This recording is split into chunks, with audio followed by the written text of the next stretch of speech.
The story begins with the female lead's narration. Today is a very special day, and I am very nervous because the most handsome man in the world is coming to see me. He truly has looks that could topple nations. His figure is tall and straight, like a eucalyptus tree. He is the man that any woman would want to marry. That man makes all other women who see him want to call for his attention. Look at me. But ironically, the female lead fearfully says, and that is my father, but he wants to kill me. The female lead introduces herself. My name is Luo Jujio. I was a feng shui master in the 21st century. I had an accident and died. But I was lucky enough to meet a fat cat to be reborn once more. I promised the original owner of the body that I would help her change her fate. When I woke up, I had become a princess. Although I am a princess, everything that happened to me was like a tragedy. My mother died early. My father didn't care at all. I lost my title. 6 consecutive husbands cheated on me. Even my half-sister plotted against me. In the end, at the age of 16, I was killed by my own father. Desperate and resentful, I just wanted to die and become a spirit forever. Therefore, I must come here to complete the mission of rebirth, avenge the original owner, and put an end to everything. As long as I can live past the age of 16, I will have completed the mission. During the rebirth, all the plans to deal with the White Lotus and the scumbag father in the harem appeared in my mind. I thought that after being reborn, I would be able to reach the pinnacle of life. However, Luo Jujio sat stunned in the room, thinking to herself. Here now, she recounts. When I woke up, I had transmigrated back to when I was only 5 years old. She stood in front of the mirror, holding her small face and looking. What appeared before her eyes felt like a bolt from the blue. What the hell is this? Isn't this too unfair? Luo Jiujio was ready to change the situation, but now she was just a child who could do nothing. This made her want to burst into tears. What could a 5-year-old like me even do?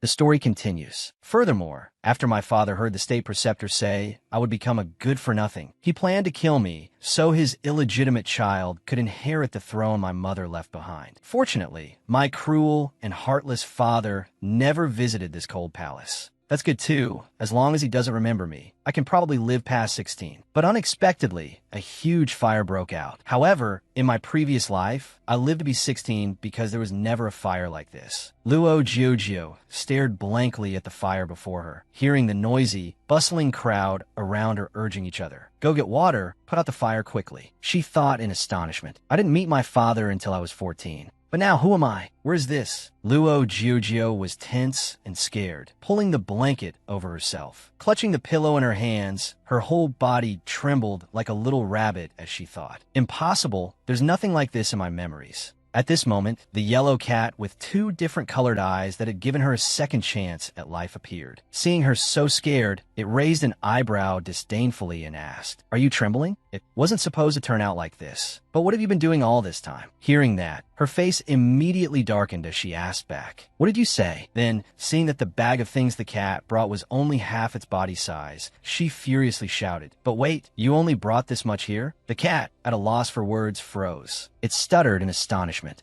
Then it found an excuse to argue back with her. "I went to all the trouble of coming here to help you, and you're still blaming me." Luo Jujio looked at it furiously and introduced. "That's right, this is that fat cat, but seems to have gotten fatter. It's the stinky cat that brought me to this world and made a pact with me." Luo Jujio introduced the yellow cat while chasing after it. Although it's a demon god, its power was depleted to help me transmigrate. Other than being able to communicate with my soul, it has no other special abilities. A fae carried the sack and dashed forward, while Luo Jujio chased behind, calling out, "A fae." Seeing the distance between them growing, she hurriedly shouted, "A fae, slow down, I can't keep up." A fae heard her call and finally stopped, glancing at her with a not-so-friendly look, reminding her for the nth time. "How many times have I told you? My surname is May. You can call me Young Master May." Luo Jujio replied, panting, "Okay, wait for me." A fae seemed to sense danger and hurriedly raised its paw to scold her. "Luo Jujio, you're too slow." Hearing that, she raised her head in confusion, puzzled. "What's wrong?" A fae shielded her from the front, constantly urging, "Hide quickly, there's someone ahead." Sure enough, the sound of footsteps rang out immediately after, along with a red skirt and a black robe. The fabric of both revealed a noble quality as they moved. After looking at the people in front of her, Luo Jojio's eyes lit up. She couldn't help her surprise and almost exclaimed, "Oh my God!" Entering the garden was a man and a woman, both with extremely noble auras. Both of their their faces had a divine beauty, making Luo Jujio think to herself, how can there be people this beautiful in the world? She stared at the man who appeared and silently assessed. This face is even more beautiful than a flower. A face saw her standing there, staring blankly at the person in front of them, and hurriedly used its body to push her away, whispering urgently, "What are you doing? Don't let them see you." Hearing that, she could only nod and say aha, then hurriedly followed in the direction it pushed. After hiding in the corridor, she glanced at the man and realized with a startled shock, "Wait, he's my father." A Fei replied irritably. Who else would it be? Hearing that, Luo Jiujio's face darkened as she turned to glare at a Fei. Her face showed a clear look of judgment as she asked, "Then why do we have to look at him like this?" A Fei, being questioned, scowled and retorted angrily, "So are you confident enough to stand out there?" At this moment, outside in the Imperial Garden, the pink-haired girl suddenly turned to ask Luo Jiujio's father, "My lord, this isn't the way to the cold palace. Aren't you going to see the second princess?" The man replied with a cold face, "She's just a good-for-nothing anyway. What does her life or death have to do with me?" That sentence was extremely cold. The voice was also full of contempt, causing Luo Jiujio, who was hiding on the side, to freeze as well. She was his biological daughter, yet he treated her like nothing. Seeing him change direction, the pink-haired girl hurriedly chased after him and asked, "My lord, are you planning to come here again?" He nodded and replied, "I heard that Newer recently cut her hand while eating fruit from a neighboring country, so I'm going to see if she's hurt." After they left, Luo Jiujio sat with her knees hugged to her chest, silent and brooding. A Fei, on the side, grumbled angrily, feeling indignant for her. "There was such a big fire in the cold palace yesterday. If I hadn't reacted in time, you probably would have been burned to death. Your arm was also severely burned." The people in the palace told him, but in the end, he still didn't react at all. And yet, for an illegitimate child who only cut her hand, it was enough for him to visit her personally. This discrimination is so infuriating. Indeed, even though both are his biological children, one is treated like a precious treasure, while the other is looked down upon like a worthless rag, which drove a Fei mad with anger. Luo Jiujio remained silent, sitting with her arms crossed. After venting, a Fei realized her mood was off and startled, pulled her, and asked with concern, "Hey, are you okay? I might have gone a bit too far just now." Luo Jiujio looked up, gave a reassuring smile, and replied, "Not at all. I really am a good-for-nothing. Even killing me is a very troublesome matter." "That's good too. I can complete the mission more easily." After hearing this, a Fei sighed and told her the truth. "Actually, you're not a good-for-nothing. It was because of your older sister and her mother. They were the ones who framed you so that the state preceptor would say that to your father." The two of them walked forward together. A Fei skipped ahead, while Luo Jiujio trailed behind it, listening to it recount the deep palace secrets as they walked. "After your mother died, he rose to power. Also, on the surface, he looks like the emperor, but he's actually just a prime minister. After hearing the state preceptor say that, he lost hope in you. Everyone thought you didn't have the ability to become a queen, so the throne automatically fell into the hands of your illegitimate older sister." Hearing this, Luo Jiujio asked in astonishment, "Huh?" The fat cat grimaced, turned to look at her, annoyed about that father. "Speaking of your father, he's truly scum. While the queen liked him so much, he went and got involved with her own younger sister. 1 year and 1 day before you were born was the day that older sister was born. Isn't that ironic?" Hearing that, Luo Jiujio also became angry and cursed. So that's how it is. It really makes one angry. But with a 5-year-old body right now, the important thing is to preserve my life. One person and one cat continue to walk and talk just like that. When she came to her senses, Luo Jiujio looked around where she was standing. Seeing that it was unfamiliar, she asked in confusion, "Where's this? Are we lost?" She absent-mindedly walked forward and bumped into someone, causing her to fall on her bottom. She held her head and cried out internally, "It hurts so much." The person in front of her was also extremely annoyed at being bumped into and immediately scolded. "How are you walking? Are your eyes on your butt?" He looked down, saw that it was her who had bumped into him, and curled his lip to mock her. "Isn't this the good-for-nothing from the cold palace? Since when did you appear here?" Luo Jiujio saw the man's shockingly beautiful face and was immediately stunned. A Fei, in her arms, immediately used a spell to remind her, "Luo Jiujio, don't be dazzled by his looks. This is ugly old man number 2. It's true. Speak of the devil, and he shall appear." When Luo Jiujio heard a Fei scold him like that, she immediately knew the identity of the person before her. She quickly regained her composure, pushed herself up, and spread out her hands. With a naive and innocent smile, she called out, State Preceptor Big Brother hug hug.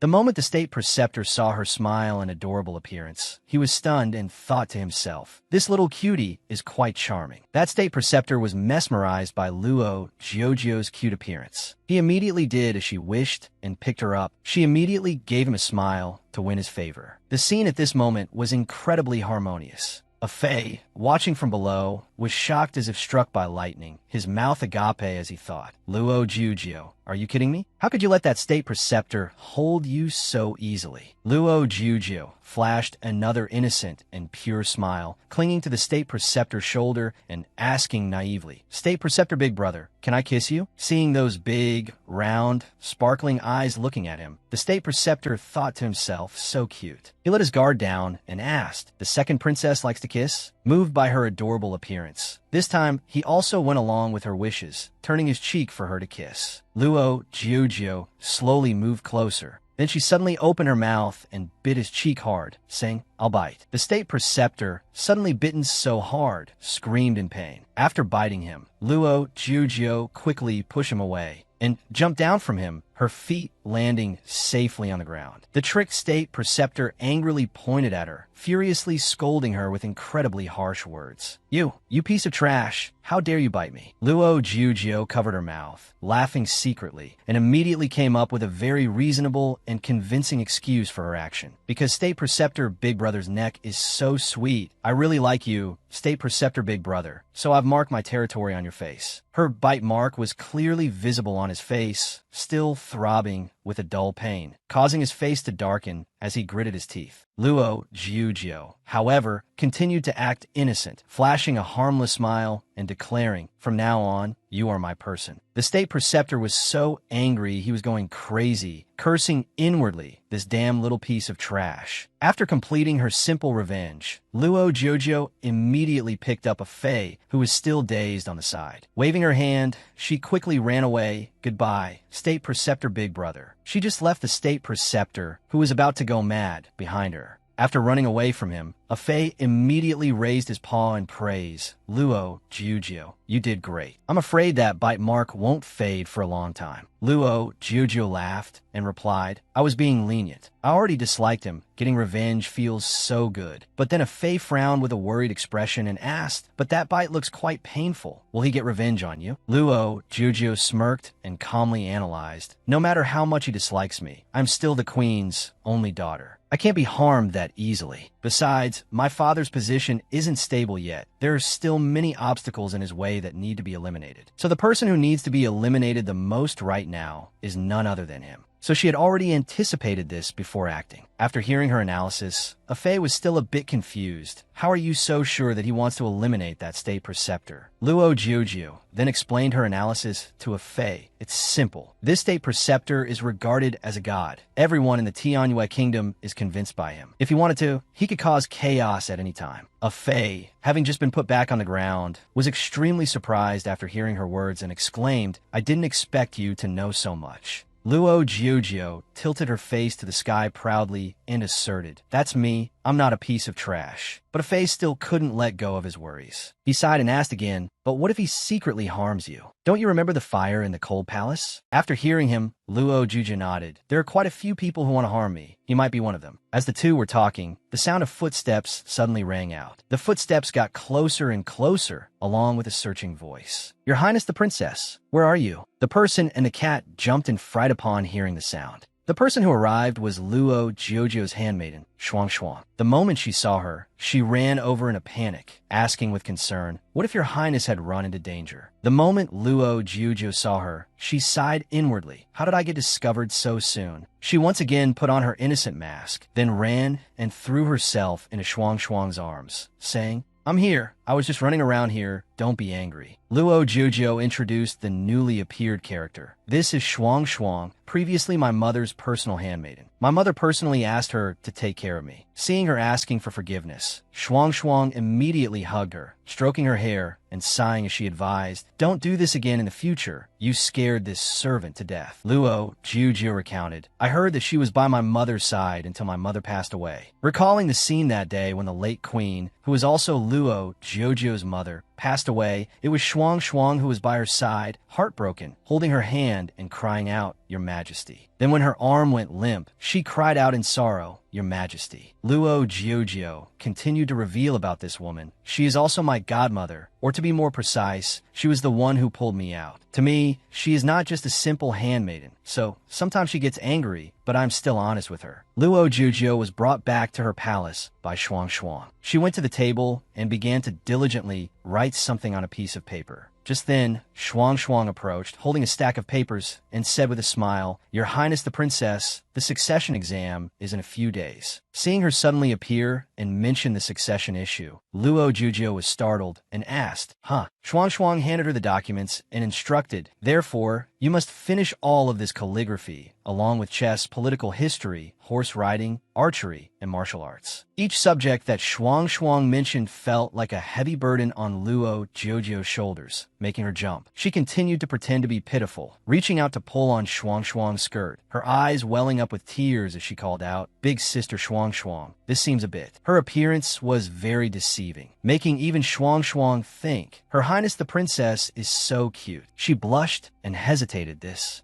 Luo Jiujio thought she could escape her studies this time. But who would have thought Shuang Shuang would say, Then you could do double the amount later. Hearing that, Luo Jiujio collapsed onto the table. Her soul seemed to want to fly out of her body as she wailed in agony. Why is it double? It wasn't like this from start. But Shuang Shuang thought the opposite. She held her blushing face and thought to herself, Her Highness the Princess is this cute and also skilled in both literary and martial arts. She might become the Tianyue Kingdom's #1 prodigy. Shuang Shuang picked up a fei and said to Luo Jiujio, This servant will temporarily confiscate a fei. I will return him when you are finished. After saying that, she carried a fei and left. A fei struggled and cried out for help. Luo Jiujio, save me. But all he received was her cold turn of the head. She cried inwardly and replied, I'm sorry, I can't. The next day, at the Grand Tutor's residence, as soon as the state preceptor entered, the Grand Tutor immediately stood up and bowed respectfully in greeting. A respectful welcome to Lord State Preceptor. The Grand Tutor was an old man with the heart of a maiden. The moment he saw the state preceptor's flawlessly handsome face, he blushed and thought to himself, Lord State Preceptor looks so noble. Suddenly, the Grand Tutor noticed the bite mark that Luo Jiujio had left on the State Preceptor's face and was startled. Lord State Preceptor, your face. As soon as the Grand Tutor mentioned the bite mark, he hit a sore spot for the State Preceptor, causing him to angrily turn and glare at him. This made him shrink back in fear and think. That look is terrifying, knowing that the State Preceptor did not want to discuss this matter. The Grand Tutor frantically shook his head and stammered. It's nothing, Lord State Preceptor. The State Preceptor turned and got straight to the point. How are Her Highness the Second Princess's studies coming along? He asked about his area of expertise. So he immediately smiled and boasted about what he had done, hoping to receive praise. You can rest assured, everything has been carefully arranged. Your humble servant even went to instruct her personally. The State Preceptor raised a finger to stop him from continuing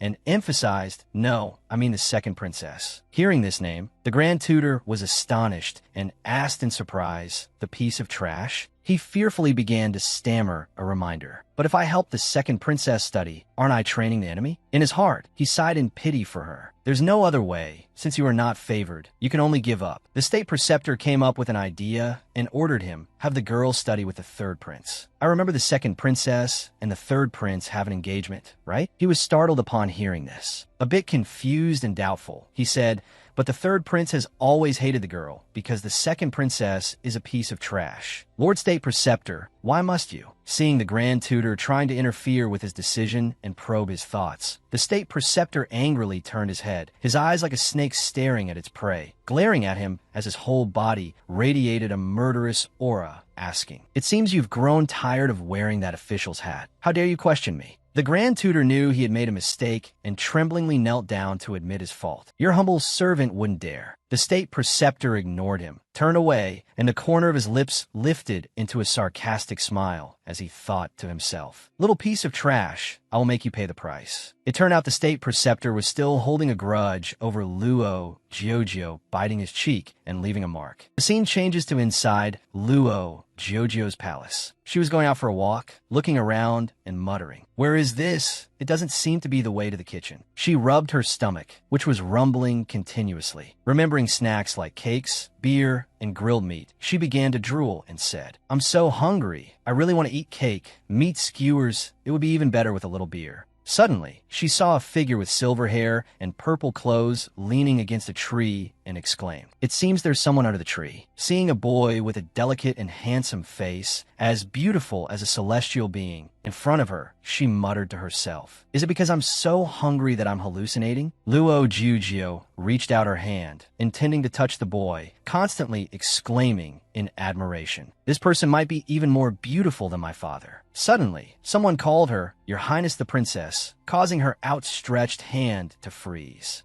She frantically turned her head to look around, startled and shocked. It's big sister Shuang Shuang calling. Oh no, she'll be angry if she finds out I snuck out again. Afraid of making her angry, Luo Jujio hurriedly ran to hide. Just as she left, the boy opened his eyes. His eyes were a brilliant red, like rubies. Back in her chambers, Luo Jujio ran over and asked big sister Shuang Shuang, "Did you call me?" Frightened, she sat down in front of Luo Jujio, checking every part of her body as she asked worriedly, "Your Highness, where are you going again?" Luo Jujio quickly came up with an excuse. "I have a bit of a headache, so I just came out for some fresh air." Hearing this, Shuang Shuang was more at ease, stood up, patted Luo Jujio's shoulder, and announced, "I prepared food for you. You must be hungry. Let's go eat." Upon hearing this, she was startled and horrified. Luo Jujio trembled and tearfully asked, "Is it sweet potatoes and meat broth again?" Shuang Shuang smiled and advised, "Don't be so picky. Eating this will help your Highness avoid trouble when practicing horse riding." The next day, Luo Jujio ran out of her residence again, making her way into the forest to the place where she had met the silver-haired boy the day before. But when she reached the old ancient tree, she didn't see anyone and was sad. What a pity, he's not here anymore. Just then, a voice rang out, catching her attention and making her turn her head. "Are you lost?" Hearing the sound, Luo Jujio was startled and turned to wonder who it was. It turned out to be the silver-haired boy from yesterday, sitting perched on a tree branch. Seeing her dazed expression, he asked again, "Are you lost?" Luo Jujio saw him and remained silent. The boy jumped down from the branch, approached her, and reached out to pull her, asking, "Hey, can't you speak?" Frightened, Luo Jujio quickly dodged backward, evading his hand. Her face flushed red as she stammered in panic, "I'm not." The boy smiled gently and asked once more, "Are you lost? Are you okay? Don't be afraid. I'll take you back." With that, the boy reached out and gently stroked her soft hair. As her head was being stroked, Luo Jujio's face flushed red as she thought to herself, "Oh my God, he's smiling. How can he be so handsome?" The fairy-like boy saw that she was still dazed and continued to ask with concern, enthusiastically wanting to take her back. "Where do you live? Let me take you home." Luo Jujio lowered her head, sighed, and replied, "I live in the cold palace." She couldn't help but feel sad, thinking to herself, "If I say this, he'll probably get scared and abandon me like everyone else." But contrary to her thoughts, the boy was still very enthusiastic, taking her hand and pulling her along, saying, "All right, let's go." Seeing this, she was startled and blurted out, "Huh." She paused in a daze and asked, "Why are you taking me?" He turned his head, gave a gentle smile, and replied, "Because you're lost." And just like that, he took Luo Jujio's hand, led her out of the forest, and brought her back to the cold palace. When they arrived, he stopped and said, "Here we are." He seemed to be someone who liked to smile, so he gave a pleasant smile while reminding her, "We've reached the cold palace. Be more careful where you're going next time." At the same time, a guard in a long green robe with a sword at his hip ran over, calling out in a panic, "Your Highness, there you are." Hearing someone call him, the boy was startled, looked up, then turned to wave goodbye to her. "I have to go goodbye."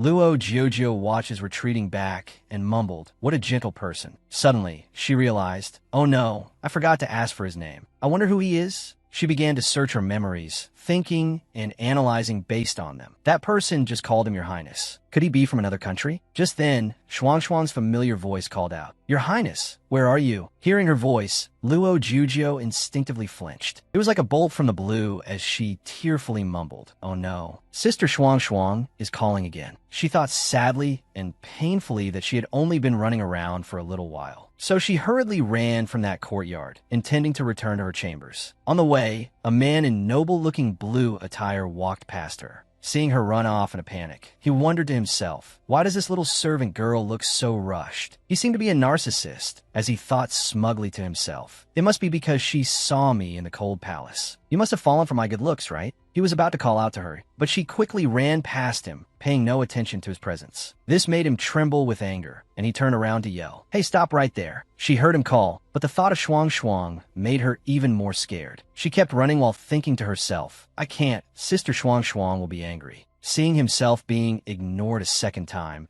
he became even angrier and shouted loudly, "You little servant girl, this young master is standing right here. Are you deaf?" Only then did Luo Jojo stop and ask doubtfully, "Are you talking to me?" He strode forward aggressively, scolding as he approached. "If not you, then who else? Didn't you see me standing here all this time? And you didn't even greet me." Hearing this, Luo Jojo arrogantly turned to leave, saying, "Except for Her Majesty the Queen, I don't need to greet anyone." With that, she left, thinking to herself as she walked, "I've been in the cold palace since I was a child. It's not his fault he doesn't recognize me." The second young master angrily grabbed Luo Jojo's collar and said, "Such a big mouth, huh? How dare you look down on me?" "You!" Suddenly pulled, Luo Jojo couldn't keep her balance. Her whole body fell backward. Her anger immediately flared up, and she gritted her teeth, saying, "You!" She reached out and slapped his hand off her collar, wondering, "Is this brat done yet?" She furiously yelled at him, "Get away from me." The second young master was startled to see her scolding him.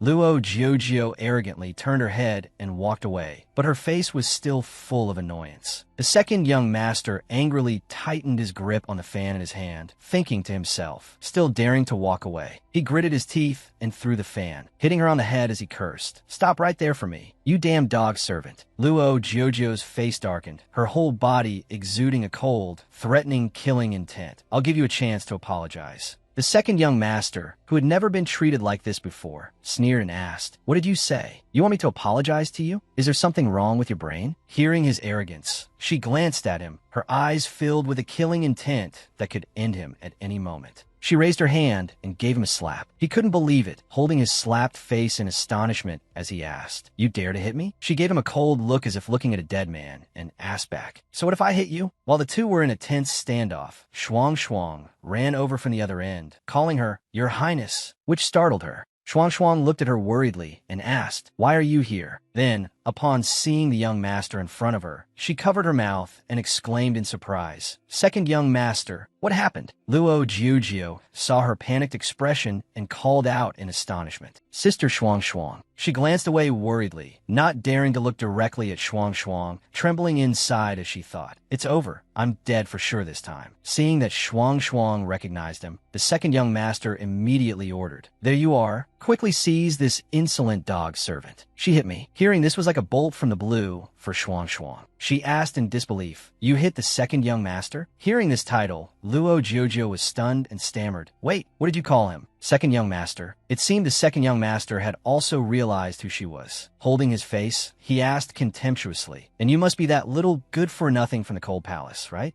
Annoyed, Luo Jojo couldn't help but shout to confirm, "Sister Shuang Shuang, who is he?" With tears in her eyes, she put on a pitiful look and said, "I really don't know." Seeing her so anxious, Shuang Shuang rubbed her chin in thought for a moment, then gave a forced smile and introduced, "Your Highness, this is the second young master, the second son of a palace magistrate who has come to study with you." After hearing this, Luo Jojo was stunned and asked again, "Second young master?" She recalled the plot she had once read and realized with horror. "Wait, isn't he one of the 6 husbands who cheated on me? I remember he was the 3rd one. No, that's not right. According to the memories of my past life, this second young master was the one who was stolen away by that older sister. So that means he's my husband." Realizing this, Luo Jiujio was stunned, her mouth agape in disbelief. Afterward, the group headed towards the study. Shuang Shuang entered carrying a tray with a teapot and cups, smiling as she said, "Your Highness, you must remember to copy the history of the Tianjue Kingdom." Luo Jiujiu lay slumped over the table, writing word by word while tearfully wondering, why did ancient people invent such a difficult writing brush? The second young master took the opportunity to immediately stand up, look at her handwriting, and taunt her, "You really are a good-for-nothing. Your handwriting is terrible." Luo Jiujio, twirling the brush in her hand, replied in annoyance, "You talk too much." Seeing her disdain, he angrily shouted, "You little good-for-nothing. What kind of attitude is that? He was frustrated that she was ignoring him. He glanced around, and an idea came to him as he thought, "You really dare to ignore me." He immediately picked up the inkstone from the table and poured it onto the paper where she was copying the history, sneering arrogantly as he poured, criticizing, "Such ugly handwriting. No matter how hard you try, you're still just a good-for-nothing." Luo Jiujio looked at the paper she had just finished writing, now all blotched with ink. All her hard work copying had gone up in smoke, and she thought in frustration, "It's over. Sister Shuang will definitely make me write it all over again." Therefore, she stood up, the anger in her heart flaring. She shouted loudly, "You compensate me for the damages." But he didn't care, crossing his arms arrogantly and asking, "I won't compensate you. What can you do about it?" She clenched the ink-blotched paper in her hand, trembling as she mumbled, "You really are a detestable, stinky brat." With that, she forcefully threw the papers he had poured ink on right into his face, hitting the side she hadn't slapped yet. And so the two of them started to argue. The second young master scolded, "You dare to hit me again? You really are a detestable good-for-nothing." Luo Jiujio retorted, "You're something else, you stinky brat." Shuang walked in, delighted at the prospect of seeing the two getting along, and said cheerfully, "Your Highness, you're finally here." Unexpectedly, the scene before her was the princess and the second young master arguing. This made her rush over to intervene in a panic. "Your Highness, why are you two arguing again?" But the two of them still wouldn't stop quarreling. Luo Jiujio angrily said, "Because you ruined it." But the second young master still had only one excuse to criticize. "Aren't you just a good-for-nothing?" Seeing the tense situation, Shuang quickly tried to persuade them. "Your Highness the Princess, don't be angry anymore. Someone has arrived." Hearing this, she finally stopped to catch her breath, glancing to the side to see who had just come. The platinum-haired young man she had met in the forest before walked in and asked, "What a coincidence. Do you still remember me?" Luo Jiujio was surprised and thought to herself, "Isn't this the young man who brought me back last time?" That young man pointed to himself, offering a gentle smile as he introduced himself. "I forgot to say it then. I am Ling Ruofeng, a hostage prince from a neighboring country." After hearing this, she immediately nodded and replied, "Of course, I remember. How could I forget so quickly? I thought he was from another country, but who knew he was a hostage prince from a neighboring country?" But after learning the true identity of the person before her, she felt as if she had been struck by lightning, a familiar sense of helplessness. "Wait, according to the memories of my past life, he, Ling Ruofeng, was framed by that older sister of mine and then killed by my father. I still remember in my past life, when he died, he thought I was the one who had framed him." The more she thought about it, the more shocked she felt, her body swaying as if about to fall. The second young master resentfully gritted his teeth as he looked at her. Meanwhile, Ling Ruofeng asked with concern, "What are you doing?" The second young master, his face still stained with ink, thought resentfully, "I wonder what this detestable little good-for-nothing is thinking." Seeing himself being ignored, he began to speak mockingly. To be so happy even when abandoned, how ridiculous. Hearing him touch upon Ling Ruofeng, Luo Jiujio immediately rushed forward to shield him from behind and protect him. "You brat, don't say things that shouldn't be said."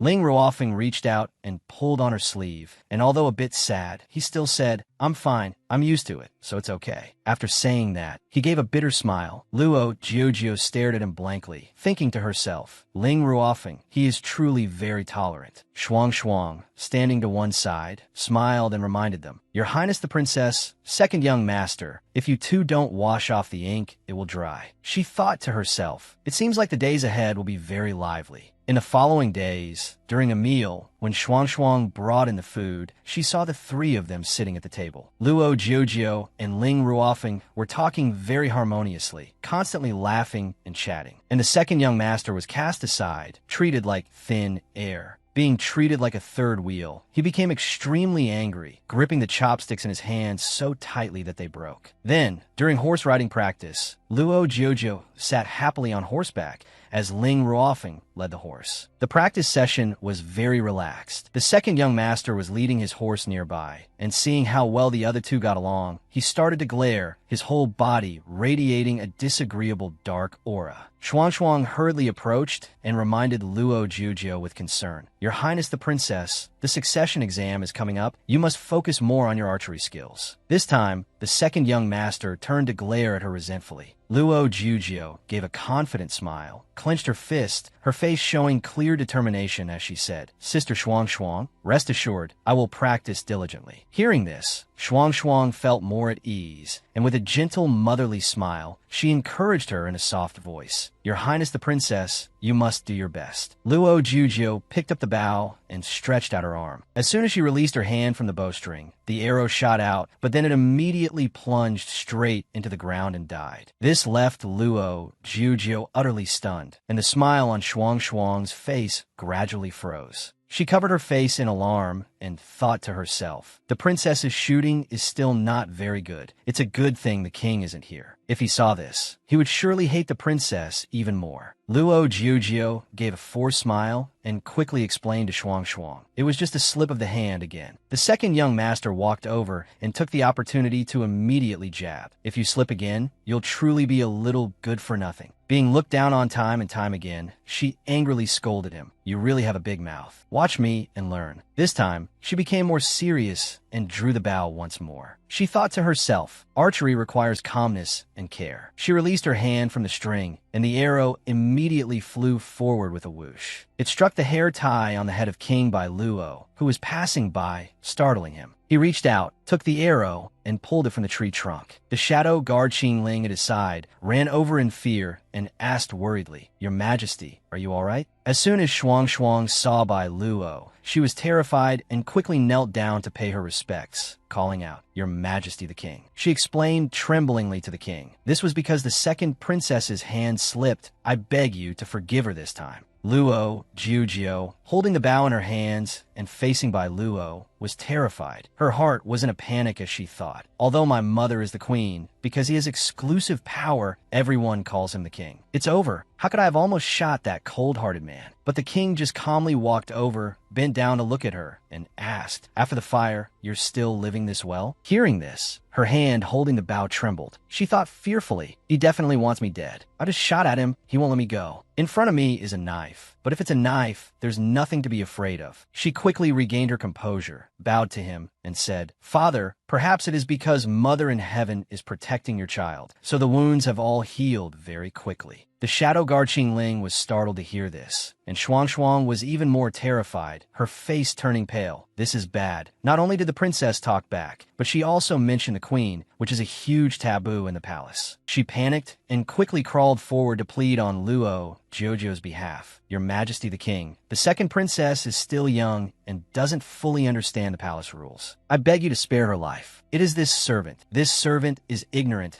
and did not explain clearly to the princess. Bai Luo looked at her with cold, annoyed eyes and asked in a low voice, Did I give you permission to speak? The moment Shuang Shuang saw that gaze, she was so frightened she burst into tears. What a terrifying gaze. He angrily ordered the shadow guard behind him to take her away for punishment, hang her. Qing Ling immediately bowed and replied, Yes, Your Majesty. Hearing this, Shuang Shuang thought in a panic, hang her. She imagined the scene of being hanged and became even more terrified. Just as Qing Ling was about to step forward to carry out the order, Luo Jiujio immediately moved forward, pushed her away, and blocked him. Stop. She stood in front of Shuang Shuang to protect her and said in a low voice, Don't touch her. You have no right to touch my people. Seeing this, Bai Luo gave a slight smirk. Shuang Shuang, seeing her dare to talk back to the king, became even more frightened and quickly crawled over to pull at her, advising, Your Highness the Princess, don't worry about this servant. Luo Jiujio still exuded a majestic aura and coldly declared, I will not let anyone hurt you, sister. Bai Luo's face darkened with annoyance as he asked back, You want to defy me to protect this servant? She frowned and argued. All this time, it has been Sister Shuang Shuang who has taken care of your child. Your child cannot stand by and watch her be hanged like this. Her imposing aura suddenly vanished as she knelt down, grabbed by Luo's leg, and wailed, crying and begging, You must let her live. All this time, she is the only family your child has. Her whole body was covered in a cold sweat. Although she hated it in her heart, she had to endure. Endure it, Luo Jiujio. This is the only way to confront him and save Sister Shuang Shuang. Luo Jiujio knelt and clung to Bai Luo's leg, pleading, You must spare her. Bai Luo thought for a moment and then issued a challenge. 3 shots to pierce a willow leaf from 100 paces. If you can do it, I will spare her. The shadow guard Qing Ling was surprised to hear this and thought, Master, by saying this, you have changed your mind about this second princess. As for Luo Jiujio, hearing she had a chance, her eyes immediately lit up and she said, Thank you, father. At this moment, her heart was jumping for joy. Wonderful, as long as I hit one arrow. I have a chance. Just then, Bai Luo turned and pointed towards the second young master, Mu Zihan, and said, "As for the target, let him hold it." Mu Zihan, who was just standing there, was caught in the crossfire and panicked. No. This move by Bai Luo immediately raised the difficulty of the game, causing both Luo Jiujio and Shuang Shuang to gape in shock as if struck by lightning. Mu Zihan could not defy the royal command and could only place the apple on his head as a living target, holding his breath in anxiety. Luo Jiujio, her soul nearly leaving her body, walked forward thinking, although I can hit 1 out of 3 arrows, I can save Sister Shuang Shuang, but if I miss, Mu Zihan will die. Meanwhile, on the other side of the archery range, which was decorated very grandly, a clear voice rang out, "Where is my royal father? I have been practicing for a while, yet I still don't see father." Her personal handmaiden immediately came forward and replied, "Your Highness the Princess, the king is with the second princess." This servant heard that the second princess shot at His Majesty the king. The first princess, Luo Ruin, heard this and curled her lip in a contemptuous smile, asking, "Oh, that good-for-nothing isn't dead yet?" But the personal handmaiden's next sentence startled her. This servant has seen that His Majesty the king seems to be paying more attention to the second princess's training recently. She whipped around and asked again, "Doesn't father want to kill her?" Back at Luo Jiujio's archery range, Mu Zihan was standing in front of a tree with an apple on his head. He was sweating with anxiety, but still managed to say, "I trust you do it." He squeezed his eyes shut in fear as the sound of arrows continuously rang out. 2 arrows were shot, but both hit the tree trunk right next to Mu Zihan. He angrily pointed at her and scolded, "I knew you were really trying to kill me." Luo Jiujio panicked and quickly explained, "I really didn't mean to." She once again drew her bow and arrow, aiming straight, thinking to herself, calm and careful, "I can't let my efforts over the past few days be for nothing." The arrow was shot once more, and luckily, this time it hit the apple on Mu Zihan's head. Seeing this, Luo Jiujio cheered with joy. "I did it." But she didn't have long to be happy, because at that moment, a horse galloped towards them, along with Luo Ryuan's tragic scream, "Father, save me." Her handmaiden hurriedly chased after her, anxiously shouting, "Your Majesty, the horse has lost control." Both Ling Ruofing and Mu Zihan were stunned to see the crazed horse charging towards them, because that horse was heading straight for Luo Jiujio. Someone immediately shouted loudly, "Your Highness, be careful." In this tense situation, Bai Luo leaped forward, grabbed Luo Ryuan from the horse, and landed safely on the ground. Meanwhile, Luo Jiujio, who was nearly trampled by the horse, fell to one side and was helped up by Ling Ruofing and Shuang Shuang, who ran over. Luo Ruin cried pitifully, saying, "Father, I was so scared." Bai Luo immediately picked her up and comforted her. "Don't be afraid, I'm here." She immediately curled her lips into a triumphant smirk, thinking to herself, "You piece of trash, you still dare to oppose me?" As Bai Luo walked, he ordered, "Qing Ling, summon all the imperial physicians to Bai Palace for me." She hurriedly replied, "Yes, Your Majesty." On this side, Shuang Shuang ran over and anxiously asked Luo Jiujio, "Your Highness, are you all right?" She smiled and replied, "I'm fine. It's all thanks to Ling Ruofing for saving me." She turned to him and asked worriedly, "Are you okay?" Ling Ruofing smiled and answered, "Just a few scratches. It's nothing." Mu Zihan also intended to go and help her up, but was a step too late. His outstretched hand paused slightly. He clenched his fist, withdrew his hand, and said, "How unsightly." Luo Jiujio and Ling Ruofing acted as if they heard nothing, still smiling, the atmosphere incredibly harmonious. Seeing this, Mu Zihan became even angrier, crossed his arms, walked over, and asked, "Why didn't you just get kicked to death?" Hearing this, she immediately shot up and scolded, "Mu Zihan, do you believe I'll beat you to death?" He retorted, "Go ahead and hit me all you want, and then I'll go to the first princess and become her man. Then I won't have to be around a piece of trash like you every day." The moment Luo Jiujio heard this, she froze. Luo Jiujio thought with a heavy heart, "My father really hates me more than I thought. That was truly dangerous just now." Remembering this, her anger flared up. She clenched her fists and cursed inwardly. "What a despicable scumbag father. There will be a day when you will have to kneel at my feet." At the same time, in another incredibly magnificent and splendid palace, the voice of a palace maid rang out, "Your ladyship, the king indeed only cares about the first princess. He not only saved Her Highness the princess, but also also summoned many imperial physicians. The palace maid's master replied smugly, "The reason you state is indeed reasonable. The queen cannot contend with me, just like her piece of trash. The position of queen can only belong to my daughter." The one who spoke such arrogant words was none other than the first princess's mother, Gusei. She also had blonde hair and purple eyes, looking exactly like the first princess. At this moment, the palace maid again bowed respectfully and reported, "Your ladyship, in 2 days, the great generals loyal to the queen will return to attend the banquet before the selection exam. At that time, they will surely support the second princess. This servant fears that the other officials will also side with them." Gusei did not feel this was worth worrying about. She sighed and asked, "If the piece of trash dies at the banquet, could a ghost possibly come back to life?" As for Luo Jiujio's side, she was walking with Ling Ruofeng. The two were chattering away as they walked. "The reception for the general is so grand. He is a great minister. How could it not be grand?" The first princess, Luo Ryuan, suddenly appeared behind them. Upon seeing Luo Jiujio, she feigned joy and called out, "Jura, there you are, little sister." Hearing this, Luo Jiujio was startled and turned her head. Seeing that it was Luo Ryuan approaching, she secretly became vigilant. "Why is she here? I barely saw her in my previous life." Luo Ryuan smiled gently as she approached, her voice filled with remorse. "We met the other day. I'm sorry, little sister, I caused you to get hurt." Luo Jiujio replied calmly, "It's nothing, I'm fine." Seeing her speak so properly, Luo Jiujio secretly lowered her guard and thought, "Her attitude is completely different from my past life. Is it because she's still young? This isn't so bad."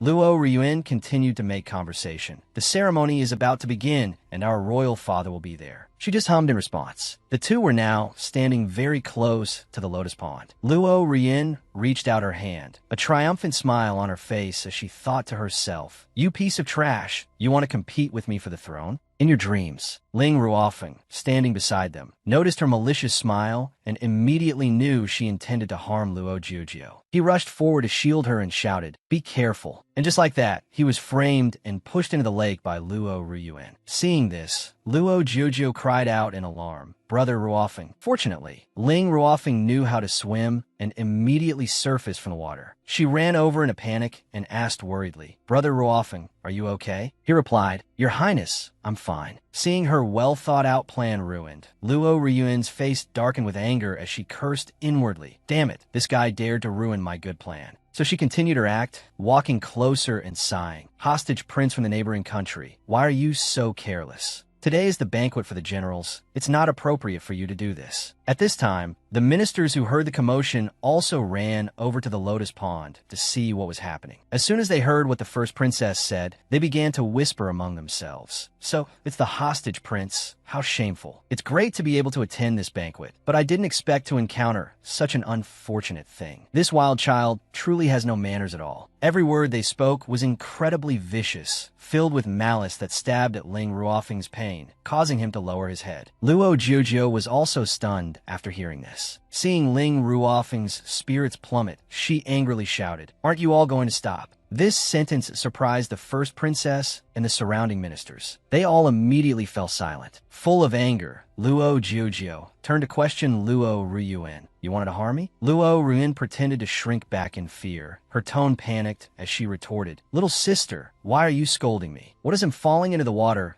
have to do with me?" Luo Jiujio didn't believe a word she said, put her hands on her hips, and shouted, "Apologize." This left Luo Ryuan stunned and astonished. "What?" Luo Jiujio continued, "I want you to apologize." Ling Ruofeng knew she was standing up for him, but would also get her into trouble, so he intended to step forward and intervene. "Your Highness, that's enough." Luo Ryuan immediately switched into the role of a wronged innocent, wiping her tears and asking with a pained expression, "Little sister, why are you doing this to me?" Luo Jiujio gave a cold laugh and asked her, "If you weren't trying to push me into the water, how could Brother Ruofeng have fallen in?" The surrounding ministers heard Luo Jiujio's accusations and didn't believe them, whispering among themselves, "What? The first princess wanted to push the second princess? How is that possible? The first princess is so gentle. The second princess must be lying. Both are princesses, but their dispositions are clearly different." The first princess's mama, seeing that she was being bullied, immediately ran to her side. She aggressively cursed, "You little piece of trash, you should learn some manners. Why has this filthy crowd appeared at the banquet?" The first princess, Luo Ruin, upon seeing her, knew her savior had arrived and immediately cried out with joy, "Mama!" At this moment, someone walked up to the mama and ordered, "Slap your own mouth." That sentence made the mama jump in shock, her lips trembling, her voice faltering. "What are you saying?" The newcomer gave a faint, cold smile. The aura emanating from him was like a tall mountain pressing down, making it hard to breathe. With just a single glance, the mama felt her entire body go numb, a chill running from head to toe. He slowly began to speak. "My Giorgio is the queen's only daughter, yet a mere mama like you dares to call her a little piece of trash." As soon as he finished speaking, an invisible force seemed to tighten around the mama's neck. Her eyes widened,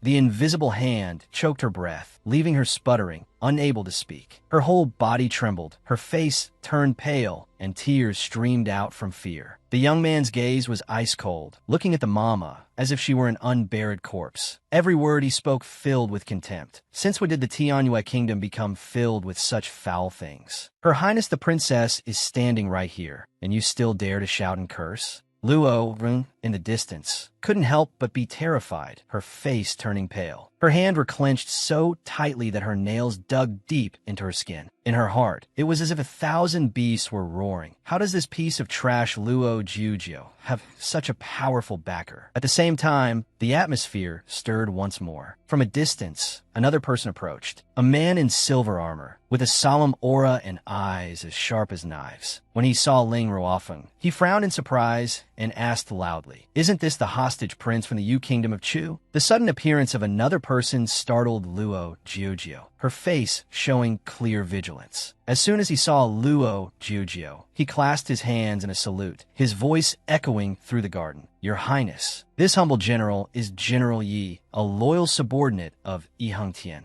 This humble general has come on behalf of the Yu Kingdom of Chu to have an audience with your Highness." With that, he knelt down, his head bowed low. The surrounding ministers looked at each other and then also knelt in unison, shouting, "General Yi has arrived. Let's kneel down quickly. Don't you see General Yi is kneeling? You're still standing there." In just a moment, all the court officials in the hall were prostrated on the ground, shouting in unison, "We greet your Highness the Princess." Seeing this scene, Luo Ryuan's face darkened with anger. She gritted her teeth and thought, "Damn it, this pack of dog officials actually knelt before that piece of trash." Just then, Bai Luo walked over from a distance and asked, "What happened? Why are there so many people?" She was startled upon hearing this familiar voice. The ministers, upon seeing Bai Luo, saluted in unison, "We greet your Majesty the King." The moment Luo Ryuan saw her father, she immediately changed her expression, transforming from a scheming woman into a weak and gentle figure in the blink of an eye. She ran to him, hugged his arm, and said in a choked voice, "Father, you're here. Quickly, look, little sister is plotting to harm me." Hearing this, Bai Luo immediately turned sharply and asked, "What is this about?" A fae, who was in human form, was startled and shocked to see him. "What is this? Why did he suddenly come here?" In the past life, at the banquet, he only said one sentence, "It's nothing." Luo Jiujio found the blame turned on her. Luo Jiujio pursed her lips, thinking to herself that she could be grounded, could be punished, but she had never allowed herself to be bullied. She raised her head, her face showing clear annoyance as she criticized. "Luo Ryuan wanted to push me into the water. Ling Ruofeng got wet saving me. And in the end, she's the one playing the victim. I just wanted to apologize. Where is the framing in that?" Seeing that her backup had arrived, Luo Ryuan immediately turned around aggressively and questioned, "Nonsense. You said I push him into the water. Where's the proof?" She immediately pointed to the night luminescent pearl hanging on a tree branch and said, "That's it. This night luminescent pearl, besides its ability to illuminate, can also record what has happened within the last hour." Hearing this, Luo Ruin gritted her teeth, thinking to herself, how is that possible? This night luminescent pearl wasn't here from the beginning. Bai Luo waved his hand and ordered, "Someone, come and bring the night luminescent pearl here." A eunuch immediately bowed respectfully and responded. Hearing this, Luo Ryuan's face turned pale with fear. He sent someone to get it. It really can record. Luo Jiujio breathed a sigh of relief, thinking to herself, how lucky that I remembered this from my past life. This thing is truly magical, and because of that, it can help me. As for Bai Luo, after receiving the night luminescent pearl from the eunuch, a suspicious look appeared in his eyes. He looked towards her, wondering how the girl could know about the night luminescent pearl, as this item was clearly not disclosed. The others didn't know about this thing. Luo Ryuan saw that he was holding it and knew that everything she did had been exposed, so she pleaded in panic and fear. Father, I can explain, but by Luo just coldly ordered, ground her for 1 month. Upon hearing this, the ministers immediately started whispering among themselves. Good heavens, the first princess really intended to harm the second princess. I thought she was so gentle. Don't speak so loudly. After resolving this matter, he turned and said, I'm tired, returning to the palace. The shadow guard Qing Ling behind him immediately replied, Yes, your majesty. As she walked, she turned her head to look at Luo Jiujio and thought, the second princess seems to have changed. She's truly becoming more and more interesting. A face seemed to notice Qing Ling's gaze, and his heart suddenly skipped a beat. He couldn't help but worry, thinking to himself, this woman seems a bit off. Luo Jiujio, annoyed, turned and pulled Ling Ruofeng along, saying, Let's go quickly. As she walked, she thought, why did so many things happen today? I am exhausted. Arriving at a courtyard, Luo Jiujio held a Fei, who had turned back into a cat, in her arms and wailed, There were too many things today. You saw it, right? I argued with him again. He looked like he wanted to kill me on the spot. Then she saw his current form and asked, But wait, why are you back in this form? You were handsome for less than 3 seconds. It would have been nice if it lasted a little longer. A Fei, being criticized by Luo Jiujio in his cat form, immediately flew into a rage. He raised his claws and roared, What do you mean by that? I'll give you a chance to take it back. Do you know that I used all my power to help you? Luo Jiujio picked up the furious A Fei. She suddenly remembered something and asked, But why did General Yi come and greet me at the banquet? It startled me. A Fei jumped from her arms to the ground and replied, How many times have I told you? General Yi and the others are all very loyal to the Empress. You don't need to worry. She recalled the storyline about this character. In the past, he was abandoned and then saved by the Empress, so he was extremely grateful and vowed to follow her for life. As for the rest, I don't know what happened, but finally, there's someone on my side. But because of that, I've also come under my father's scrutiny. Remembering this, she doubtfully asked the reason. Why? A Fei shrugged, replying grumpily, It's simple, because he's not at all pleased with your father's actions. And your father, of course, doesn't like him either. Now that he's on your side, how could your father to not pay attention to you? As the cat and the person were talking, someone approached and called out, Your Highness the Princess. Luo Jiujio and a Fei were startled and turned their heads. Seeing that the person approaching was Ling Ruofeng, she let out a sound of surprise. Ling Ruofeng frowned at her, his eyes full of vigilance as he asked, Why did you come here? She gave a cute smile and replied, I came to see you. You're my person after all. A breeze blew past, ruffling Ling Ruofeng's soft hair. He was stunned and asked again, Your person. It seemed Ling Ruofeng had also been reborn. He recalled her back protecting him this morning and thought to himself, You weren't like this in the past. As she walked forward, she urged Ruofengij, Hurry up. If you don't change your clothes quickly, you'll catch a cold. He gave a happy smile and replied, Ma'am.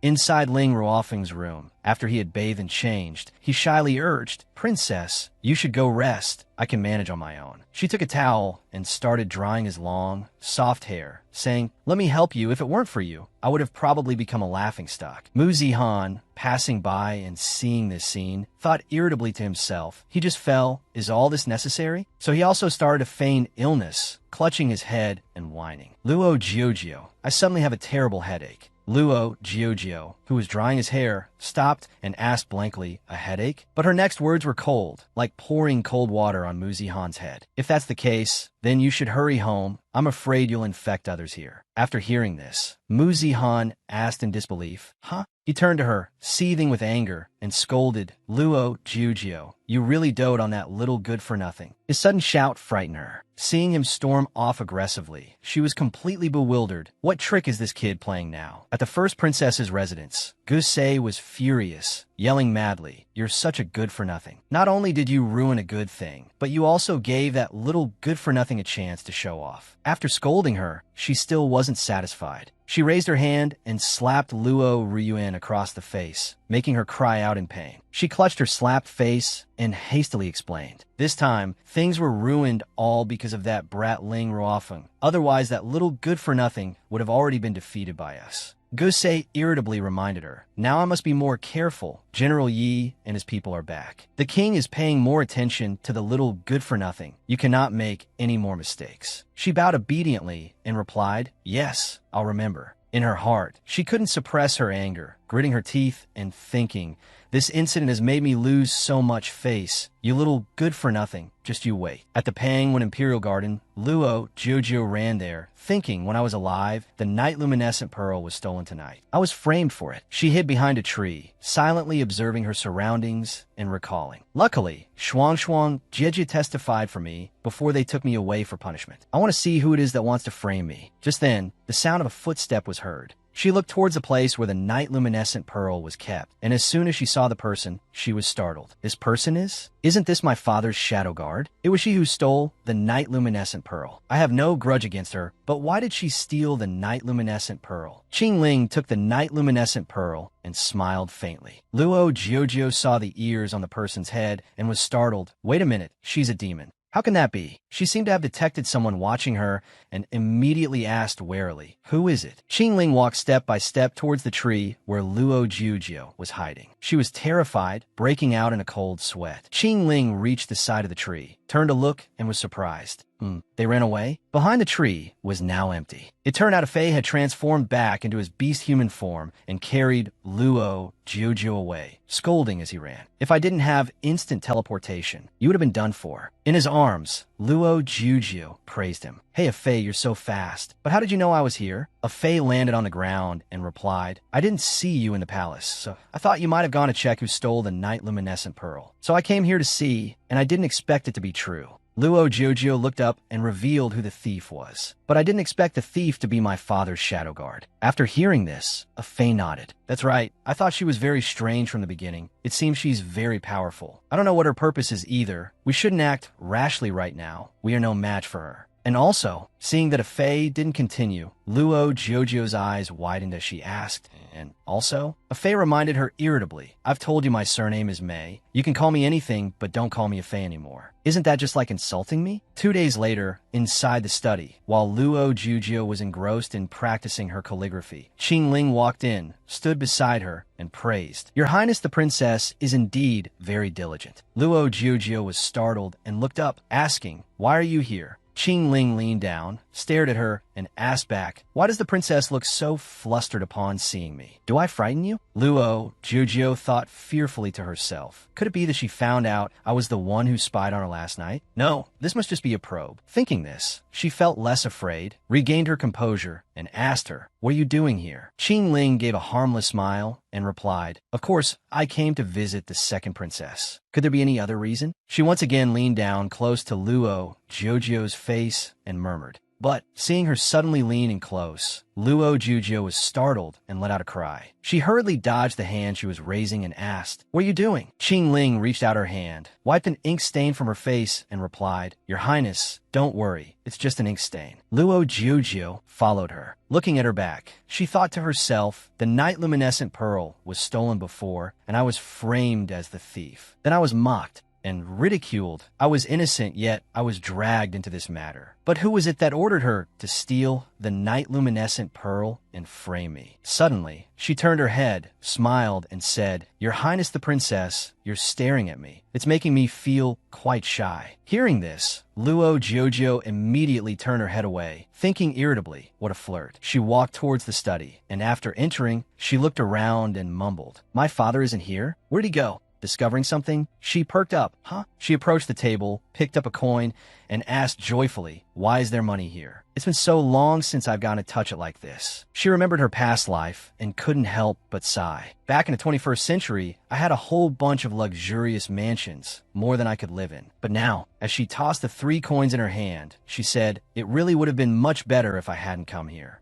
After looking down at the 3 coins on the table, she mumbled, an upper hexagram? I'm so unlucky. Just then, Bai Luo appeared behind her and asked, are you performing divination? Startled, she turned her head, and upon seeing him, she fearfully thought to herself, this voice, oh my god, how could I forget this is his room? This money must be his. If I touch it like this, when I get beaten? But contrary to her fears, he just calmly said, try divining again. Hey, cast the hexagram. Bai Luo started to get annoyed, frowning as he urged, don't make me say it a 3rd time. He glanced down at Luo Jojo and thought to himself, to be able to do this, she seems very talented. So he asked again, did you learn this? Luo Jojo broke out in a cold sweat and stammered in reply, your child, while thinking to herself, I can't tell the truth. Otherwise, I'll be burned to death. So she smiled, raised her head, and said to him, "Because your child wants to become a great feng shui master in the future, so I secretly taught myself." But inside, her heart was breaking into pieces. She cried inwardly while thinking, "I don't want to stay here for another second. Just let me go already." Bai Luo had lost interest and turned to order Qing Ling. "Qing Ling, take her back." Hearing this, she panicked and wondered, he's not planning to chop off my hand anymore, right? But when she saw he really just ordered Qing Ling to take her back, she was so happy she cried tears of emotion, thinking to herself, that was truly a close shave. I actually managed to leave safely. It wasn't for nothing that I've been holding my tongue all this time. Qing Ling smiled and approached her, saying, "Your Highness the Princess, let this servant see you out." As soon as she saw this person, she could only force a smile. "No need, I'll go back by myself." But when she saw Bai Luo's cold eyes and displeased expression, she hastily corrected herself. What I mean is, Qing Ling will go with me." And so, Qing Ling walked ahead, leading her out of his study. While walking, she suddenly turned her head and asked, "Your Highness the Princess, are you afraid of this servant? Why do I feel that when you are with me, your Highness seems very anxious?" Luo Jiujiu replied, "Not at all, you're mistaken." Qing Ling began to act like a sorrowful beauty, with tears welling in the corners of her eyes. She raised her sleeve, pretending to wipe her tears while saying painfully, "This servant would be truly sad if your Highness felt that way." Hearing this, Luo Jiujiu frowned and fell silent. After a moment, she turned away sharply and lied, "Perhaps you look too dazzling, so I can't look directly. Does it make my eyes water?" Hearing this, Qing Ling was stunned. Luo Jiujiu glanced at her and thought to herself, "It seems this demon still suspects me, but I can't figure out her intentions. Maybe I should find a way to let my father know about this. But what can I do to make this demon reveal her true form?" In the evening, at the state preceptor's residence, many servants in colorful clothes were walking around the residence with lanterns. Luo Jiujiu hid to one side, assessing the situation and thinking, "I can make a deal with that state preceptor, but I don't think it will be easy. Qing Ling, that demon, still suspects me. I can't let her know I'm going to the state preceptor's residence. Otherwise, something big will definitely happen." Taking advantage of the moment the group of servants had just left, Luo Jiujiu immediately jumped down. Arriving in front of the state preceptor's room, she knocked on the door and asked politely, "Lord State Preceptor, are you there?" Hearing no reply, she pushed the door ajar and looked inside, seeing only an incense burner emitting thick smoke. With no one around, she wondered, "No one's here, has he gone out?" Luo Jiujiu tiptoed into the room.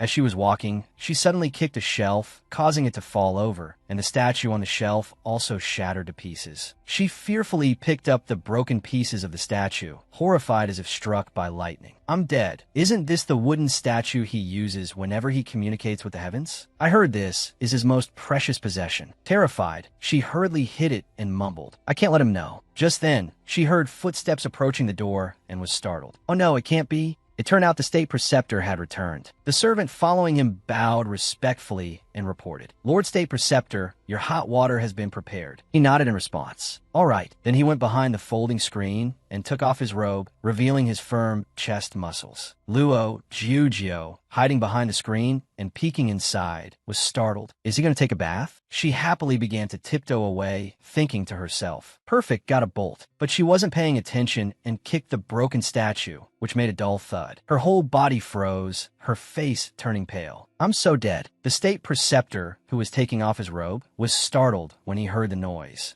and immediately asked warily, "Who's there?" Luo Jiujiu was startled and terrified when she saw the state preceptor step out from behind the screen. Having been discovered, she could only force a smile and pretend to be innocent, greeting him. "Preceptor Kaka, long time no see." The state preceptor was now properly dressed again. He approached her and asked, "What do you want?" The state preceptor bent down, picked up the broken pieces of the jade statue, and asked, "Were you trying to steal my jade statue and broke it? Is the princess perhaps learning to steal?" As he said this, his cold gaze fixed on her. Luo Jiujiu fearfully stammered an explanation. "No, this is just a misunderstanding.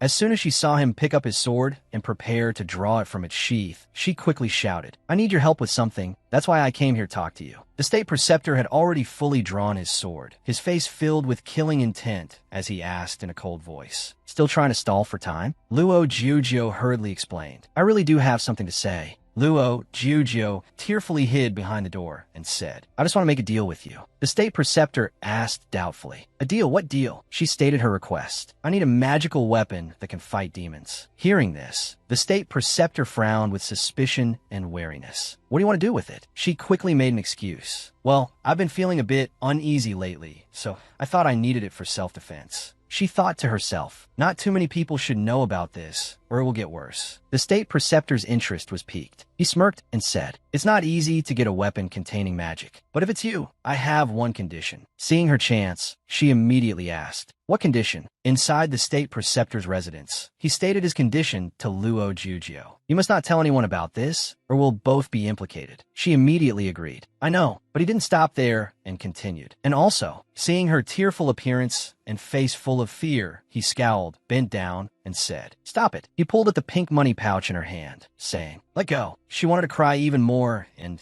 try to hold on tightly to the money pouch. But since he was stronger, he soon got it. She reached for it, crying, That's all my money. The state preceptor clenched the money pouch in his hand, frowning as he emphasized, For this deal, I'm keeping this money. In order to get the weapon to fight demons, she could only sigh in acceptance. So be it. He handed her a wooden box. She stared at it full of suspicion. This is the magical weapon that can fight demons? A faint smoke emanated from around the box. The state preceptor reminded her, Don't open it. This thing can only be used once. It will be useless after being opened. Luo Jiuzhou looked up, calling with her sparkling eyes. Preceptor Kaka, but her next question stunned people. You're not tricking me, are you? The state preceptor angrily pointed at her and scolded. Does your brain have any wrinkles? I, a dignified grand state preceptor, would lie to a child. On the day of the inheritance examination, all the officials and generals had arrived. At the examination site, all the officials were present. Shuang went in to check the situation first, then smiled and turned to tell Luo Jiuzhou. There's still some time before the examination begins. Don't be nervous, just do as we practiced. Luo Jiuzhou looked towards Qing Ling and wondered, Is she really on my father's side? He takes her with him wherever he goes. Suddenly seeing Luo Jiuzhou step forward, Shuang asked worriedly, Your Highness the Princess, where are you going? She replied, I'm just stepping out for a moment. I'll be right back. Shuang watched Luo Jiuzhou's departing footsteps and thought to herself, Her Highness the Princess is really no different from her peers, but she walked step by step towards by Luo and then smiled, calling out, Your child has come, father. He looked down at the box in her hand and asked, What's that in your hand? She held up the box towards him and said, This is a gift your child prepared for you and Qing Ling. Qing Ling was surprised to hear she was included. A gift for this servant. She nodded and replied with a smile. Yes, Sister Qing Ling, hurry and open it. She thought smugly to herself, This is my chance. Let's see how long you can last. Qing Ling took the box from Luo Jiuzhou, extremely eager and expectant, wondering what was inside. The box was gradually opened. The wooden box opened,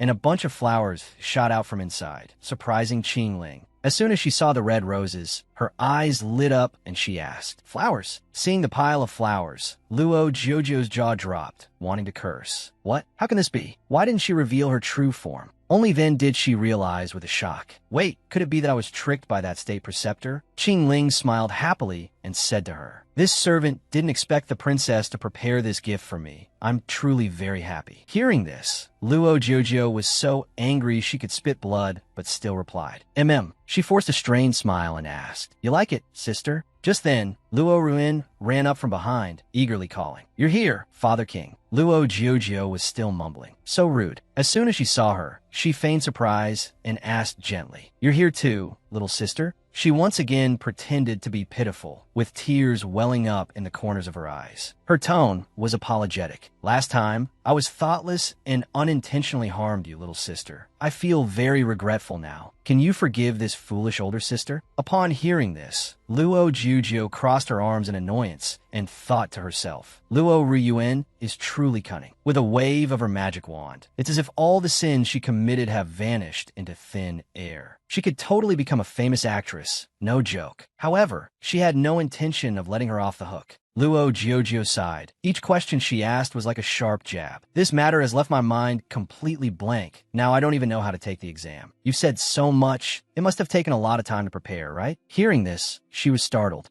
Luo Rien frowned in annoyance, wondering to herself, how can this little good-for-nothing utter such sharp words? As for Luo Jiuzhou, she stared at her guard raised. She will definitely plot to make me fail this exam. I have to be more careful. Qing Lang, standing between the two, suddenly chuckled, then turned to address everyone present. Everyone, it is time for the inheritance examination to begin. First, we must search the first princess and the second princess. To prevent any cheating, we must check thoroughly to ensure there are no suspicious items on the princesses' bodies. Two servants came forward and carefully inspected the attire of both Luo Jiujio and Luo Ryuan. After the inspection was complete, she walked away. In the next stage, the two princesses would be taken to two different rooms containing separation charms. Luo Jiujio stepped into the room, and as soon as the door closed, a layer of magical charm appeared and then gradually faded. She approached the door, touched it, and thought to herself, "This room has a charm on the door, making it impossible to see through. It's also been carefully soundproofed. Once the time is up, this charm will automatically disappear." She sat down, picked up the exam paper, and smiled confidently, assessing to herself, "Perhaps this place isn't so bad." The exam questions are also very simple. Suddenly, she was startled, her face showing clear astonishment. "What is this?" She reached out and wrote a few characters on the paper, but they all smudged, causing her to panic. Why is the ink smudging like this? She picked up the ink slab to check it and frowned. There's a problem with this ink. Luo Jiujio immediately ran to the door, banging on it loudly and calling out, "Hey, is anyone there? Open the door." But there was still no response, which made her panic. "Hey." She furrowed her brows tightly and wondered. "This is bad. No one can hear anything from inside here. Do I have to wait until time is up?" Luo Jiujio turned back, picked up the paper, and mumbled, "No, if that happens, I'll lose." Leaving the paper blank is the same as saying, "I don't know how to do it." At the same time, in another side hall, inside Luo Ryuan's examination room, she was smugly writing her answers while saying, "Everything will belong to me, everyone. You still want to compete with me for the throne? You little good-for-nothing." It was obvious that she was the one who had tampered with Luo Jiujio's ink. A fae, who had now transformed back into his human form, stood on a roof eave, gazing intently at Luo Jiujio's examination room with great worry. Becoming a queen without the trust of those around you is no different from being a prisoner. I wonder how Jiujio is doing. However, Jiujio has also tried very hard. This time has been tough for her. At this thought, he chuckled. After a while, the exam time was over. Xing Lang shouted that time was up. The first test was over. The two princesses' tests have been placed in a box for the sake of fairness. His Majesty the King will personally and publicly judge who wins and who loses. After the two test papers were placed in the box and taken away, a servant presented the first Princess Luo Ryuan's paper and announced, "Your Majesty, this is the first princess's test paper." After reviewing the test paper, His Majesty nodded and commented, "There are 5 wrong answers. The rest are all correct." Not bad. Upon hearing this, the ministers whispered amongst themselves, praising and flattering her. The first princess is truly outstanding. Only 5 questions wrong. I remember those exams organized by the Empire. The first princess only got a few questions wrong.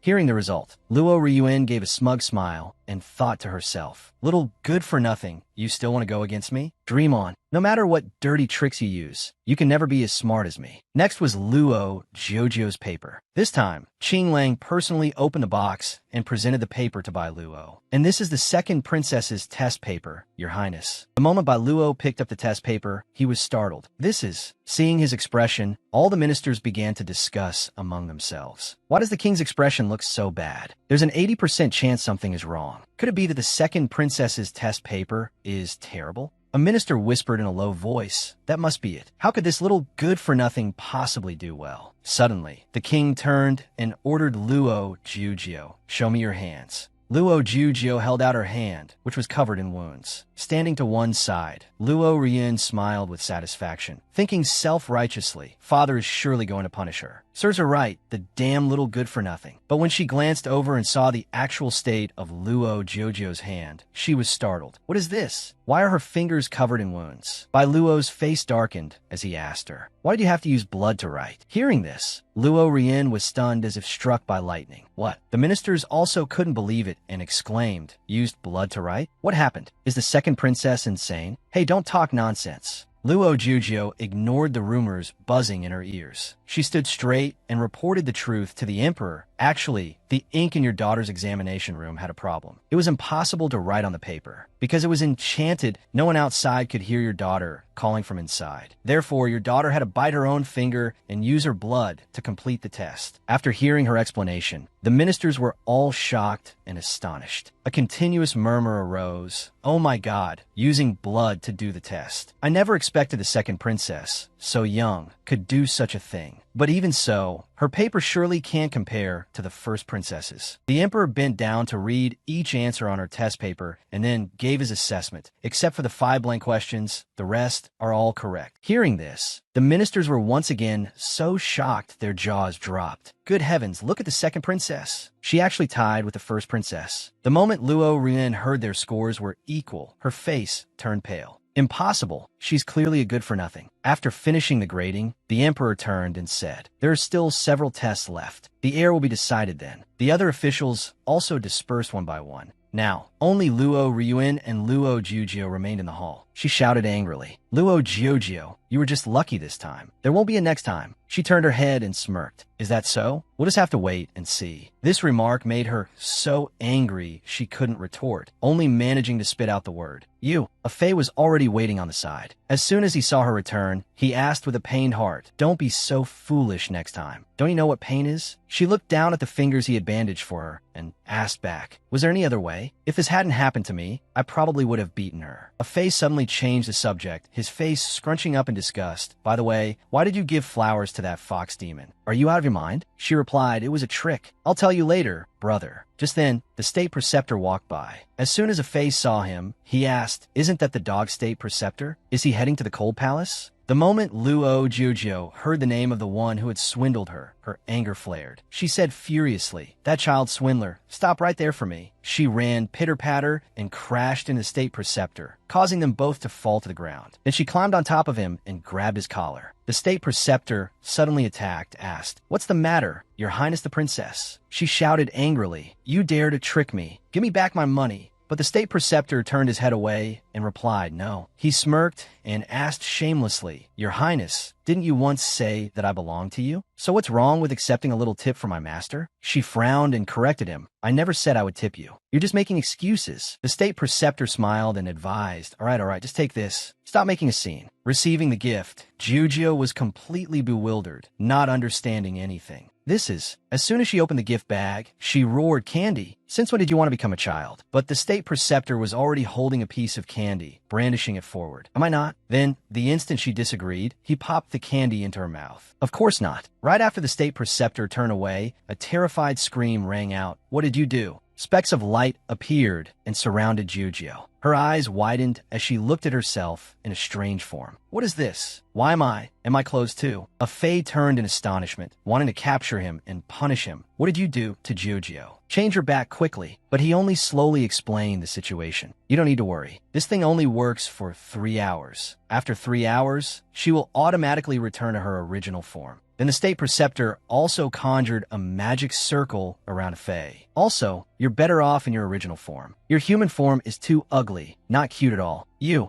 At this moment, Jiujio finally spoke up angrily. What did you do to a Fei? The state preceptor replied gracefully, I only sealed his power. I didn't commit any crime. Besides, he looks very cute. She continued to screech while hugging the little cat in her arms, questioning him further. Then what about the weapon you gave me? He smiled. After 3 days, Qing Lang will reveal her true form. If she's in the palace at that time, the king will find out. Jiujio's voice became steely. If you don't want to die, don't you dare trick me. Why did you agree to help me? The state preceptor suddenly reached out, pinched her cheek, and praised effusively. Oh my, you look so adorable. Take a guess. Teased to the point of irritation, Jiujio bit his hand and scolded. Get your dog paw off my face now. Seeing his arm scratched with several lines, he was a bit panicked and pulled back with a fearful look. Don't you want that little fox demon's identity to be exposed? In this state, perhaps it will be easier for you to do it. Jiujio was a little puzzled by how well-informed the state preceptor was. How did you know I wanted to do that? He just smirked, shrugged, and replied perfunctorily, is there anything in this royal palace that I don't know? Of course, you're no exception. I can monitor monitor everywhere, but I'm paying more and more attention to you. Jujio seemed stunned and asked further, what do you mean? You said I could accomplish this more easily with this body. He nodded in agreement. Because he is a demon, his body can withstand anything. The box I gave you might not have any effect on him, but you, in your current state, can. Jujio was still a little worried. Helping a Fae and me hide our identities, and also helping me make that demon reveal his true form. What do you really want? At this moment, a sly smile appeared on the state preceptor's face. Of course, everything has its price. You must promise me 3 things. Her face tensed slightly as she asked him. What 3 things? But the state preceptor didn't finish. I will tell you when you become the queen. You should remember, once you've made a pact with me, you won't be able to back out. Jujio froze for a moment. Looking at his back, her mind was now a tangled mess. Hey, what's he talking about? It's so hard to understand. Suddenly, she was startled by a nearby cry. Help, help me. Jujio looked around. Someone was crying for help. There was a man by the nearby lake shore. Muzi-han, why had he fallen there? Jujio hurriedly ran over and pulled him ashore. Are you okay? He was soaked to the bone. At that moment, he looked up at the person who had just saved him. You. But his face was flushed with shyness. This beautiful big sister is.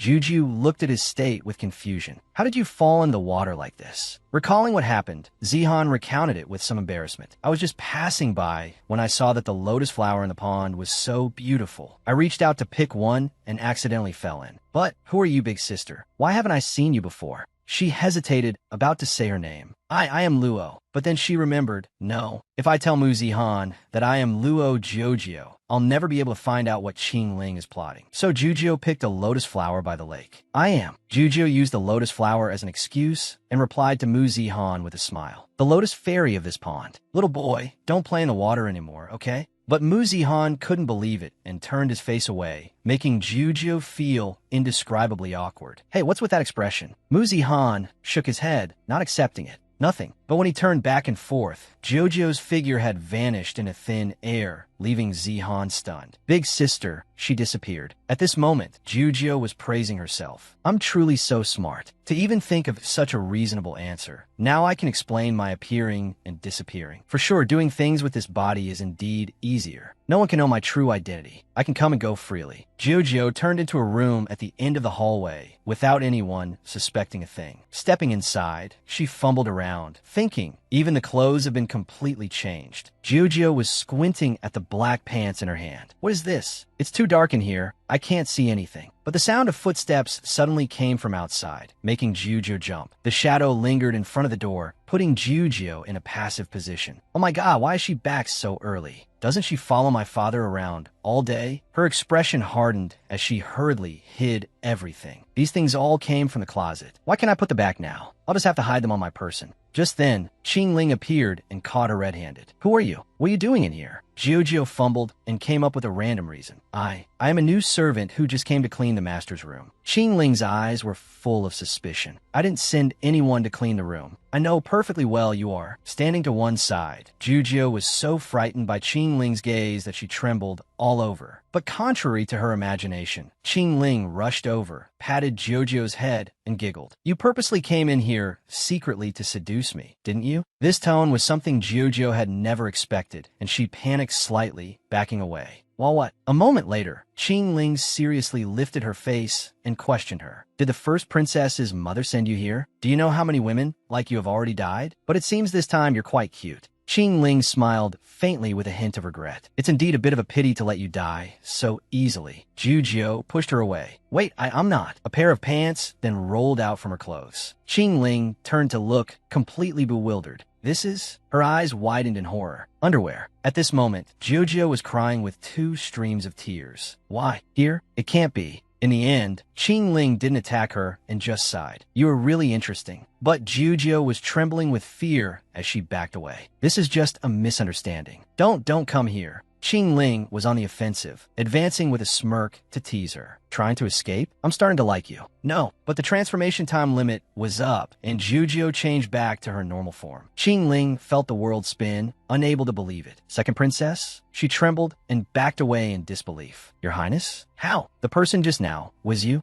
There was a trace of blood on the corner of Jojo's mouth. She chose her words to explain. If I said I just woke up, would you believe me, sister? In her heart, Jojo was screaming frantically. I can't say that everything was because of that dog state preceptor, or else the entire plan that I put so much effort into preparing will be exposed. As long as I'm not suspected, I still have a chance to uncover all of his secrets. At this moment, Qing Ling was still lost in her own messy thoughts. Her Highness the Princess intended to secretly steal my underwear that carries my scent. Could it be that the princess likes me? Surely not. She suddenly thought of a terrifying scenario. If I tell the king about this, I'll be considered to have seduced the princess and be hanged. Seeing her myriad of expressions, Jojo decided to sneak out and quickly bolt through the main door. Ah, here. I remember I still haven't picked up my new clothes, goodbye. But after just a few steps, she stopped. Oh, over by the lotus pond from earlier, a boy's figure was still standing dazedly in a corner. Muzi Han, he's still been standing here all this time. She also noticed the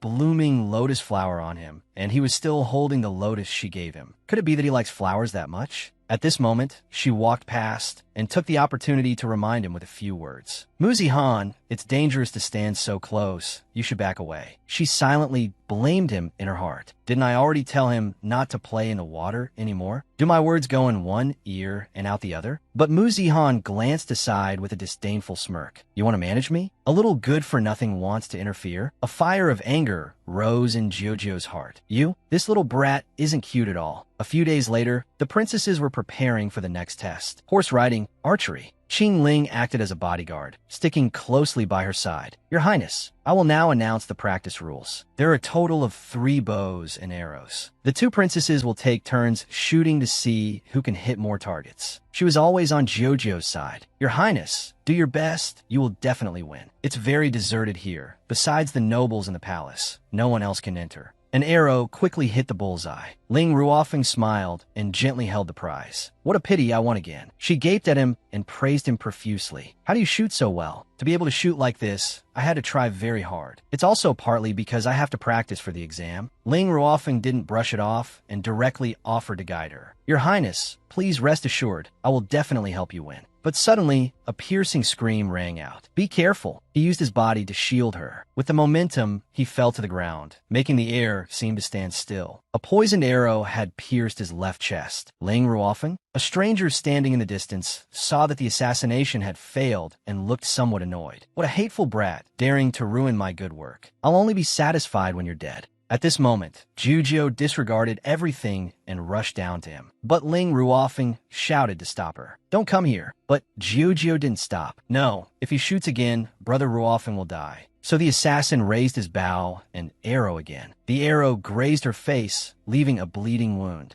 Ruofeng's eyes widened as he shouted worriedly, Your Highness, your face. She quickly turned towards the stranger, sneered, and questioned him. You're standing there because you still want to shoot? So Jojo decisively raised her bow, an arrow, and aimed at the opponent. I won't give you another chance. The arrow then followed the shooter and plunged straight into the opponent's left chest. At this moment, Jojo ran to him. Ling Ruofeng? By now, he had fainted from excessive blood loss, and she could only scream in anguish. It's not good. Help me. Nu Yin faintly heard a cry for help in her ear. Could it be that the person sent by Mother Han has succeeded? She sneered in anticipation. The queen's throne is firmly in my grasp. At this moment, Qing Ling the Shadow Guard and a group of servants escorted their way over. What happened? Seeing the scene before her, Qing Ling's jaw dropped. Second princess, your face is bleeding. But Jojo just felt it was normal. The thing she cared about most was the person lying in her arms. I'm fine. It's just a superficial wound. Hurry and save Ling Ruofeng. He has. But Qing Ling just pulled her aside and advised her to let the subordinates carry him away. Your Highness, please stay here and prepare for the test. But Jojo immediately shook her head, showing her displeasure. He was injured this badly all because of me. I won't be at ease if I don't go with him. At this moment, Ruofeng struggled to get up and try to comfort her. Your Highness, don't worry, I'm fine. You can't miss the exam because of me. Remember, you must win before you come to visit me. Hearing that, Qing Ling continued, agreeing with young Master Ruofeng's opinion. Your Highness, this world is full of dangers that are always aimed at us. Only by rising up and becoming a strong person can you protect the ones you love. At this moment, Nu Yin was pretending to be a good sister, crying beside their royal father. Royal father, how is my younger sister? Is she alright? It seems it was an assassin. I should have been closer to her to protect her. It's my fault. But he just replied flatly, she's fine. What? This news was like a thunderbolt striking her. Little good for nothing. Where are you? Weren't you supposed to be seriously injured? Damn it. But upon seeing that Jojo only had a scratch on her face, she began to hype herself up. So what if she's fine? Why should I be afraid of a good for nothing? There's no way she can shoot more arrows than me. At this time, Qingling stepped forward without delay and bowed for an audience. Your Majesty the King, because the assassin caused an interruption, we must hold this test immediately. It cannot be delayed. Nu Yin looked towards Jiuzhou with astonishment and loathing. What? How is that possible? This little good-for-nothing couldn't have fought him off alone. Could it be that Ruofeng guy? He's as persistent as a leech. At this moment, Nu Yin resorted to using a beauty trap to sway his decision. Royal father, it's not fair. After that horse riding incident, I've constantly felt like someone is watching me. I can't pick up a bow and shoot. I feel very scared. But he only glanced at her, not agreeing with this idea. You may say that, but the test cannot be changed. The officials have already arrived. But if that's the case, men, search the surrounding area for me. At this moment, Nu Yin, standing behind her father, gave a cold, ambitious smile. Little good for nothing. I'll keep my eyes wide open and see what you can do. Each person has 3 shots. Whoever lands more accurate arrows will win. Meanwhile, Jojo's arm was dripping with blood. I know full well your wrist is in great pain right now. I don't believe you can win. At this moment, Nu Yin stepped forward. All 3 arrows hit the bullseye, drawing effusive praise from everyone. The eldest princess shot 3 arrows into the center ring. The cheers grew louder. 3 shots, 3 hits. A true genius. Truly amazing. The eldest princess really hits whatever she aims at. At this moment, Luo Nu Yin glanced at her younger sister with an arrogant look. How about that? Little good for nothing? Why become queen? The first person I want to kill is you. Qingling the shadow guard only now noticed the wound on her arm. Second princess, your arm. Do you need it bandaged? But Jiuzhou shook her head and refused. There's no need. In her heart, she was determined to win at any cost. Even if I have to die and come back to life, I must become the queen and protect those I care about. How can a small wound like this stop me? Therefore, Jiuzhou did something audacious. She raised 3 arrows at the same time, attracting her father's attention. Immediately after, the 3 arrows were shot, piercing the bullseye simultaneously. This is heavens. In just one shot, 3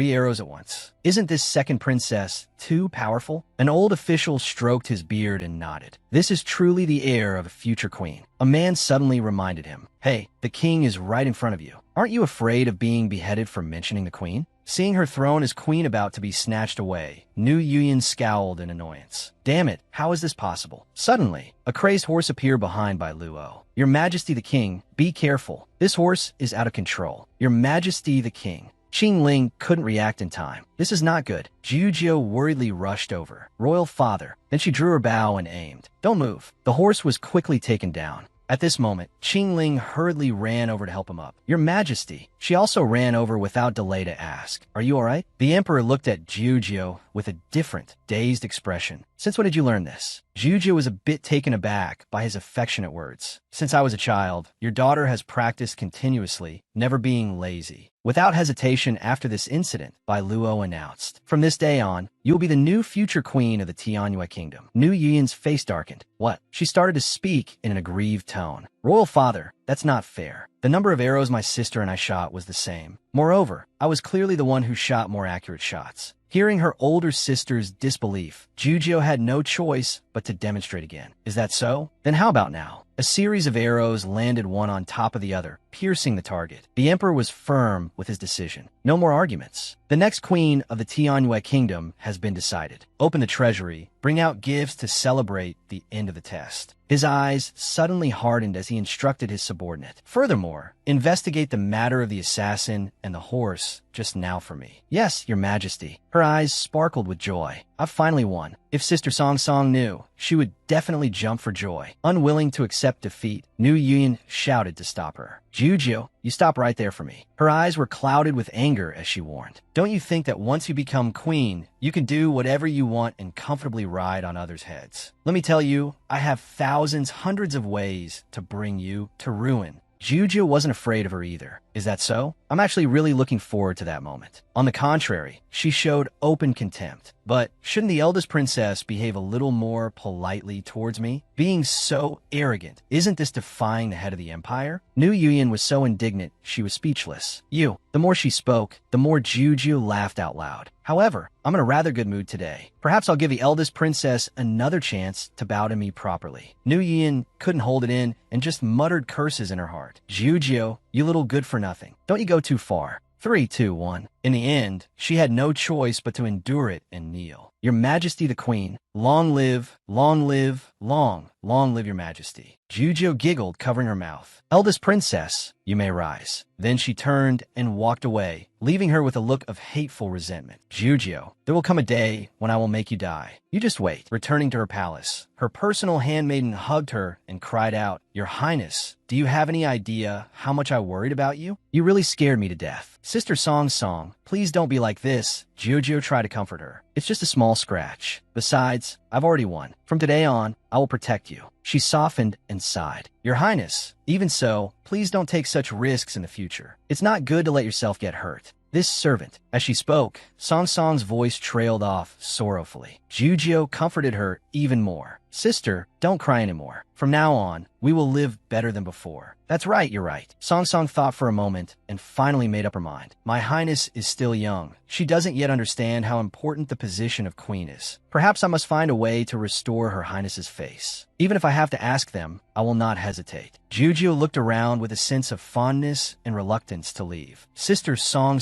because I'm the queen, I will have my own palace, and people will come to clean it every day. Starting tomorrow, we will move there. This servant understands. Suddenly, she thought of him. Brother Ruofeng was so seriously injured yesterday. I wonder how he is now. But as soon as she looked out, she saw his looming figure. Ling Ruofeng, why are you here? You should hurry back and rest. He replied to her with difficulty. Your Highness, you already know, don't you? Ling Ruofeng stepped forward to take full responsibility. Your Highness, for the matter of your injury, I will take responsibility. Jojo's eyes widened, not understanding his meaning. What are you talking about? Shouldn't you be applying medicine and letting your body rest so your wounds can heal quickly? But Ling Ruofeng just shook his head vehemently. No, I'm saying I will take full responsibility for you until you come of age. Thinking this was just empty talk, she laughed heartily. Hey, you look quite cute right now. Ling Ruofeng asked shyly. Your Highness, what are you laughing at? It's nothing. You should go rest now. Mu Zihan had followed the two of them here and was eavesdropping. This white-haired guy can actually say such shameless words. Damn it. What's so great about becoming that little good-for-nothing's concubine? A few days later, Juju went to his study again. Where is he? Outside, a eunuch happened to see her. Your Highness, are you looking for someone? Her eyes were full of worry as she asked. Eunuch, isn't the crown prince of the neighboring kingdom recuperating here? He smiled. Your Highness, what are you looking for him for? It seems he is being sent back to the neighboring kingdom today. I'm afraid he has already left the imperial city. Juju was stunned. What? He's already gone? She immediately rushed outside. Your Highness, where are you going? Mu Zihan stood in the room, muttering and pleading. Juju, please just notice me once. She's not in the room, but on the table, a letter caught his attention. What's this? Mu Zihan curiously opened it to look. Isn't this that white-hair guy's handwriting? Inside the letter was written, My second princess, I must return to the neighboring kingdom. Because this happened so suddenly, I couldn't say goodbye to you. However, please remember the words I said. In 10 years, I will return to your Highness and fulfill that promise. Mu Zihan was momentarily surprised, so it turns out he had to go back. He immediately crumpled the paper. If you've already left, then don't ever come back. Meanwhile, she stood listlessly in the corridor. So it's too late. I can't see Ling Ruofeng anymore. Her eyes welled up with tears. This is truly the Warring States period. It's a pity he couldn't stay longer. I didn't even get to say goodbye. After thinking for a while, Juju started to blame him. Moreover, after running back and forth like this, I still couldn't meet him in the end. But if it were me, I would have left something behind, like a letter, for example. Only then did she slowly walk back to her room. She was greeted by the face of Mu Zihan. What did you do to be panting like that? Juju quickly asked. Mu Zihan, did you see any paper on my table? He felt a pang of guilt but still firmly denied it. Of course not. Who would be blind enough to leave a piece of paper for someone as ugly as you? Her mood immediately sank into sadness. Outside, the sound of a horn blared, startling them both. Why is there suddenly the sound of a horn in the palace? 2 short, 3 long. Isn't that the signal for an enemy attack? Father. She ran frantically to his side. What's wrong? Why do you want to assemble the soldiers?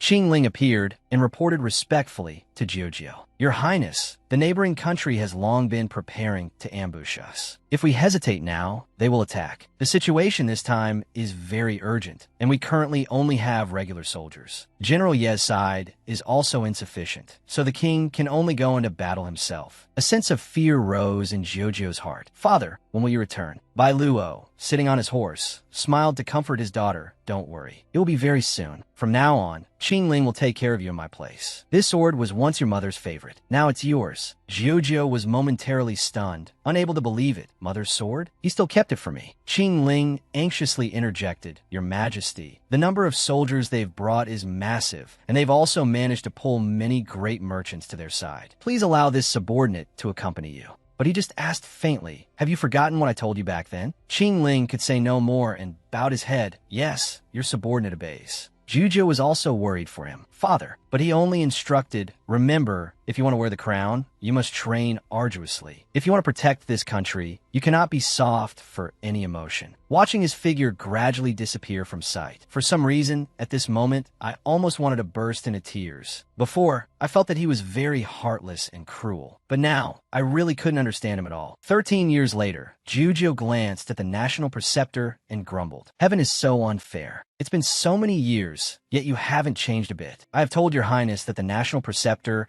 is also considered a deity. Therefore, I am immortal. She scoffed. Humph, you think I believe you? He shrugged, unconcerned. Suit yourself. The only truth is that I really haven't aged at all. Besides, your face is ruined by a scar, so it's natural to be jealous. Suddenly, he touched her arm and said softly, However, your highness can rest assured, if people won't marry you because of it, you still have me. This national preceptor is always ready whenever you wish. You, Jiujio shrieked and scolded. You immoral old man. The national preceptor, despite being scolded, still smiled as he spoke. I heard that although the king still has to go to battle, the situation has stabilized. Perhaps he will return sooner than expected. Well, are you happy? Is there anything to be happy about? She slowly bit into a pastry and replied. 3 months ago, there was similar news. I waited happily for over 2 months, but in the end, he didn't come back. I'm not excited anymore. At this moment, Song Song rushed in to report urgently, Your Highness. The second young master is here to see you. She looked outside in a daze and mumbled, Muzi Han, he's here? The national preceptor took a sip of tea and reminded her, Be careful, Your Highness and he haven't seen each other in over 10 years, it seems. Zihan waited outside until his face soured. Why is this little good-for-nothing taking so long to come out? I've wasted so much time thinking more highly of her. How hateful. Just then, he ran into an old acquaintance. Luo knew Yuyan. Wait, isn't that the Lotus Fairy who saved me back then? A handmaiden was respectfully informing New Yuyan. Your Highness the Princess, the previous betrothal was decreed by the king, so it is very difficult to annul it now. She snorted coldly. I don't care. I don't want to marry that ugly man. She even gritted her teeth unhappily. When we were young, his family was so famous, and they were nobles who frequented the palace. Who knew he would grow up to be so ugly? Lotus Fairy, Muzi Han, ran over to greet her. Do you remember me? This person is so handsome. The moment she saw him, she acted shy. Excuse me, you are. Muzi Han, having mistaken her for someone else, recounted the old story. Do you remember the Lotus Fairy? When I was 7, I fell into the Lotus Pond, and it was you who saved me. It's so fortunate to meet you again. Lotus Fairy, she laughed gleefully in her heart. It seems he's mistaken me for someone else, but he's really so beautiful. Truly a handsome man straight out of a fairy tale. Nu Yuan shyly nodded. I remember it as if it were yesterday. Now that we're adults, I still dream of when I was little. That was when I met you. The national preceptor once said that a goddess was reincarnated, and she has power from the heavens. I didn't expect it to be true. Zihan continued happily. The fairy left in such a hurry back then. I didn't get to express my gratitude. Or perhaps you're the fairy's daughter. Nu Yin slowly revealed her identity. My Highness is the eldest princess of the Tianyue Kingdom. Jiujio looked ahead in surprise. Mu Zihan, what are you doing here? As she spoke, she didn't forget to add a sarcastic remark. By the way, I see you seem to be getting uglier and uglier. Huh? Zihan frowned, his sharp gaze fixed on her. I thought I wouldn't have to wait as long as I thought, but it seems that's not possible. You're too slow. Hearing this, Jiujio flared up. Does your mouth have no bones? She coldly turned and walked away, If there's nothing else, I'm leaving. At this, Zihan held back his anger, clenching his teeth. How can anyone stand this spoiled brat of a sister? Her temper is truly unbearable. Nu Yuyin forced a smile. Young master. My younger sister is still childish. Please don't mind her. Zihan pouted and looked away. Why should this young mastermind? On the other side, a Fei couldn't help but feel indignant. This Luo Nu Yuyin is truly cunning. No wonder she could also be an heir to the throne. Talking behind your back, without anyone knowing. Hey, are you just going to let her run rampant like that? You should teach her a lesson. Jujio replied calmly. She does that because she's jealous of me. What's so unreasonable about losers who like to cause trouble? Just then, Song Song ran over in a hurry. Your Highness. Seeing this, Jujio was a bit surprised. What's wrong? Sister Song Song, what happened? Song Song stammered as she looked at her. The king, he has returned. Hearing this, Jujio's jaw dropped. The expression on her face froze for a few seconds. A moment later, in the main hall. Father, you can't be joking. A deep voice replied. Do you think this is a joke? Jujio hurriedly waved her hands, stammering. Your child did not mean that. It's just that this is happening too quickly. Your child is not yet mentally prepared. Her father replied sternly. 1 month from now is your coming-of-age ceremony, which is also the day you will be crowned queen. By then, you must have at least 6 husbands with you. It shows the prosperity and the queen's respect for the empire. Jujio blushed with embarrassment. But am I not only 18 years old? Seeing this, Qing Ling chuckled. Most women in the Tianyue kingdom are already married by the age of 14. Compared to them, you could be considered quite old now. At these words, Jujio was extremely surprised. Old? On the other side, Bai Luo gently closed his eyes. The second young master of the noble house, and the only son of General, you both have marriage contracts with you from childhood. Besides them, your task now is to find 4 more husbands for yourself. That's right. It seems you're also quite fond of Qing Ling. If you want, I can make that happen as well. Hearing this, both Jujio and Qing Ling's jaws dropped. Jujio immediately retorted. No, Bai Luo frowned at her. Why not? Qing Ling explained awkwardly. Because, with this lowly status, I think I cannot possibly enter the second princess's rear palace. Jujio, beside him, continued. Father, a forced melon is not sweet. Let me choose for myself. She thought to herself, even if a pile of money fell on my head, I would absolutely not marry this ugly demon. At the same time, in another place. Your Highness, I've been very sad these past few days. I was even afraid that you might have a problem with your orientation. Hearing this, Ruofeng slowly moved a game piece. His expression was calm, his deep voice asking in return. What do you mean by that? The other person chuckled softly. Your Highness, you are already 20 years old. An ordinary person would have likely been married long ago. Yet you haven't made any move. Not only are you not married, you don't even let servants attend to you. This is completely unusual. The most important thing is that I am the only one by your side to do everything. Many people think that I and your Highness are. Hearing this, Ruofeng could only give a wry smile. What nonsense! If I said that I have been waiting for someone for decades, would you believe me? The other person burst out laughing with delight. Are you laughing? The determination in your eyes right now doesn't resemble a heartless man at all. At the same time, a soldier entered from outside. He knelt solemnly before Ruofeng. Your Highness, a letter has arrived from the Tianyue kingdom. Seeing this, Ruofeng immediately took the letter. At that moment, his expression changed instantly. Sensing something was amiss, the other person asked cautiously, Your Highness, what's wrong? Your face has suddenly darkened.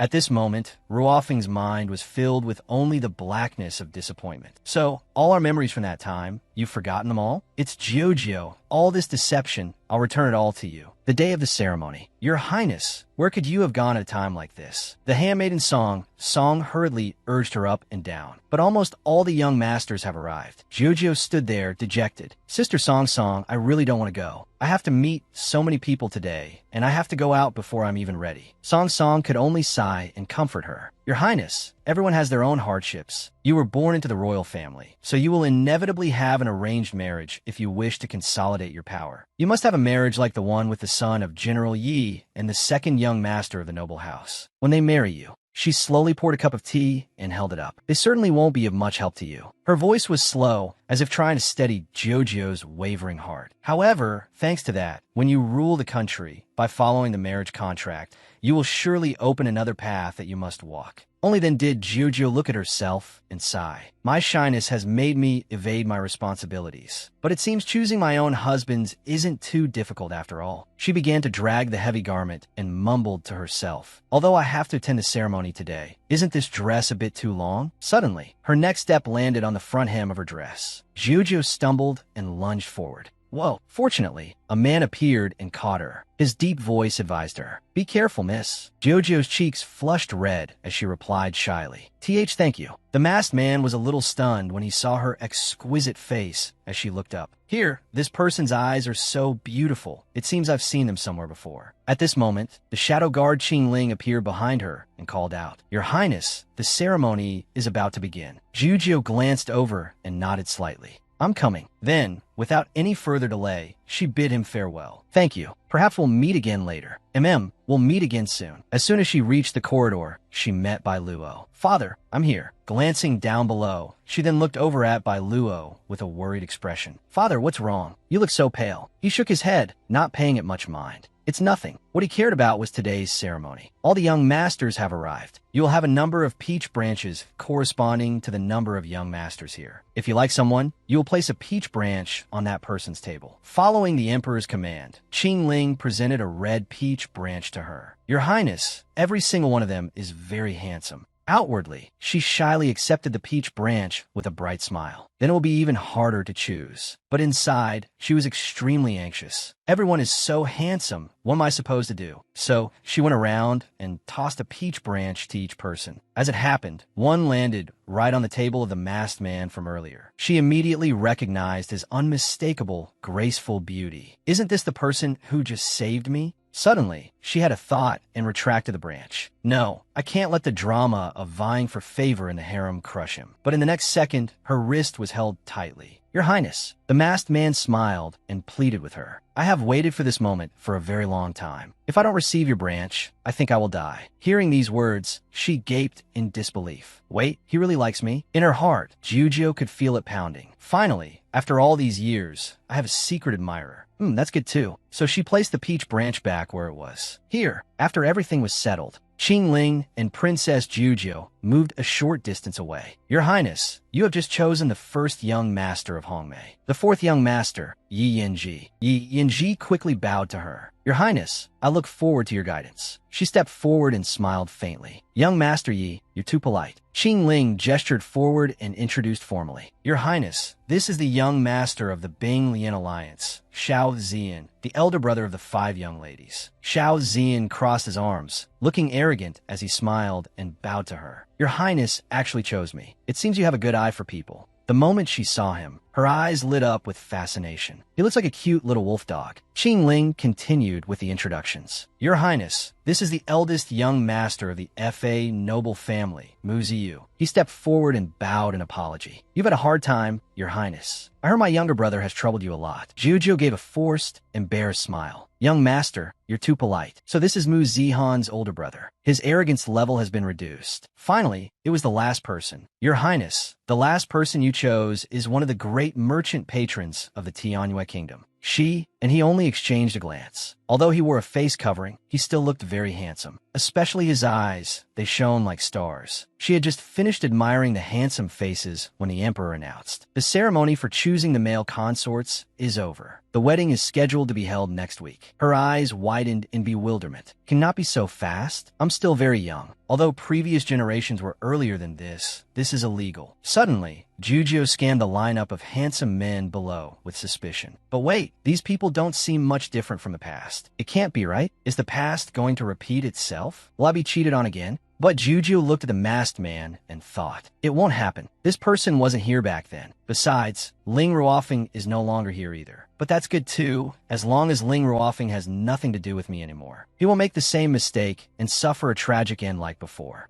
In the hall, Nu Yian cheerfully carried a bowl of soup over, her voice syrupy sweet. "Father, you're here." As soon as Qing Ling saw her, he stepped out and sneered. "Eldest princess, what are you doing here?" She maintained her smiling face and replied, "My royal father has been on the battlefield for many years. He must be very tired. So I made some ginseng soup for him to help him recuperate." But Qing Ling didn't believe her, narrowing his eyes at her. "The king has been back for half a month, and only now does she bring soup. What is the meaning of this?" At that moment, she was still cheerfully carrying the soup before the emperor. "Father, please have taste." His gaze was icy. "When did I summon you?" Nu Yian's whole body froze. "Huh." The bowl quickly fell to the ground, spilling everything. The emperor glanced at the servants with displeasure. Since when did the guard at the imperial palace become so lax? They quickly knelt on the ground and begged, "Your Majesty, please forgive us. The eldest princess insisted on barging in. We couldn't stop her." He turned his face away coldly. "Drag them away. Beat them to death for me." "Yes, Your Majesty." Nu Yian stood frozen, unable to believe what was happening before her eyes. "Why is it like this? Is it because that little good-for-nothing has become the queen? Father didn't even look at me. It should have been me. I'm the one who should be favored." Nu Yian then blamed everything on Jiujio. "This is definitely because of that good-for-nothing Jiujio. She must have spoken ill of me in front of father. Otherwise, it wouldn't be this bad. But you won't be happy for long. Just today, your future husband was captivated by my beauty. He's not blind enough to follow an ugly little girl like you." In her sleeve, she hid a small vial of medicine. "You want to get married and become queen? Dream on. This time, I will utterly ruin you. You'll become the laughingstock of the world." Aphrodisiac powder. On the wedding night, Jiujio clung to her handmaiden's leg, whining, Song, I don't want to go." Song slowly persuaded her. "Your Highness, although your wedding ceremony today is just a formality with the 6 young masters, you must at least enter the chamber on your wedding night. Otherwise, it will be very difficult to explain to the king. Besides, you just need to sit inside and enjoy it." The more she heard, the more Jiujio didn't want to. No, Song knew this, but still brought the tray of name plaques to her side. "Your Highness, if people find out you didn't do this, how will you explain it?" So she froze for a moment, causing Song to freeze as well. "Your Highness." Finally, she made a choice and drew a plaque. But after seeing the name Feng Ruling, she was a little startled. "Why is it him?" Mu Zihan had been waiting outside for a long time, fuming. Today is such a grand wedding ceremony, and that little good-for-nothing Luo Jiujio didn't even come see me. He turned away in a huff. Damn it, how dare she make this young master go find her himself? Suddenly, a voice rang out, catching his attention. "Ah, lighter, your highness. How about this?" Jiujio's voice came through, each word clear. "No, it hurts." Mu Zihan couldn't listen anymore, his teeth clenched in anger. "Luo Jiujio, she's in here." He immediately pushed the door open and stormed in. "Damn it, Luo Jiujio, I won't allow you." But when he saw what was happening in the room, Zihan stood aside, stunned. At that moment, Juju looked up in bewilderment. What are you doing?" "Mu Zihan, why are you here?" The merchant patron standing beside her calmly explained, "Your Highness. Just now she was drugged. I saw it and helped her neutralize it." Mu Zihan angrily yelled at the two of them. "So you're going to be with him tonight? You like him, don't you?" But she couldn't understand this guy's personality at all. "Mu Zihan, what are you talking about?" He couldn't control himself and directly grabbed her wrist. "Luo Jiujio, why are you treating me like this?" A hand suddenly shot out as someone cursed. "Get out, don't touch her highness." Feng Ruling stood in front of her and threatened him. "Do you know that your attitude towards her highness is enough to have you killed and revived 100 times over? Get out now, or don't blame me for being forceful." Jiujio, from behind, tugged on his arm to mediate. "It's just a misunderstanding, don't fight." At that moment, Mu Zihan left the bedroom, filled with heavy resentment. Feng Ruling, right? I'll remember this. You just wait. Only then did Luo Jiujio tearfully apologize. "I'm sorry, today was so embarrassing." In the end, she took the hint and hurried to leave. You should go to bed early. I'll be leaving now." But he softly called after her. But in the end, Jiujio still left. "Your Highness, Luo Jiujio."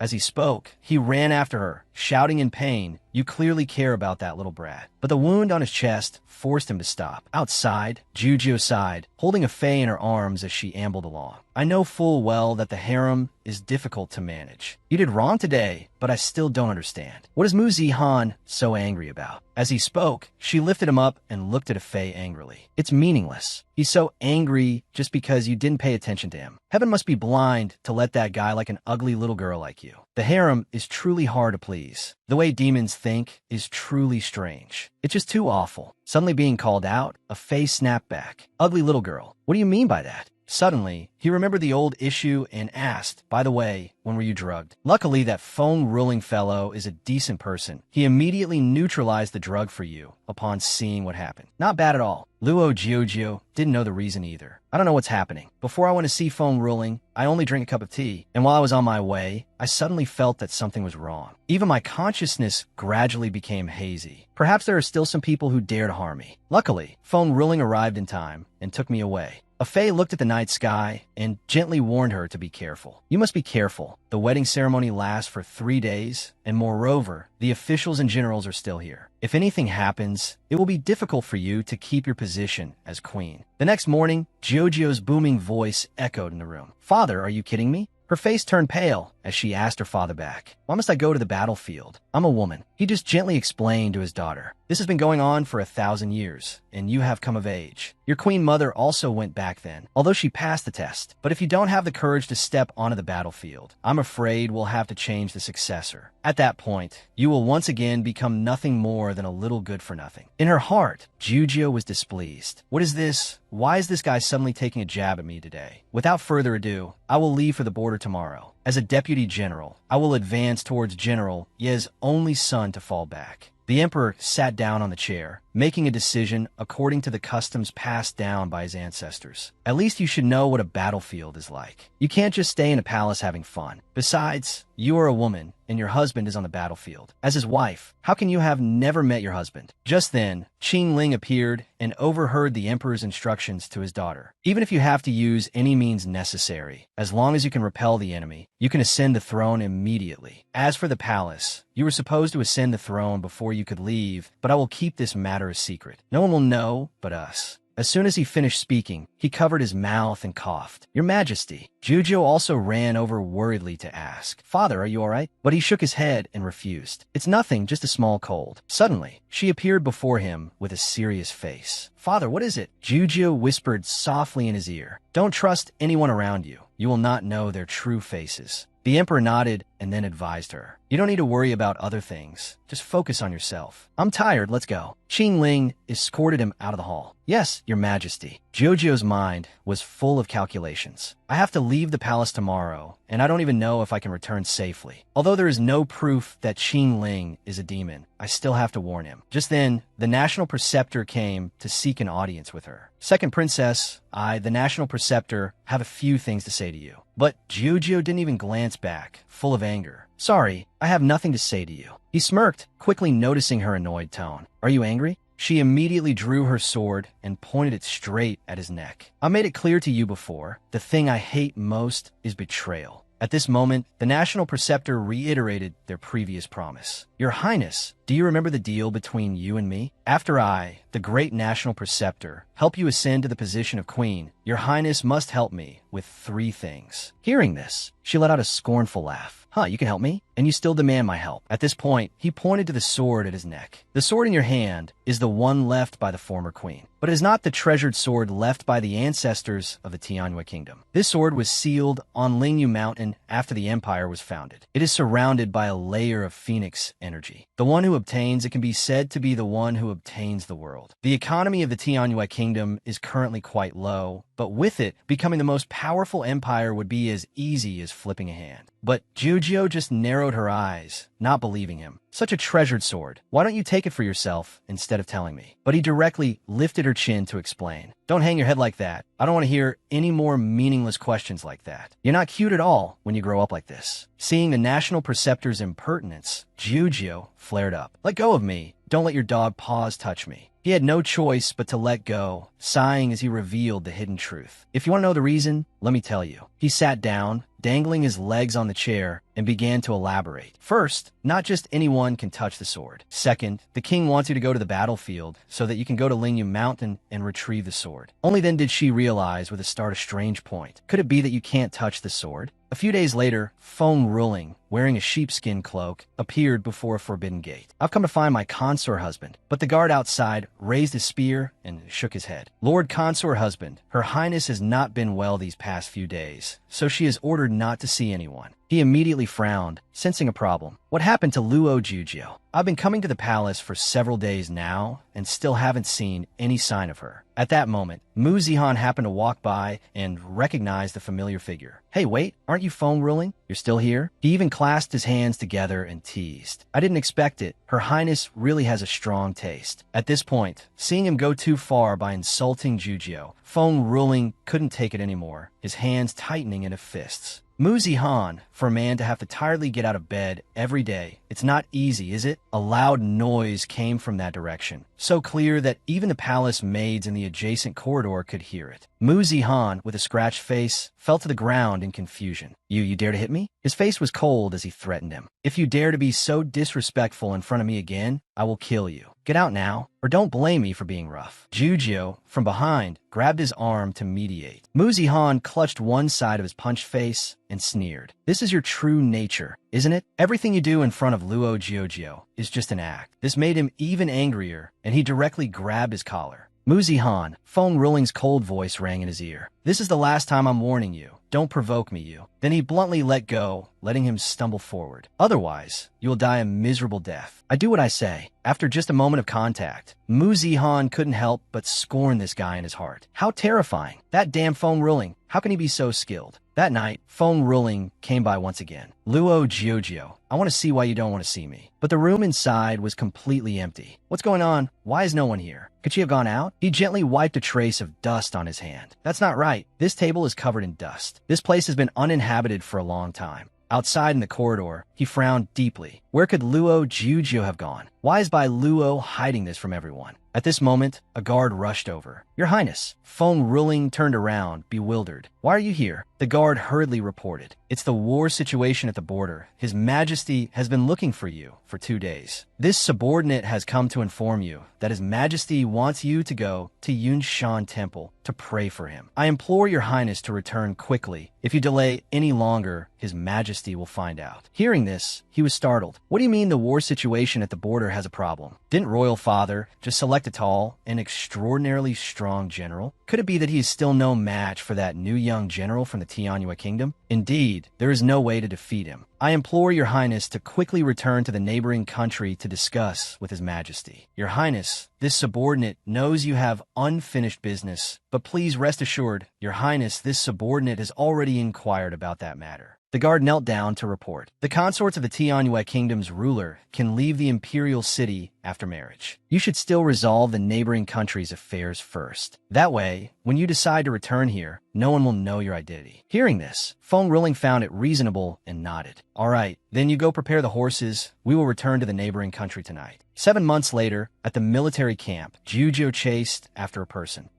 Deputy General Yuan, wait. Jujio ran breathlessly after him. When will your general be free? I've been here for several days. When on earth will I get to meet him? A man turned around with a stern expression. New Deputy General, you should not be so restless. We are all men who drink blood on the battlefield. We've been extremely busy lately. Unlike you, the new idle Deputy General. The battlefield is a dangerous place, not a place for games. You have soft flesh and delicate skin. If you get even a slight scratch, we generals wouldn't know how to explain it to our superiors. Then he turned away, not paying much attention. New Deputy General, you should just stay here and take care of your health. Watching his retreating back, not paying her any mind, Jujio sighed in frustration. Apeth, I feel that this Deputy General Yuan is not very friendly towards me. After a moment, she pulled herself together and encouraged herself. It's not just Deputy General Yuan who isn't friendly to you. All the soldiers here dislike you. The generals here all put pressure on newcomers. They all think you got here through connections, so none of them respect you. If I can't complete the mission my father gave me, I won't be recalled. It seems I have to think of a plan. I have to go see little General Yi tomorrow. At this moment, Jujio was returning to a familiar place. Finally found a place to bathe. Jujio dragged her tired body to the side of the lake. Goodness, they don't even consider how I, a woman disguised as a man, can bathe with those men. A sound from the other side attracted her gaze.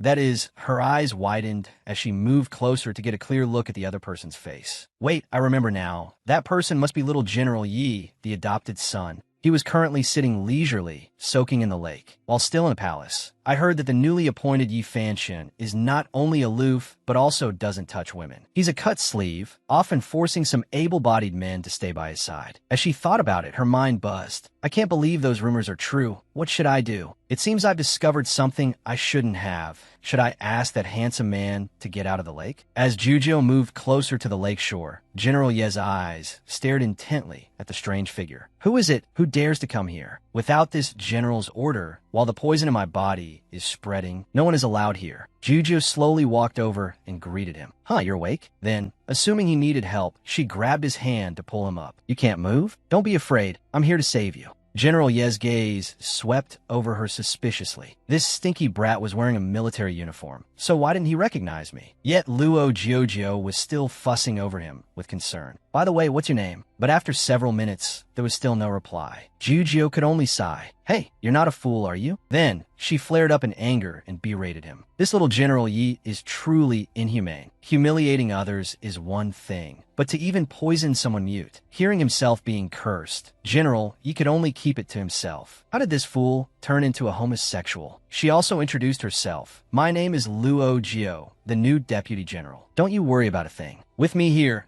I definitely won't let that damn homosexual lay a cruel hand on you ever again. At this moment, he vaguely realized she was the person he despised. So was the stinky brat who used the back door to get into my military camp a few days ago. As Jujo turned away, his arm, which was clinging to her, slipped off, his whole body swaying from the poison. Luo Jujo grew more worried and asked, Don't get agitated. There's no need to kneel like that. Helping someone in distress is what I ought to do. But if you want to express your gratitude, I'll give you the chance. Inside, General Yu was furious to the extreme. This damn fool. At night, the soldiers were still taking turns on guard duty. At this moment, Luo Jujo cracked the door open and peeked outside suspiciously. Why is it so chaotic outside? Are they looking for something? Suddenly, she was startled as she remembered the man she met by the lake. Oh no, that beastly little general, you must have discovered his boy toy has disappeared and sent people to search for him. Jujo ducked back into the room and covered him with a blanket. I must hide him well. Jujo even carefully instructed him, little boy toy, don't be afraid. Oops, I mean young master, don't worry. I will protect you. I absolutely won't let them find you. In her heart, she didn't forget to curse that other man. This little general is so terrifying, it's infuriating. I wonder when Deputy General Yuan will discover I'm in here. At this moment, the poison flared up in General Yi, his face flushing red, making Jojo frantic with worry. What's wrong with you? She gently touched his forehead and was shocked. Oh no, his body is too hot. He has a fever. All night, General Yi and Jojo struggled with his condition. So hot. Only now could she rest her hands and breathe a sigh of relief. It was too dark just now. I didn't pay attention. Unexpectedly, at this moment, she found herself becoming infatuated with the person before her. He doesn't look half bad. Suddenly, an arm pulled Jujo forward. She fell into his arms with the momentum. This close, does he want me to burn to death? Let go. But at this moment, he was delirious and fearful. Don't go, I beg you, don't go. Jojo's heart softened as well. It seems hugging him makes him a little more comfortable. Oh well, saving a life is more meritorious than building a 7-story pagoda. As soon as the soldier stepped in, he screamed loudly. General, he was also woken up. What are you screaming about? His vision went dark, not knowing what to say. General Yu. At this moment, General Yi turned to his side. What is this? Recalling yesterday, he couldn't believe it. Could it be that last night, while the poison was flaring up, this stinky brat brought me here? I have. At this moment, Jujo groggily woke up. What is it? Why is there such a loud scream? But what met her eyes were numerous soldiers standing before her, as if to take her away. Why are there so many soldiers? Could it be that shameless little general, Yi, found his little boy toy and sent people to capture him? Luo Jujo thought angrily to herself. No, I can't let him fall into that demon's hands ever again. So she immediately shielded Yi Fanshun, protecting him behind her, and scolded the soldiers. What are you looking at? He's my person now. All of you, get out immediately. The soldiers who had just rushed into the tent were startled and alarmed to hear this. The new deputy general actually admitted it. So, the general really is a homosexual.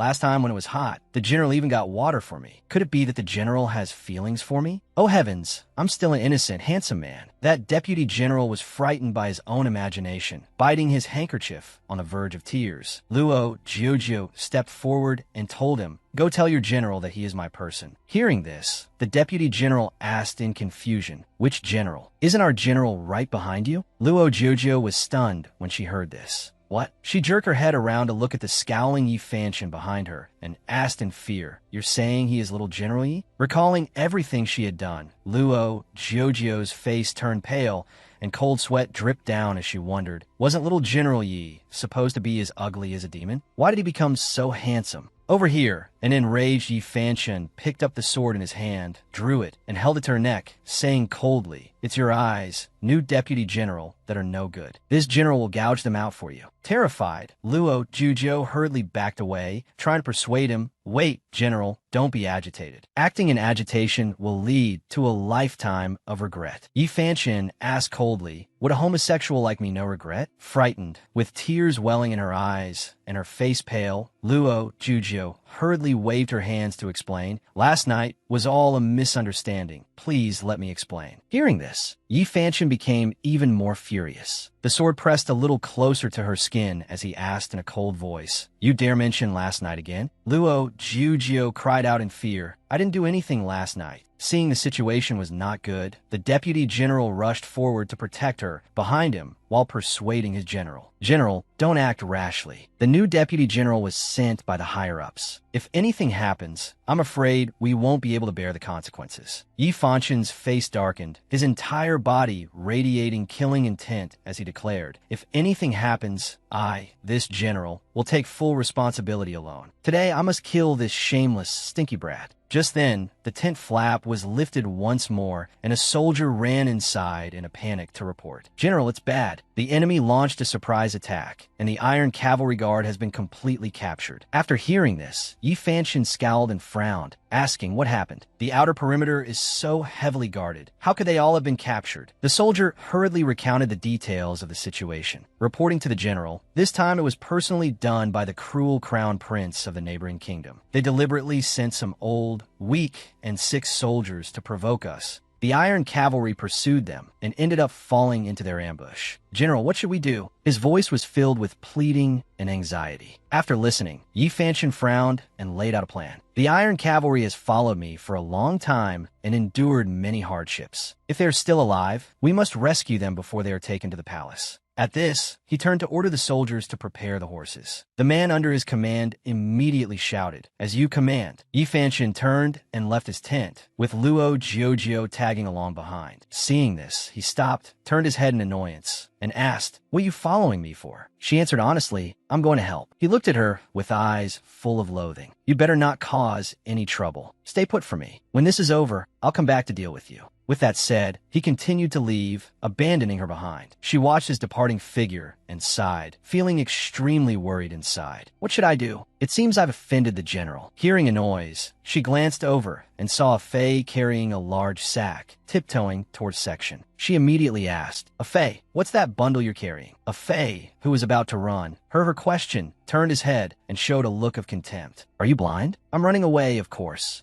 Luo Jiujiu found this extremely confusing. "Everything is fine. Why run?" A Fei turned back and asked, "Don't you remember from our past life what the result of this deadly battle was?" She nodded, remembering. "That's right, by this time in our past life, you were already dead. Of course you wouldn't know. This is a lure the tiger from the mountain ploy, luring the king into a trap." Knowing she had forgotten an important piece of information, a Fei added, "Yi Fanshan dies in this battle. I only thought of this when I heard about the crown prince of the neighboring kingdom. I remember that brat Yi Fanshan resisted for a long time to save the Iron Cavalry Guard. In the end, he died from tens of thousands of arrows piercing his heart." After hearing this, Luo Jiujiu let out a startled cry. A Fei continued, "The enemy is very strong. Even I am no match for them. Let's hurry and flee. If the fighting reaches here later, we're definitely done for." With that, he turned to flee. Seeing this, Luo Jiujiu hurriedly called after him, "A Fei." He turned his head in confusion. "Huh? What are you still standing there for? Let's hurry and get out of here." She clenched her fists and mumbled, "I." Luo Jiujiu frowned, her face now showing clear determination as she said to a Fei, "I want to go save little General Yi." With that, she turned and left. After hearing this, a Fei was startled and asked back, "What? Luo Jiujio, are you crazy?" Seeing that she was serious, a Fei was so anxious that he transformed back into his human form, grabbed her hand, and scolded. "Can you not cause trouble? Although I never went to the battlefield in our past life, I heard there are many ambush troops out there. The neighboring kingdom has summoned so many demons to join the battle. If you go out there, aren't you just throwing your life away?" Luo Jiujio stubbornly replied, "I don't believe in so-called fate. Even if there's only a 1 in 10,000 chance of survival, I must try my best. I am a successor queen of the Tianyue kingdom. I cannot just stand by and watch the general who protects my people go to his death." A Fei watched her resolute departing figure and mumbled, "Luo Jiujio, you've changed." Then he sighed again. "But then again, if you were to truly abandon those who have devoted themselves to you, you wouldn't be the Luo Jiujio I know." The next morning at the Great Gorge where the two armies clashed, the battle between the two sides was extremely tense. The neighboring kingdom had the upper hand. Seeing the situation was dire, a soldier hurriedly shouted, "General, you must flee. Don't mind us subordinates. Otherwise, you will die here." Yi Fanchen was stunned to hear this and quickly shouted back, "I will not abandon you." The soldier urged, "General." Yi Fanchen swung his sword, directly wounding a charging demon. After a prolonged fight, his body was extremely weak. He propped his sword on the ground for support, taking a moment to rest. He was so furious he could spit blood. These demons are truly formidable. I can't believe the neighboring kingdom and these demons are in cahoots with each other. Noticing something was wrong, a soldier hurriedly shouted, "General, be careful." It turned out that two demons were charging straight towards Yi Fanchen to attack. The moment he looked up and saw them, he was startled. Damn it, they're too close. It's impossible to dodge. Just then, 3 arrows flew in from a distance. All of them struck the goblins in the chest, taking them all down. Seeing this scene, Yi Fanchen was extremely surprised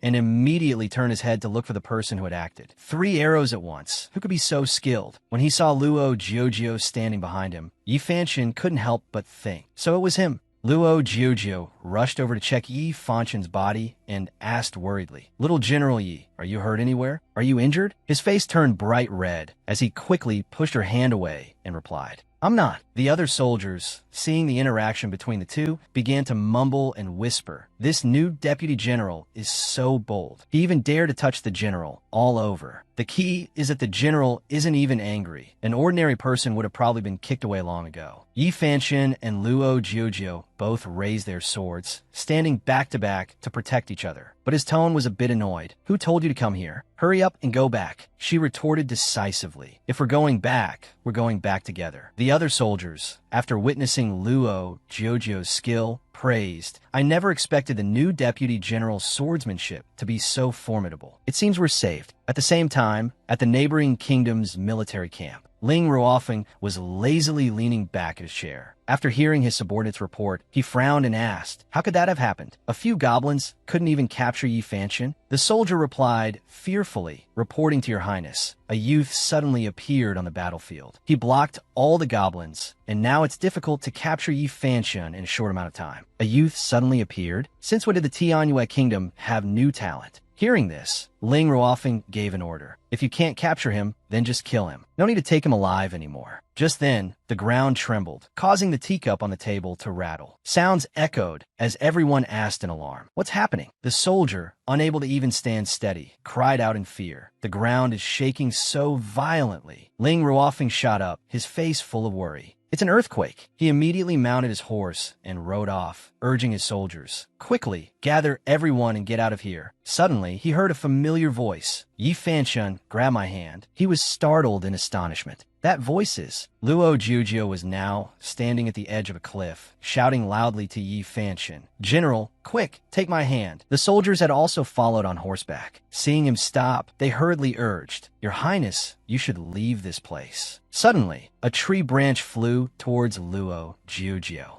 Seeing this, Ling Ruofeng cried out in alarm. "No!" Just as Luo Jiujio was about to fall, a Fei reached out and grabbed her arm, saying, "Got you." The moment Luo Jiujio saw him, she exclaimed happily, "A Fei." Ling Ruofeng, seeing from behind that she was saved, let out a sigh of relief. Thank goodness. At the same time, a goblin appeared behind a fae, a triumphant smile on its face as it asked, "You want to save someone?" "In your dreams." With that, the goblin attacked a fae, causing blood to spray from his body. He lost his strength and began to fall into the abyss. When he saw his attacker, he couldn't help but think in shock, "It's him. Wasn't he turned into a pool of blood at the demon-slaying pond? How could he?" Meanwhile, the goblin smirked, thinking smugly to itself, "So what if you're alive? Can't I just kill you a second time?" Seeing that Luo Jojo was about to be saved only to be attacked from behind by that guy, Ling Ruofeng charged forward in a rage. He swung a slap across his face and scolded, "You useless thing, what do you think you're doing?" The fox demon, holding his slapped face, asked in fear, "Your Highness the Crown Prince, didn't you order your subordinate to kill that general?" Seeing him so furious, a soldier quickly stepped forward to advise, "Your Highness, please calm down." Lu Shang was only being careless. In his heart, he thought, "It seems His Highness cares about that youth." The situation just now was so dangerous, yet he actually turned back. However, he still pleaded for the fox demon. "Your Highness the Crown Prince, Lu Shang has followed you for so many years and has always been loyal. I implore your Highness to show mercy." After hearing this, Ling Ruofeng turned around in annoyance and ordered, "In 3 days, you must bring that general in red armor back here. I want to see him, dead or alive. Otherwise, bring your head to see me." Lu Shang, terrified, quickly knelt down and bowed, replying, "Yes, your Highness, please calm your anger. Your subordinate will definitely bring that young general back." The group fell from the abyss into a nearby stream. Luo Jiujiu sank into the water, clutching her chest in pain, thinking, "It hurts so much. I didn't expect the backlash to be this severe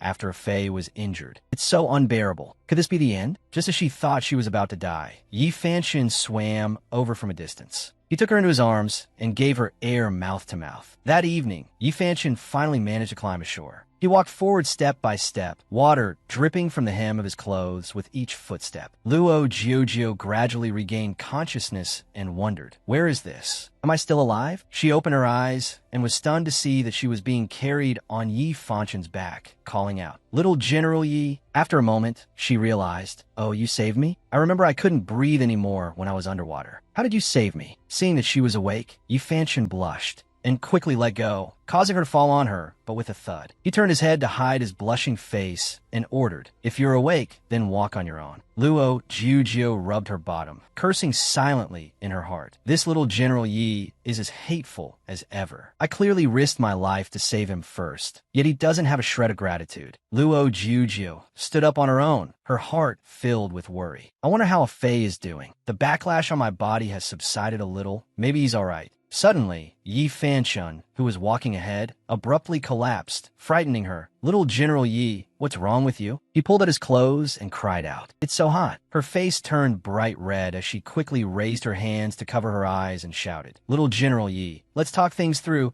Don't just strip your clothes off at the slightest disagreement." Then she realized with a jolt, "Wait a minute, his face is all red. The last time I saw him, he was just like this, outside a cave at the foot of the cliff." Yi Fanshin, leaning against the rock wall, slowly opened his eyes and let out a groan. Hearing the sound, Luo Jiujiu turned her head. As soon as she saw he was awake, she exclaimed with joy, "Little General Yi, you're awake. That's wonderful. You." Yi Fanshin seemed surprised to see her in the cave as well. "You've been taking care of me all this time?" She nodded affirmatively. "Of course, I can't abandon my little General Yi." Hearing her words, Yi Fanshin's face turned bright red as his thoughts drifted. "You're?" He silently cursed in his heart. "This shameless, detestable brat. Who wants to be with you?" Suddenly, Luo Jiujiu let out a scream. He quickly turned his head and asked warily, "What's wrong?" Luo Jiujiu, terrified, quickly hid behind him and cried out, "A mouse! There's a mouse!" Yi Fanshin made a speechless face and chided, "You're a grown man, and you're afraid of a mouse?" She retorted irritably, "Can't men be afraid of mice? Who made that rule?" Yi Fanshin, being a brave and courageous man, directly caught the mouse with his bare hands and threw it out of the cave. After dealing with it, he turned and grumbled, "All right, it's taken care of." Luo Jiujiu calmed down and asked with concern, "Little General Yi, you must be hungry, right?" He turned away, his face blushing, and continued to reply, "I'm not hungry." Hearing that, Luo Jiujiu turned to go outside, explaining, "I'll go pick some fruit. You're sick, so you should rest first." Seeing that she was about to take a risk, Yi Fanshin hurriedly tried to stop her. "Wait, I can endure it for a bit." She smiled gently and asked, "It might take a long time to get out of this forest. If we don't eat our fill, where will we get the strength to leave?" being with me. There's no need to trouble you, little General Yi. Hearing this, Yi Fanshan was stunned, then quickly grabbed her arm and called out, "Wait." She asked, startled, "Is something wrong?" He handed her the sword he always carried and instructed her, "Take it. I'm just worried you'll get bitten to death by a wild beast. If that happens, wouldn't I be exhausted to death?" Hearing this, Luo Jiujio understood and smiled, thinking to herself, so this is the kind of person little General Yi is. His pride is actually quite cute. She smiled brightly and replied, "Don't you worry, we will definitely get out of here alive. That's right, I've saved you twice now, little General Yi. Shouldn't you, little General Yi, think about how to repay me? I think you, little General Yi, are so good-looking and your martial arts are so strong. Why don't you offer your body?" She paused here, making Yi Fanshan blush beet red with a start. But who would have thought she would laugh and say, "As my bodyguard"? This made Yi Fanshan's face freeze stiff. Time was running short, so she quickly waved goodbye. "I'm gonna pick some wild fruit. You just be good and stay here for now, little General Yi. Don't run around." Yi Fanshan muttered irritably to himself, "This detestable fellow." Luo Jiujia walked past a patch of grass. At the same time, a weakened Lu Shang was stumbling forward, muttering, "That was terrifying. Luckily, I ran fast. Otherwise, I would have been beaten to death by that guy." His whole body was covered in blood as he clutched his wound and cried out, "It hurts so much, such a big wound."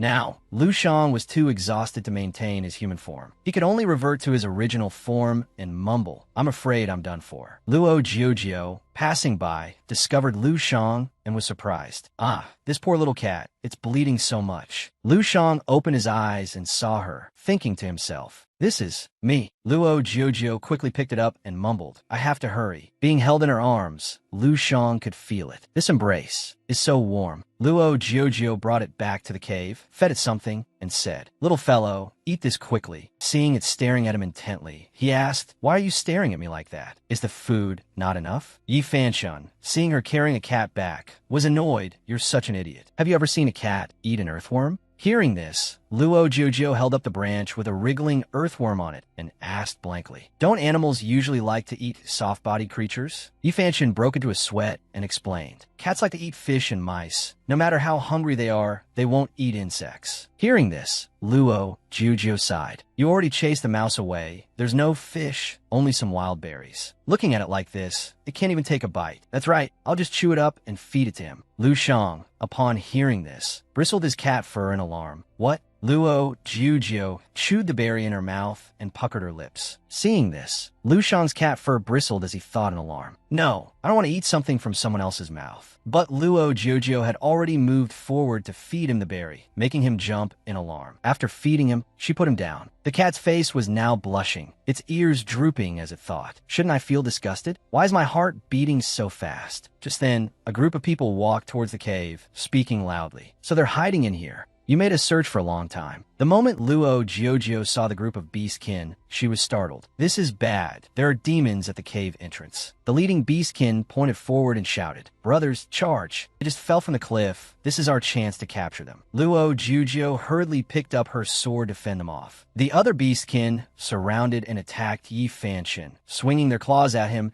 and severely injuring him. He gritted his teeth and thought, "Damn it, the heat poison hasn't fully dissipated. I have no strength at all." Seeing him injured, Luo Jiujio shouted in alarm, "Don't you dare harm the little fake general." With her words, she charged forward with her sword and attacked that beastkin. He clutched his wound and thought to himself, "This little fake is really skilled." Luo Jiujio tightened her grip on her sword and let out a soft sigh of relief. The situation was finally stabilized. Just then, the beastkin in front of her shouted, "Lu Shang, what are you still spacing out for?" Hearing this, Luo Jiujio was startled. What is he saying? Lu Shang had now transformed back into his beastman form, grabbing her and threatening. "Don't move. Don't even think about turning your head. Behave yourself." The moment Luo Jiujio saw him, she immediately recognized him. "So it was you. You turned into a small, injured animal to make me lower my guard." Lu Shang was about to explain. "I did not." Then he suddenly realized, why should I explain so much? This little brat is just a prisoner. So he replied defiantly, "I did it on purpose, so what can you do about it? You'd better come back with me obediently, otherwise." She immediately tried to bargain. "You let the little fake general go, and I'll go with you." He retorted, "You're a fish on the chopping block now. What do you have to bargain with me?" Seeing that he wouldn't agree, she quickly raised her sword to threaten him. "If I die here, aren't you afraid you won't know how to explain it?" Hearing this, he was startled. "Are you crazy? What makes you so sure we won't kill you?" In his heart, he thought in fear, if it were just a fraction closer, I'm afraid it would really stab into my stomach. Luo Jiuzhou frowned and questioned in a cold voice, if you really wanted to kill me, you would have done it already. Why would you be talking so much? Lu Shang couldn't argue back and could only say, you, Yi Fanchun, surrounded by the demons with swords at his body, hurriedly shouted, don't go with them. Do I, the general, need a deputy general like you to sacrifice yourself to save me? At worst, we die. But Luo Jiuzhou persuaded him. Little fake general, the people of Tianyue Kingdom need you. Hearing that, he was stunned. Luo Jiuzhou decided to go with Lu Shang, thinking, in this situation, trading 1 for 1 is already a good outcome. It's better than dying here together. As long as I'm alive, I can definitely return. Seeing that she had agreed to go, Lu Shang and the other beastkin agreed to spare Yi Fanchun. He collapsed onto the ground and mumbled, Luo Jio, don't go with them, you'll die. At the military camp of the Crown Prince of Lin Kingdom. In a room, Luo Jiuzhou was changed in a brand new, clean clothes. She lay on a soft bed, bored, and wondered to herself, prisoners are usually tied up in a corner. But what is this situation of mine? Remembering something, she sat up with a start. Has there ever been a prisoner who was tied up and then put on a bed? Could it be that the so-called Crown Prince of Lin Kingdom is a psychopathic murderer, preparing to personally execute me by 1,000 cuts? Imagining this, she sighed. Just then, the sound of footsteps startled her. Someone's coming. Frightened, she quickly shut her eyes and pretended to be sound asleep, thinking, I'll just pretend to be asleep first and see what happens. Ling Ruofeng, afraid she would recognize him, took out a fox mask and put it on. Luo Jiuzhou, lying on the bed with her eyes tightly shut, listened to every movement around her and thought in fear. He's getting closer and closer. What is he going to do? Could it be that he wants to see if I'm pretending to be asleep? I absolutely must not open my eyes. Suddenly, Ling Ruofeng bent down and kissed her on the lips. Luo Jiuzhou's eyes flew open in shock. She shot up with a cry and shouted in alarm. What are you doing? He replied with a calm expression. Whatever you think this prince is doing, that's what I'm doing. Hearing him say that, she stammered in fear.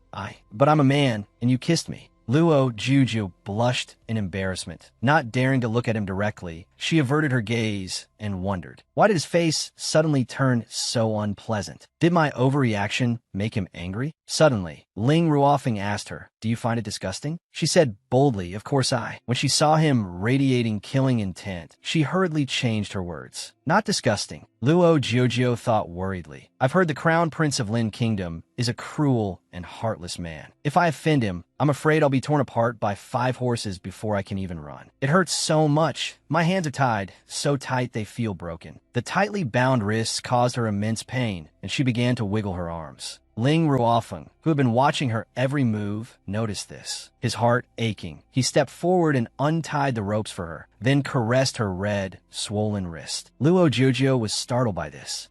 Why did he release me? Ling Ruofeng pushed her down onto the bed and leaned in close, saying, stay by this prince's side, and this entire world will be yours. Hearing this, Luo Jiuzhou was alarmed. Your Highness, are you teasing me? I'm just a lowly soldier. He leaned closer and whispered in her ear, this prince is not in the mood for that, as long as you're mine alone. Luo Jiuzhou imagined a scene and thought with a blushing face, I'm a man right now. Could it be that all the handsome men here are? Seeing Ling Ruofeng lean in close again, his lips about to touch hers, she pushed him away in a panic and shouted loudly, don't kiss me. Seeing his face darken, she began to worry. This is bad. My shout was so loud, it must have angered him. I'm definitely dead this time. But contrary to her thoughts, Ling Ruofeng just coldly turned and walked out, leaving her even more confused. Why did he leave? He's not going to punish me? That night, the wind began to pick up outside the military camp. Ling Ruofeng was perched on a tree branch, gulping down wine from a flask. His subordinates saw this and asked worriedly, Your Highness, why are you drinking so much? He replied, I want to bring someone back to the palace, to keep her by my side forever. Hearing this, his subordinate advised, Crown Prince, this entire Lin Kingdom is yours. If you like someone, you could just take them. He looked at the wine cup in his hand and mumbled, take them? Seeing him acting so strangely, the subordinate couldn't help but worry. Crown Prince, what on earth is the matter? Why is your laugh so lonely? He reached out and pointed to the starry sky, replying, she's like a star in the sky. This prince can never touch it, let alone pluck it and take it away. After hearing this, his subordinates' thoughts began to wander. His Highness can't marry that person. Could it be the person His Highness likes is me? This thought startled him as if he were struck by lightning. Then he blushed and thought to himself, I stay in the Star Spirit Palace, always at your side, serving as your Highness's right and left hand. That's why he said he can't pluck that person. How foolish of me. His Highness has already confessed everything to me. Imagining this, he stumbled backward in alarm and fell over, thinking fearfully, but I can't accept this. His Highness wouldn't use force, would he? Inside the Lin Kingdom's barracks, where Luo Jiujio was being held. Outside in the corridor, guards patrolled and inspected in shifts. Luo Jiujio sat irritably in her room, muttering, I have to get out of this place quickly. So, when the soldiers weren't paying attention, she quickly ran to the door, thinking, please, don't let me run into that terrifying crown prince of Lin Kingdom. But of course, what you wish to avoid most is what comes fastest. She had just stepped into the corridor when she ran into Ling Ruofeng, who was carrying a tray of food towards her. He asked, are you trying to escape? The moment she saw him, she jumped in fright, immediately sat down on the bed, and replied with a smile. No, I just got out of bed to do some exercise. He placed a tray on the table and said, eat something. Luo Jiujio stared at him, suspicion rising in her heart. This cruel crown prince of Lin Kingdom is personally bringing me food. There isn't poison in this bowl, is there? Seeing her sitting motionless, he asked, why aren't you eating? She quickly dove under the covers and wrapped herself up tightly, saying pitifully with teary eyes, Your Highness, please let me go. I'm not tall, nor am I handsome. My whole being can be described in just 2 words, extremely ugly. I cannot fulfill your request. After hearing this, Ling Ruofeng was stunned and wondered to himself, does she think this prince is a homosexual? He scooped up a spoonful of porridge and approached her, coaxing, open your mouth. There's no poison in the porridge. Seeing her still dazed, he urged, what are you still spacing out for? Luo Jiujio opened her mouth, determined to swallow that spoonful of porridge, thinking, whatever, with so many soldiers here, I couldn't fight back even if I wanted to. It's better than being poisoned to death. But after tasting it, she was startled. It tasted so good. There was no discomfort after eating it. It really wasn't poisoned. Seeing that she didn't mind, he immediately offered another spoonful. Open your mouth. She opened her mouth in response.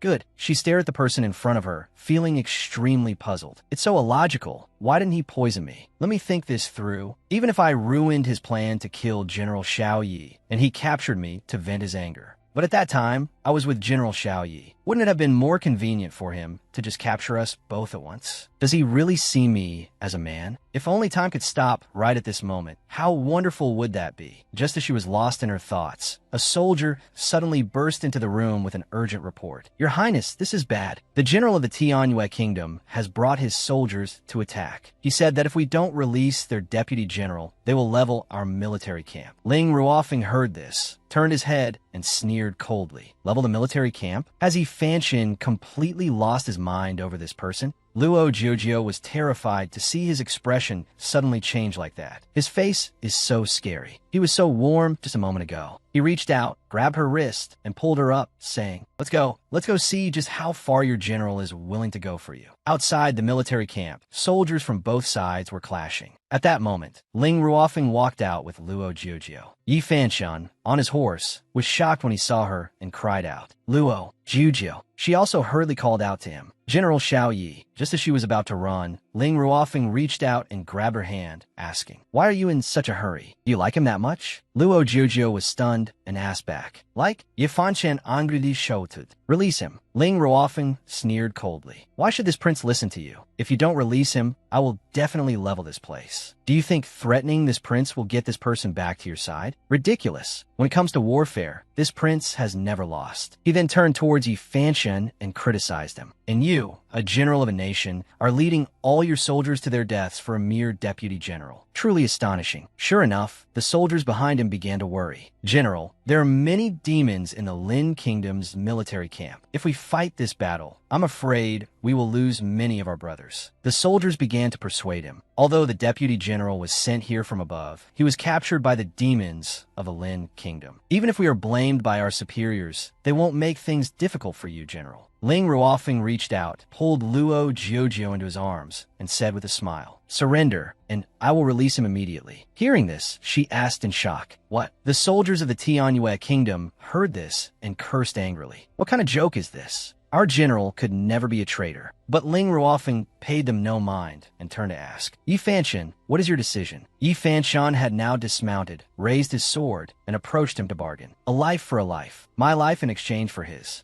He once saved me. I can't just stand by and watch him die. The soldiers cried out in alarm when they heard this. General, Luo Jiujio also hurriedly tried to stop him. General Xiao Yi, please don't worry about me. Ling Ruofeng, however, smiled in praise. What a fine life for a life. It seems you still have a heart. He sneered and declared, Yi Fanshan, this prince will tell you. Even if you hadn't mentioned this condition, I was still going to kill you, then take this person away from here. You're dreaming. Hearing this, Yi Fanshan frowned and asked, from the very beginning, you had no intention of releasing him, did you? Ling Ruofeng nodded in praise. You're not that stupid after all. With that, Ling Ruofeng curled his lip and commanded, Lu Shang, take her back to the camp. This is not a place she should be. Upon hearing the order, Lu Shang immediately bowed and replied, Yes, Your Highness. Then Luo Jiujio was grabbed by Lu Shang and dragged away. Seeing her being dragged off, Yi Fanshan shouted, Release Luo Jio. As he was about to give chase, Ling Ruofeng drew his sword and said with a smile, Your opponent is this prince. Luo Jiujio, being dragged along, struggled. Let me go. Where are you taking me? Lu Shang led her to the edge of a forest, pointed ahead, and instructed, From here, go straight north for 100 li, don't take any other path, and you'll be able to get out of the Lin Kingdom's border. She was startled and surprised to hear this. You're letting me go? Lu Shang frowned and advised, Don't test my patience. I'm not sure when I might regret this.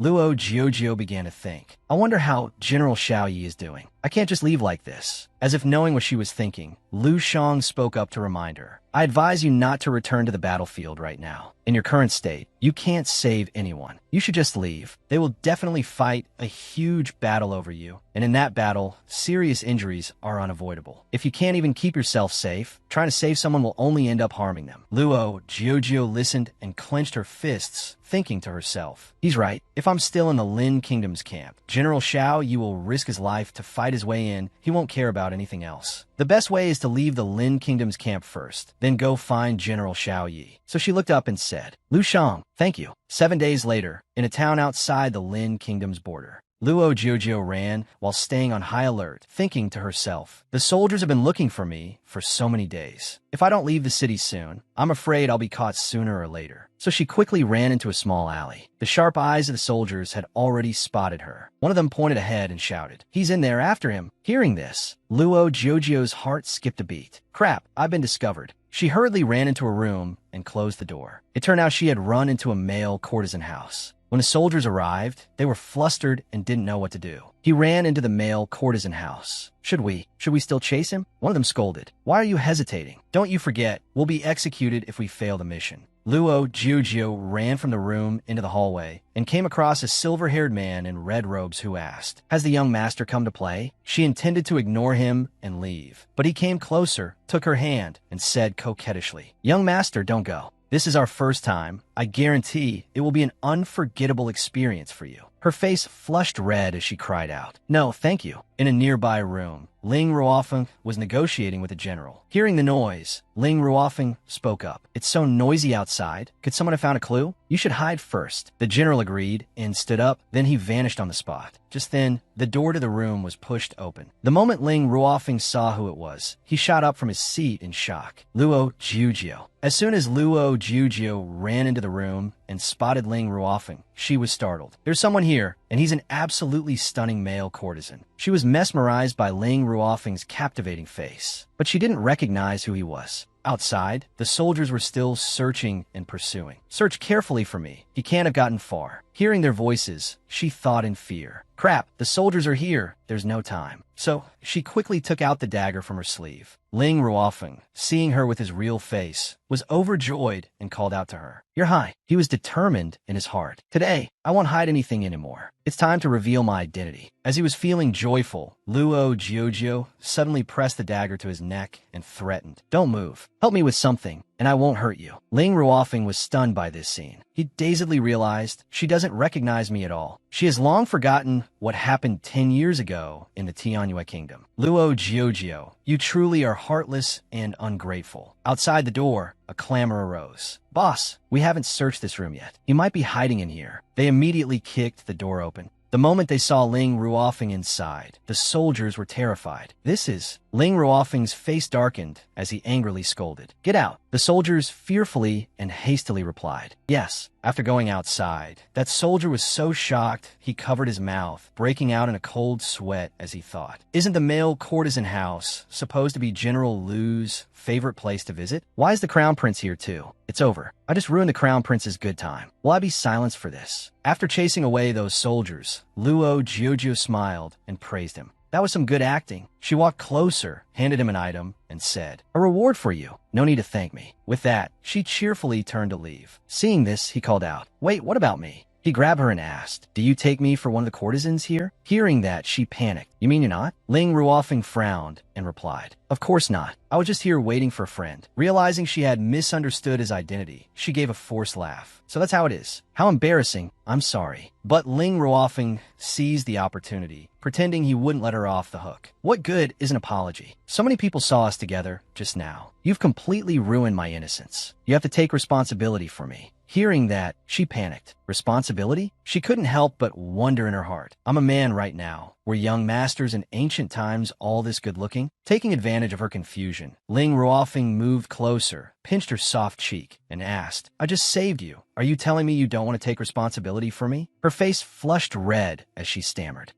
Before she could come to her senses, he smiled and concluded, Since you've agreed, let's go. It won't be good if they come back later. Hearing this, Luo Jiujiu was dazed. What did I agree? At that moment, the general was waiting outside, hidden on the rooftop. Then suddenly his body transformed into the form of the imperial preceptor, who muttered, Your Highness, the second princess, I never expected to meet you here, and I certainly didn't expect the bond between you two to be so deep. It's a pity that you were fated to meet, but not to be together. At the border of the Tianyue kingdom, Jiujiu cheered happily. After traveling for so long, we've finally arrived. She smiled and turned to ask, Young Masterling, how about we go our separate ways? We really are a good match. Hearing this, Ling Ruofeng reached out, lifted her chin, and asked, In what way do you feel we're not a good match? She answered shyly, We're not a good match in any way, okay? I'm a man. Ling Ruofeng smiled and replied shamelessly, I don't mind. I know you're resisting because you feel insecure that you're not worthy of me, but I don't care. I happen to like your ugly face. Hearing this, Jiujiu exclaimed,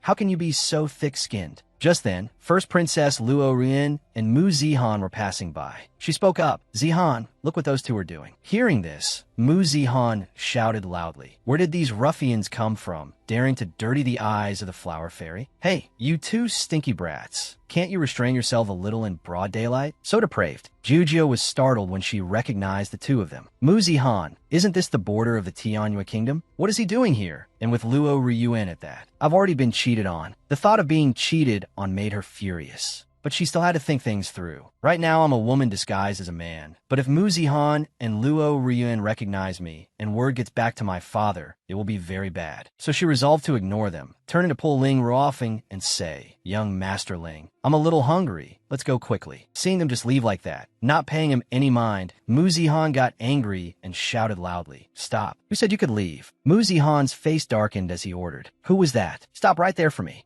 Suddenly, the back of his head was struck by someone. It was Ling Ruofeng. He frowned, his voice full of annoyance. If you're that eager to die, then I will grant your wish. Mu Zihan, now sitting sprawled on the ground, yelled, You dare to strike me? Do you have any idea who I am? Ling Ruofeng calmly looked down and replied, I am indeed hitting you. Just then, a hand suddenly reached out and grabbed his sleeve, pulling. An urgent voice rang out. Young Master Ling, let it go, let's go. Jiujiu silently weighed the situation in her heart, looking towards him. Mu Zihan is a vengeful person. Doing these things to him was probably not a good idea. Then Jiujiu's eyes also showed a clear look of disgust. She thought, although this brat's face is very thick, he has helped me avoid a lot of trouble on the road. As the two turned their backs to leave, from behind, Luo Ryuan had been observing them silently. She admired the skills of the white-haired man next to that foolish brat. They were truly formidable. Then Luo Ryuan pondered and analyzed. It seems that compared to ordinary people, their identities are a bit different. Having thought it over, she decided, but this is good enough to be a personal attendant. Without hesitation, Luo Ryuan took the initiative to speak. My apologies, two young masters. What just happened was a misunderstanding. She warmly tried to mediate. Why don't I treat you, two young masters, to a meal as an apology? Suddenly, Mu Zihan cut in, blocking Luo Ryuan. Sister Wanner, don't worry, they can't harm me. Only then did she reveal a harsh look in her eyes. Who's worried about you? Just don't ruin my plans. Not letting it show, Luo Ryuan still forced a smile and said, Zihan, this is a good opportunity for us to make two new friends. Mu Zihan was still hesitant, but Ling Ruofing beside them used a mix of hard and soft tactics. Looking at your faces, you probably aren't bad people. Let's skip the meal, but a dog should be leashed. Don't let him run around causing trouble. Hearing this, Mu Zihan was startled. You, Luo Ryuan secretly plotted. Damn it, refusing a toast only to be forced to drink a forfeit. If I weren't maintaining my image in front of Mu Zihan, I would definitely teach those two commoner the lesson. Then she spoke up to placate him. Zihan, let it go. We came here to find the founding sword. Let's hurry to Spirit Mountain, lest someone gets there first. Mu Zihan also went along with it. Otherwise, they wouldn't have been let off so easily. Jujo also quickly realized that Mu Zihan and Luo Ryuan had come to the border for the founding sword as well. She quickly made a decision. I should get the founding sword quickly, then go find General Xiao Yi. Without hesitation, Jujo immediately requested, Young Master Ling, let's part ways. Ling Ruofing asked foolishly, What do you mean? She explained in a serious tone. I need something important that is also extremely dangerous. It's a life and death situation. You don't need to risk your life with me. Ling Ruofing suddenly hugged her. When will you ever understand my feelings? He gently expressed, I've liked you since the first day I met you. Hearing this, Jujo was flustered. Like me? What kind of joke are you telling? Composing herself, she hurriedly tried to change the subject. I'm sorry, I can't continue to deceive you anymore. You like men. Jujo gathered all her courage and said honestly, but I am a woman. We are not suitable for each other. Ling Ruofing was not swayed at all. He replied calmly, Silly, I've long known that you are a woman. Just then, a fae came running over breathlessly from somewhere. Seeing it, Jojo's face lit up with joy. A fae, you're okay? That's great. But it unexpectedly rushed into her arms. Jojo hurried back to the palace. Jujo was bewildered. Why? A fae hastily reported. Something has happened in the Tianyue kingdom. Jujo quickly confirmed again. What on earth has happened? Hurry up and tell me clearly. A fae hurriedly recounted. An infectious disease has broken out in the Tianyue kingdom. Your father unfortunately contracted it and is now on the verge of death. Thinking of Qing Ling and the concubines, it shuddered. Now all court affairs have fallen into the hands of that fox Luo Ryuan and her mother. A fae continued to report. They have sent people to stop you from returning. Hearing this, Jujo jumped in shock. My father was clearly very healthy when I left. How did it become like this? A fae, who had now appeared in human form, said, To be honest, I'm not very clear on your father's situation either. Taking the opportunity, it also revealed, that's right, there's one more thing. Your father never betrayed the Empress. Furthermore, Luo Ryuan is not your father's biological daughter. A fae continued on and on. The reason your father treated you that way was ultimately to train you to become a cold-blooded and ruthless empress. The path to imperial power is always ruthless, and your father couldn't protect you for a lifetime. He could only use this method to make you mature. If your father had truly wanted to kill you, you would have been dead long ago. Jujo hastily asked again, How do you know about this? A fae did not hide it. I overheard it. I was originally planning to sneak in and see how your father was doing. It guessed suspiciously. It seems that she only found out recently as well. Right now, a fae's face was full of worry. It's too late to say anything now. Only by bringing back the founding sword can you ascend the throne. Then it gently took Jojo's hand and urged, I will transform into your likeness and lure those people down another path. You must go find a sword quickly.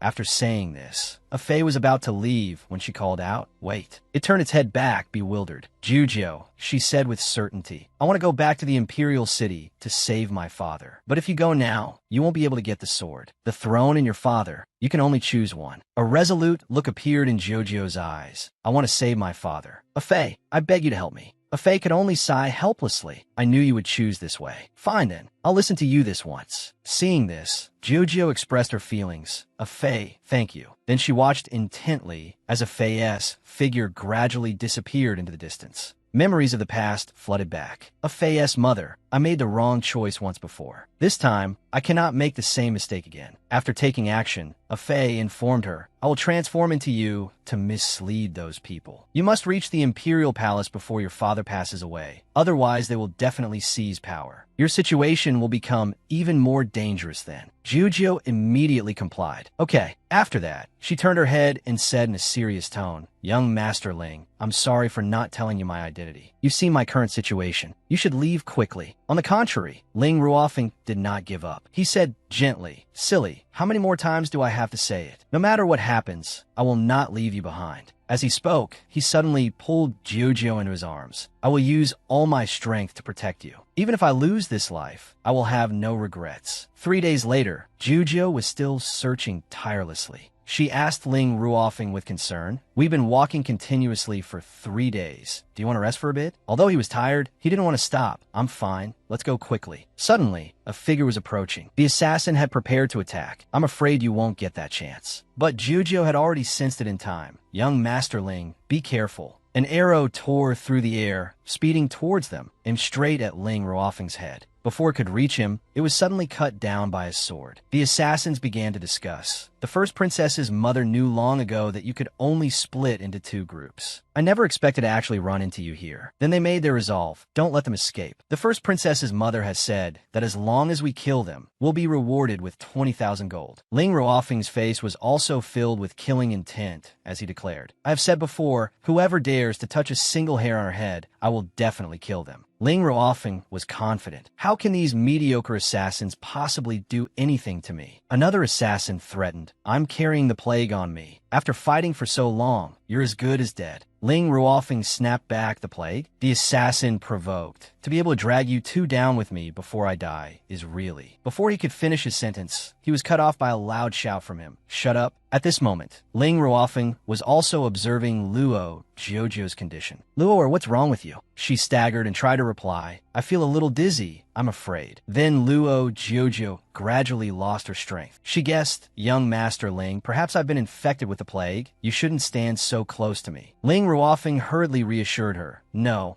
it's just that you haven't eaten anything these past few days, so your body is unwell. Let me take you to the town." Seeing her gradually pass out, he hurriedly shouted, "Luoer." At this time, Ling Ruofeng began to analyze. Hearing what the cat demons said, the plague is not only rampant everywhere, but also has no cure. He gently lifted Luo Jojo. Without hesitation, his blood since childhood could cure 100 poisons. The only thing is that it regenerates much slower than a normal person's. It is also his life force. He carefully dripped his blood drop by drop in her mouth. Ling Ruofeng was heartbroken. "Luo, if there comes a day when I am no longer in this world, you must live well." Time passed by. In the afternoon, Ling Ruofeng was still carrying her on his back. Luo Jojo woke up and looked at him with worry. "Young Master Ling, your face is so pale." Ling Ruofeng quickly made up an excuse. "Silly girl, my face has always been this pale." Luo Jojo was dejected at that moment. "I know I've been infected with the plague. Hurry and put me down."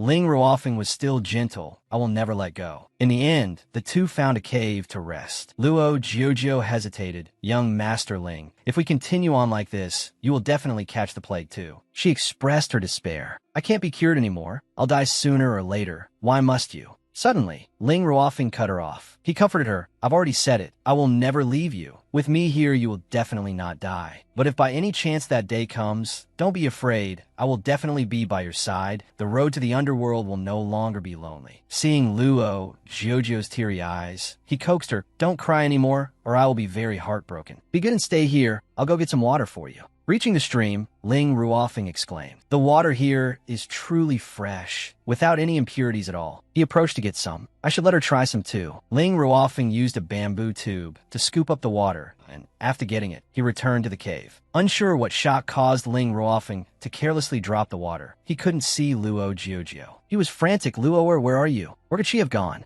Suddenly, there was an important clue nearby. "This is on the ground where strange footprints. Someone has been here." Ling Ruofeng's expression darkened at this moment. Something has happened to her. Elsewhere in the forest where Luo Jojo was captured, the brown-haired assassin taunted, "I never expected Her Highness the Second Princess to have such a beautiful birthmark on her face. No wonder my Her Highness the First Princess is in such a hurry to kill." He approached and grabbed her by the throat. "I have tasted Her Highness the First Princess, so it wouldn't be bad to change my palate a little now." This despicable man was Luo Ryuan's bedwarmer. Luo Jojo struggled at this moment. "Get away from me." Suddenly, Ling Ruofeng's voice came from behind. "Let her go." The assassin was stunned, thinking, "I never expected this brat to find his way here so quickly." Without hesitating, Ling Ruofeng charged straight forward to attack. He growled, "You're truly courting death." The assassin held a sword to Luo Jiujio's neck to threaten him. "Don't move, or I won't mind slitting her throat." Ling Ruofeng was agitated by his threat. "Don't," the assassin made a demand. "Throw away the sword in your hand now, or I'll kill her immediately." Ling Ruofeng obeyed and dropped his sword to the ground. Luo Jiujio now tried to persuade him. "Young Master Ling, you should go, don't mind me." But Ling Ruofeng paid her no mind. He demanded, "Let her go."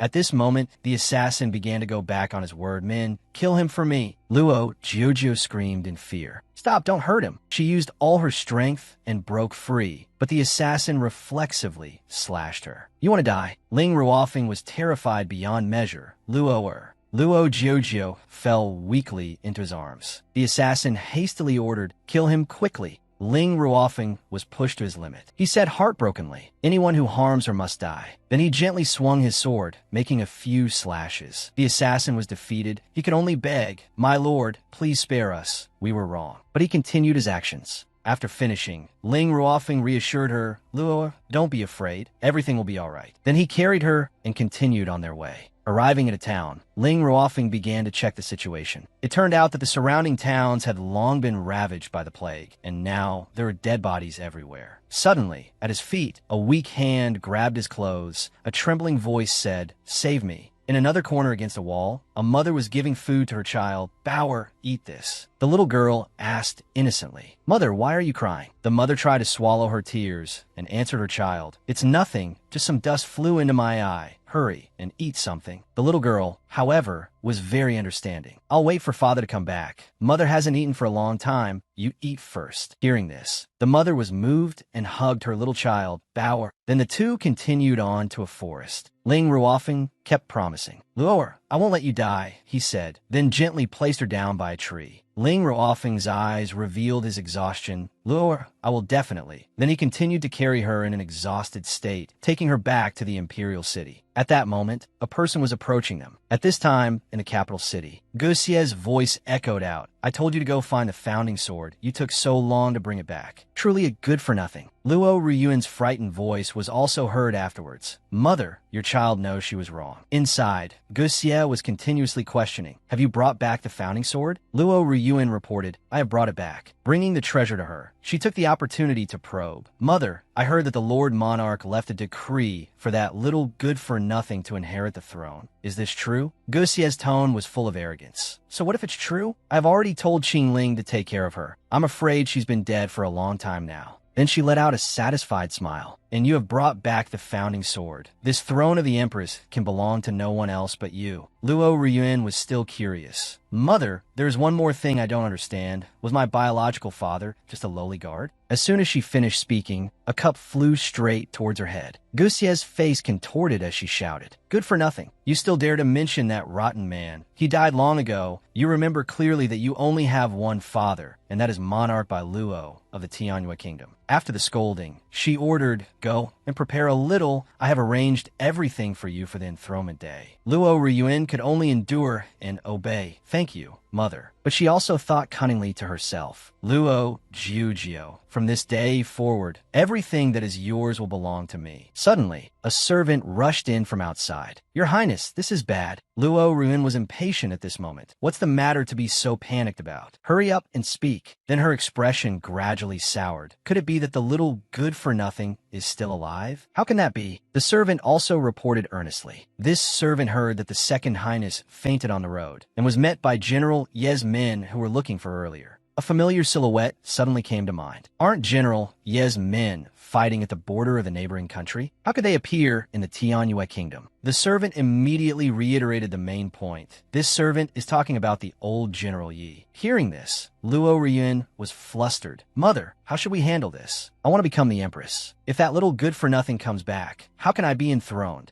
Guxie slapped her across the face and questioned, "Good-for-nothing? What are you panicking about? You have the founding sword. The one who has the founding sword has the world. She has absolutely nothing. Even with the decree, the common people will not submit to her." Guxie looked into the distance. voice, full of calculation. I really want to see a little how you and that little good-for-nothing will fight each other. Luo Ryuan suddenly pulled at her robes. Mother, wait. Guxia was angry. What are you yelling about? You have the sword in your hand. What are you still afraid of? At this moment, she was finally honest. I haven't gotten the founding sword yet. Hearing this, she was stunned. What did you say? You were lying just now? She immediately admitted her fault. Mother, I know I was wrong. I was afraid you would be angry. Guxia was furious and yelled. You mean the founding sword was taken by that good-for-nothing? Luo Ruin was frightened and quickly denied it. No, absolutely not. She recounted at that time, I had found the sword. Just as I was about to take it, a shadow flashed by, and then it was gone. Luo Ruin, helpless, still tried to ask for help. Mother, what should we do? That little good-for-nothing must know that we sent those assassins. She was fuming, fool. We are both in the Imperial Palace. Where would she get the evidence to prove we harmed her? Guxia continued to explain. What's more, behind her is only one general, while I have a whole great family behind me. How can we not win? Luo Ryuan, at this time, also voiced her concern. But if she becomes the empress, it will be difficult for us to have a chance to turn the tables. Guxia was undaunted. She smiled sinisterly. If she can't handle this plague outbreak well this time, then no one among the common people in the world will submit to her. You can rest assured, it won't be long before you can sit on the imperial throne. At that time, this entire world will be yours. Then she turned and left. Prepare a little. We're going to Mingwang Hall to welcome her. Change of scene at Mingwang Hall. General Yi was trying his best to persuade her. Your Highness, won't you go rest for a bit? Your complexion is not good. Luo Jiujio was now sitting distractedly on the floor. I don't believe my father is dead. I must see him. Hearing this, General Yi could only comfort her. Your Highness, please moderate your grief. At that moment, Guxia walked in from outside, her voice melodious. Where is your Highness, the second princess? Going? She feigned concern. Does Annie need to accompany you?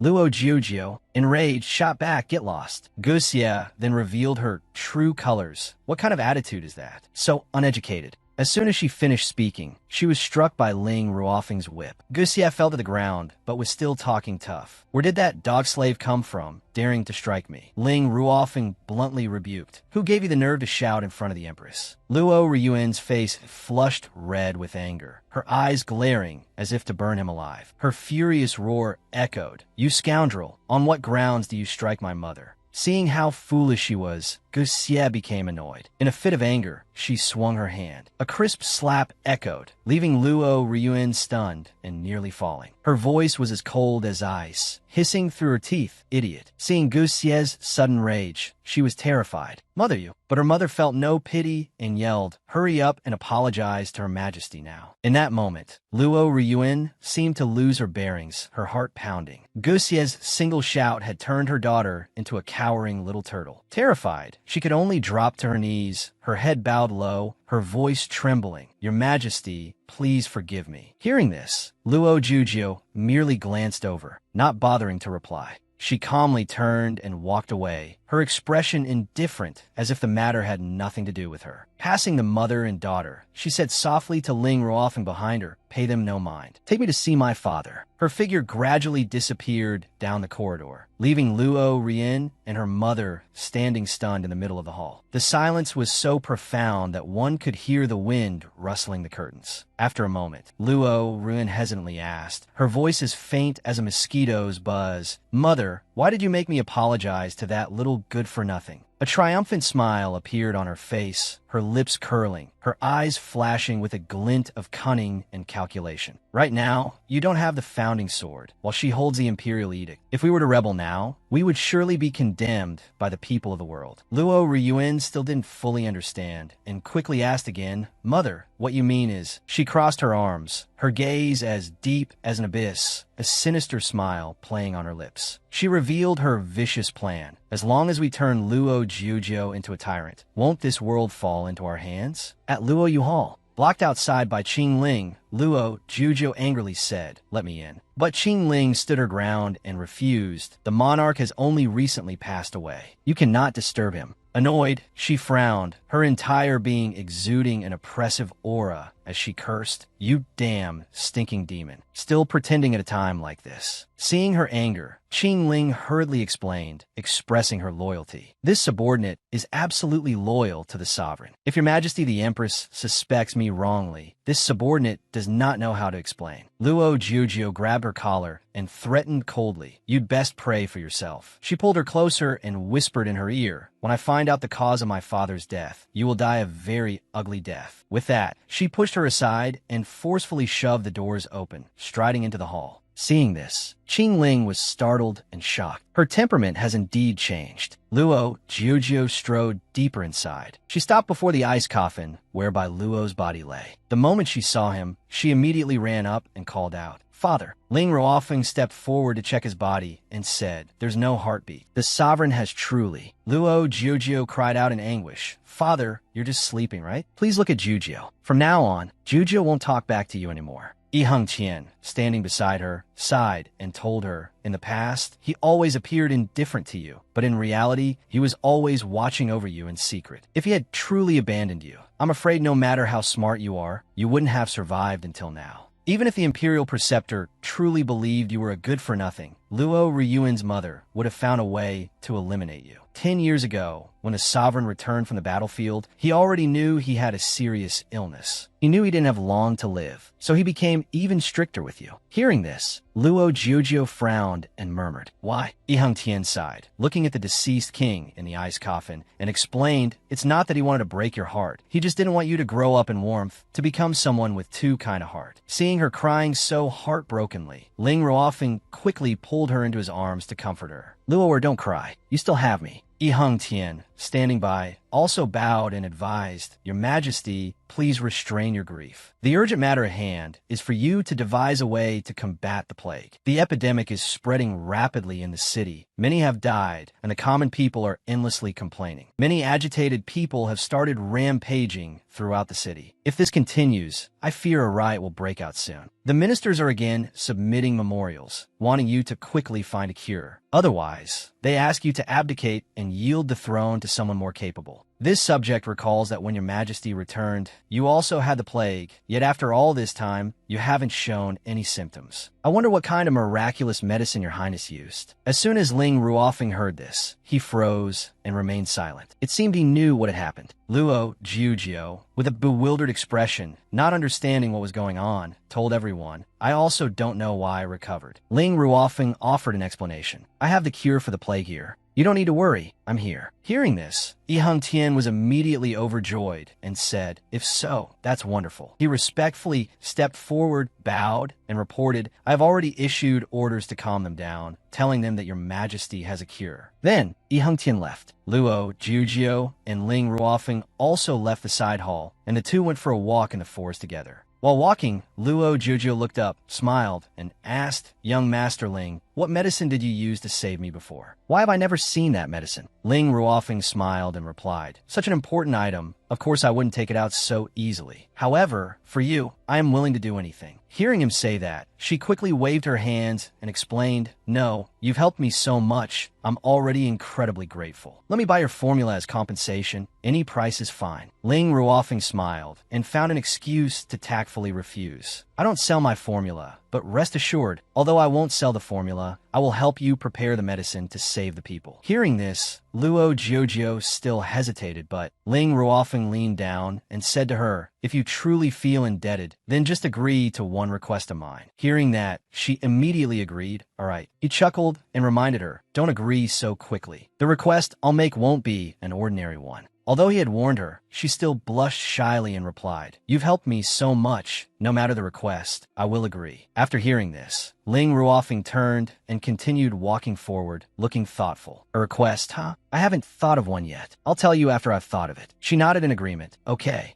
As they were walking, she suddenly stopped, which made Ling Ruofeng feel puzzled. "Your Highness, what's wrong?" She stopped in front of the familiar forest where the two had met before and said, "I suddenly remembered someone." He asked with interest, "Who does your Highness remember?" She smiled and recounted, "A friend of mine. He was very good to me, just like you. We met, right here." I had never seen such a peerlessly handsome man in this world, so beautiful that he didn't seem mortal at all. Hearing this, Ling Ruofeng's hands clenched tightly. He tried to remain calm and asked, "And then what?" She sighed sadly and said, "He left. I didn't even get to see him one last time." Hearing this, his face darkened. He asked a leading question. "Did he leave anything for you? A letter, for example?" But she shook her head. "No." This answer left him stunned. Luo Jiujio continued as she walked. "Ever since he left, he practically vanished from my life. I never saw him again." After hearing this, Ling Ruofeng hesitated and asked, "You like him?" Hearing this question, she covered her mouth and chuckled. "I was only 8 at the time, and he was 10. We were just kids. How could we think of such things? It's just that passing by here this time, the scenery is the same, but the person is gone, so it feels a little sad." After hearing this, Ling Ruofeng thought to himself, "So there have been so many misunderstandings between us." He moved closer to her, hugged her from behind, rested his head on her shoulder, and called out, "Luo Jiujio." She was startled, her face flushing red as she asked, "Young Masterling, what are you doing?" He hugged her and thought happily, "So you never forgot me. That's great." Although he thought this, outwardly he made an excuse. "I'm cold. I need to warm up." Even though he knew there was a misunderstanding between them, he suddenly remembered that she didn't recognize him and felt sulky. "Still, we've met again, and you don't even recognize me. How annoying." As for Luo Jiujio, seeing the expressions on Ling Ruofeng's face change so rapidly, she gave a forced smile. Feeling a bit of a headache, she wondered, why did he suddenly get angry? That evening at the Imperial Palace, Ling Ruofeng had numerous wounds on his wrist. Drop by drop, his heart's blood fell. He looked at the dense wounds on his hand and murmured, "With so many people suffering from the plague, this amount of blood is not enough if I give more." It turned out Ling Ruofeng was using his own heart's blood as a medicinal primer. Because he had drawn too much blood, his whole body was now weak, and he could only lean on the table to stand firm. He thought to himself, "This is so uncomfortable. I don't have any strength at all." The after effects of excessive blood loss are really showing. But the current situation is very unstable. I can only push myself. Luoer must be very worried. I have to quickly bring this detoxifying blood to her. He took the antidote and went to the Empress's bedchamber. He knocked on the door and asked, "Luo, are you asleep?" Hearing his voice, she immediately opened the door. Seeing Ling Ruofeng, she was surprised. "Young Master Ling, why are you here so late?" He smiled and handed her the bowl of medicine, reporting, "I've finished preparing the medicine. We just need to pour it into the well and have the people drink it, and everything will be fine." She took the bowl of medicine and cried out with joy. She offered to help him call for the imperial physician, but Ling Ruofeng refused and turned to leave. "There's no need. I've already taken medicine." After Ling Ruofeng left, Luo Jiujio went inside the room and told Song Song, "Sister Song Song, help me relay an order to summon General Yi. I must personally give this medicine to him." Song Song immediately bowed and replied, "Yes, Your Majesty." Her face was filled with worry. The plague was getting worse, and every second lost meant many lives would be lost, so the medicine needed to be brought to everyone as soon as possible. The next morning, while the light was still dim, Luo Jiujio, not yet fully awake, was startled by Song Song's panic calls. Her voice was trembling and rushed. "Your Majesty, it's not good." She shot up and asked, "What is it?" Song Song, panting and breathless, delivered the bad news. "Lord Qingling has taken young Master Ling away." Hearing this, she asked in shock, "What happened? How dare he arbitrarily arrest my person?" Song Song hurriedly recounted, her face clearly showing her urgency. It said that there was a problem with last night's medicine. Many people died from poisoning after drinking the well water containing the medicine. Luo Jiujio shot up. "How can that be?" Song Song fearfully recounted everything. Now the city is in an uproar. Her Highness, the Grand Princess, and the others have taken young Master Ling to the sacrificial altar to prepare to burn him to death as a sacrifice to the heavens, to appease the souls in the sky. At the same time, outside the sacrificial altar, Ling Ruofeng had been brought and tied to a post. Below, the people were chanting in unison, "Burn him to death. Burn that inhuman beast to death for daring to poison us. He deserves to die." Due to excessive blood loss, Ling Ruofeng's body was extremely weak. He couldn't fight back and could only listen to the deafening sounds that pierced his ears. "Beast, give me back my daughter. Burn him." In the crowd standing nearby, Luo Ruyen wore a very slight, curved smile. Her eyes were frighteningly bright. The smile was no longer hidden, clearly revealing her scheme. "Luo Jiujio, oh Luo Jiujio. This time, let me see if you can still sit firmly on this Empress's throne." Late at night, she had seen General Yi secretly carrying something away. She never expected to discover that they had obtained a cure for the plague. "Luckily, I was quick to have someone secretly switch the medicine with poison. Otherwise, this Empress's throne I'm afraid you would have secured it. You rotten brat. You want to protect that waste Luo Jiujio, don't you? Well, this is your end. A pity for such a beautiful face. I haven't even touched it once. It turned out that all of it was a vicious scheme she had long since arranged. Everything that happened was not a coincidence, but a sophisticated chess game, step by step, aimed at pushing Luo Jiujio into a dead end, making her lose the people's support, and then bit by bit seizing the Empress's throne. Indeed, one cannot judge a book by its cover. Who would have thought that behind that demure and virtuous appearance, that gentle smile, hid a heart as venomous as a snake's, chillingly cold? She knew how to perfectly conceal her wickedness, hiding her malicious face, replacing it with glistening, teary eyes and a trembling, sorrowful voice. At this moment, she stepped out before the crowd, her robes fluttering in the wind. Her fair face under the early morning sun made people mistake her for a pure lotus flower in the mud. Everyone calmed down. As a princess of a nation, to lose so many people in an instant, my heart is in great pain. Luo Ruin bowed slightly, her eyes glistening with tears, her voice trembling as if choked with grief for the people. Wiping her tears, she said, I have done my best to find the best solution to stop the plague from spreading. Unexpectedly, Her Majesty was bewitched by beauty and listened to such baseless words. Without even consulting us, she directly used medicine from an unknown source on the sick, causing them to end up like this. At this point, she pretended to choke up, letting out a soft sob. Then she glanced at Ling Ruofeng, a look like a sharp blade, implying that all the blame lay with the Empress and him. The people below, hearing this in their blind grief, their trust tilted completely towards her. They immediately shouted loudly, blaming Luo Jiujio. Your Majesty, your trust has killed everyone. I really can't understand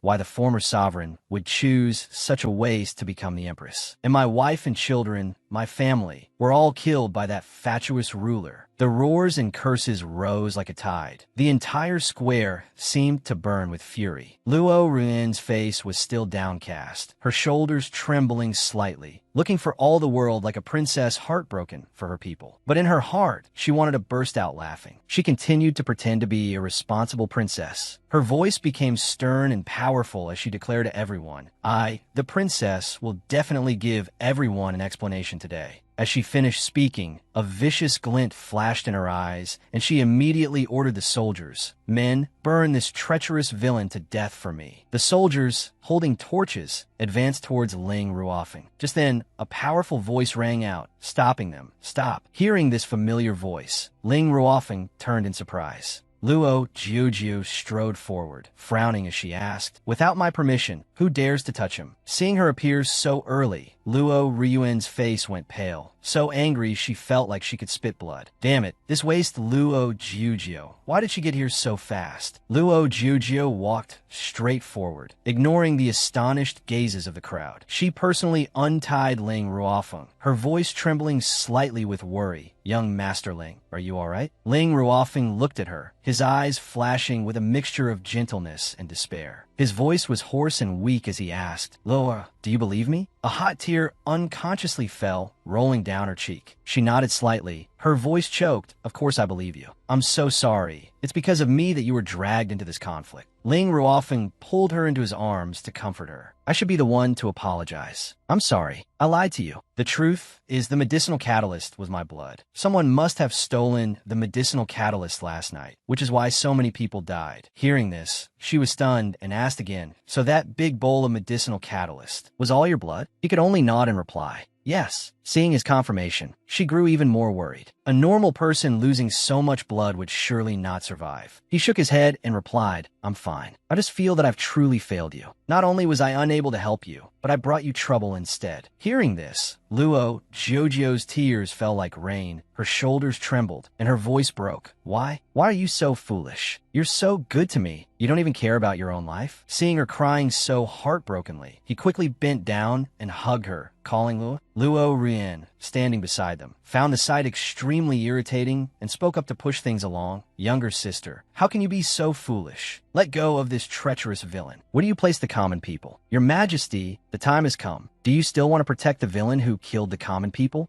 Do you see the lives of the common people as mere weeds? The people below, hearing her words, were agitated and shouted loudly. If you are truly such a fatuous and immoral ruler, then you are not worthy of being our sovereign. Not worthy of being our sovereign. Luo Ryuan, seeing that the people had all been deceived by her, was extremely pleased. Luo Jiujio, let's see how you'll handle a situation like this. Luo Jiujio, already heartbroken and now provoked like this, flew into a rage and shouted, "All of you, shut up." She stepped forward and questioned Luo Ryuan. "Is this a time for you to speak? Who is the sovereign? And who is the subject, huh? The matter of the poisoning has not yet been clearly investigated. You already want to burn my person to death. What exactly is in your heart?" At that moment, the Grand Princess knelt down to beg for mercy. This startled Luo Ryuan. "Mother, you," she signaled to her with her eyes. "Kneel down. We cannot let the common people know our true intentions yet." As expected, the mother was wiser than her foolish daughter. She could only follow suit and kneel to beg for forgiveness. "Your Majesty, please forgive me." But her heart was still filled with resentment. "Luo Jiujio, you wait. One day, I will make you kneel until you are crippled." After forcing Luo Ryuan to stop, she turned to the people below and said, "I am the one who proposed the cure for the plague. With such a major incident occurring, my heart is also very heavy. But your lives are lives, and his life is a life too, isn't it? To cure everyone, he nearly used all of his own blood. But in the end, someone heartlessly switched the medicinal catalyst for poison." Hearing this, the people fell silent and dared not speak further. Luo Jiujio continued, "Now he is being turned into a murderer. Everyone, please show him some mercy and listen to what he has to say, all right?" At this moment, the Grand Princess looked up and asked maliciously, "May I ask your Majesty, how can we believe the catalyst is his blood? Isn't your Majesty saying this just to protect him?" Then she shed tears, acting out her concern for the people, saying, "Even if your Majesty kills me today, I must seek justice for the common people. Burn this treacherous villain." The people, unaware of the truth, were agitated once more and shouted in unison, "Yes, it's just one person's word. We don't believe it. Your Majesty absolutely cannot protect him. Justice. We want justice." Seeing the situation was dire, Ling Ruofeng stepped forward and made a suggestion. "Luo, use my blood. Just find someone to drink the poison, and then drink my medicine, and the truth will be proven." Hearing this, she stammered, "Young Master Ling," although she was unwilling in her heart. The current situation left her no choice but to follow his plan. So she turned and ordered, "Someone bring the poisoned blood." Hearing this, Ling Ruofeng called out in shock, "Luo?" After a moment, a maidservant brought up a tray, holding a bowl of poisoned blood.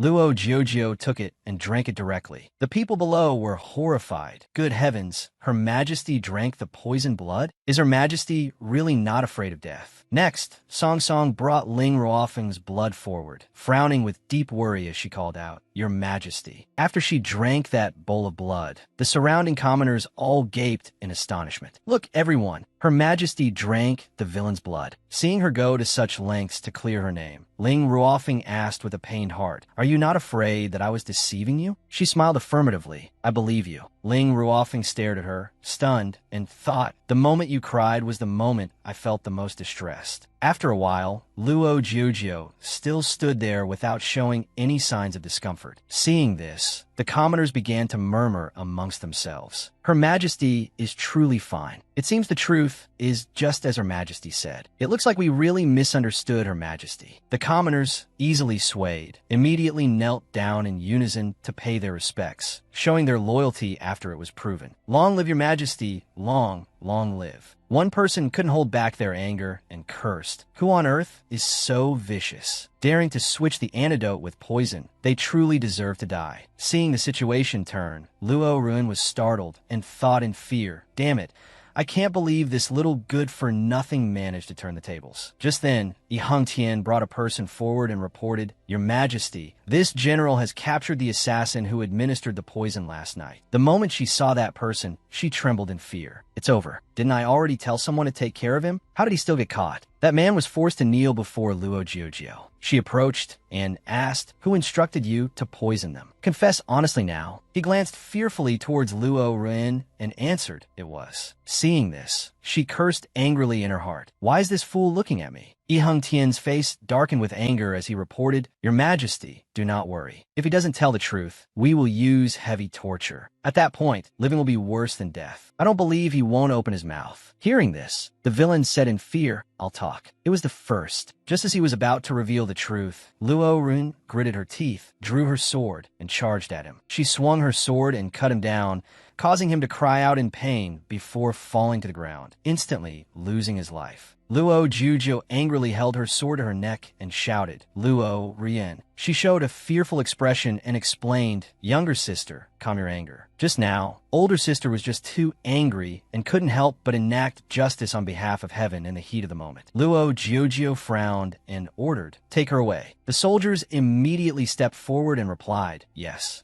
As she was seized by the soldiers, she struggled and screamed, Let me go. What are you doing, younger sister? You can't arrest me. Guxia also stepped forward anxiously to question, Your Majesty, on what grounds are you arresting Wanner? Even though she killed the assassin just now, it was only out of compassion for the common people. You have no reason to arrest her. Luo Jiuzhou coldly looked down at her and asked, This poisoning case has not yet been clearly investigated. Anyone could be the mastermind behind it. The assassin was just about to name the mastermind when older sister killed him. Isn't that a sign of a guilty conscience? Besides, I am the Empress. Do I need you to teach me who to arrest? The aura she exuded made the woman so frightened that she hastily knelt down, trembling and pleading. This subject knows her mistake. Please, Your Majesty, calm your anger. She cried and shouted at her mother, Mother, save me. Quickly, save me. At this moment, the woman gritted her teeth and thought to herself, Even if we failed to win the people's hearts, she can't be taken away like this. That little good-for-nothing Luo Jiuzhou must die. At the Empress's study, Mu Zihan walked aggressively down the corridor. He arrived at the study door, knocking frantically and shouting in anger, Luo Jiuzhou, get out here right now. Hearing the call, Luo Jiuzhou opened the door and asked, What are you doing here? Unexpectedly, he angrily questioned her, You've taken Wanner away. Hearing this, Luo Jiuzhou frowned and retorted, Yes, so what? What does that have to do with you? He shamelessly grabbed her wrist tightly and ordered, Release her from me now. Suddenly grabbed, Luo Jiuzhou cried out, It hurts. Hearing her cry out in pain, he got scared and let go, asking, Are you all right? But then he muttered sorrowfully for the first princess, Such a light squeeze, and it already hurts. A gentle person like Wanner has to be in a dark dungeon, suffering who knows how much hardship. He still thought of her as a fairy, so he frowned and told himself, The flower fairy is so kind. I must find a way to rescue her quickly. Luo Jiuzhou turned her back and announced to him, Mu Zihan, today I will grant your wish.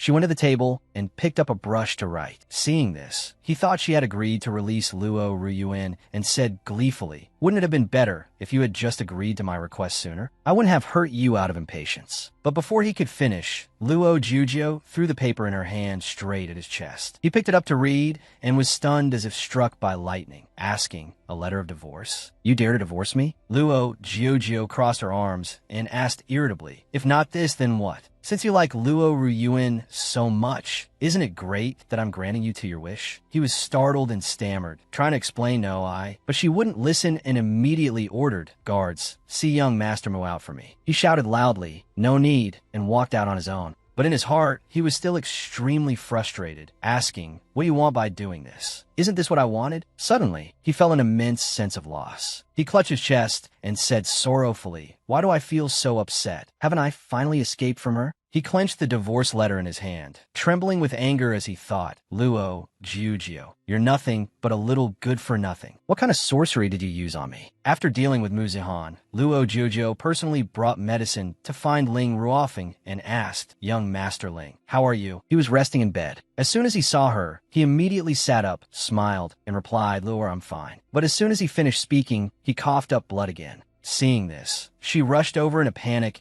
and asked worriedly, Young Master Ling, you're coughing up blood again. Just then, a Fei appeared at the window and called her Luo Jiuzhou. As soon as she saw him, Luo Jiuzhou asked in surprise, A Fei, you're back? A Fei proudly boasted about his feat to escape that group of assassins. I had to take a long detour, so I came back a little late. Luo Jiujio was now so worried about Ling Ruofeng that she was on the verge of tears. She urged him, "A Fei, quickly take a look for me. How can we save young Master Ling?" A Fei came closer, stared at Ling Ruofeng, and frowned in confusion. What's wrong with him? Why is his face so pale? She sighed and explained everything. To help me cure the plague, he used a great deal of his own blood, so his body has become weaker and weaker. I've used countless types of medicine, but his condition hasn't improved at all after so long. A Fei briefly examined Ling Ruofeng's body and came to a conclusion. His body is not like that of an ordinary person. Only by going to Weqing Mountain can he be saved. On that mountain, there is a spirit spring. Only the water from the spirit spring can nourish his body. However, I was injured before, and my body hasn't recovered yet, so I have no way to take him there. Hearing the solution, she immediately volunteered, "I'll take him." Hearing this, a Fei was startled and asked, "How can you take him? What if that woman sends people to harm you on the way? What will you do then?" She frowned and replied, "This time, I will leave the palace secretly without letting any word get out." A Fei was still worried. He sighed and suggested, "It's still better to let someone else take him." "I'm afraid that." Luo Jiujio immediately refuted, "No, his body is too weak. If anything happens to him, I will regret it for the rest of my life." With that, she turned and said, "I'll go make some preparations." After preparing, the group boarded the horse carriage and set off. In the carriage, Luo Jiujio said worriedly, "Young Master Ling, hold on for a little longer. You will definitely recover." Leaning against the carriage wall, Ling Ruofeng sighed and said, "Luo,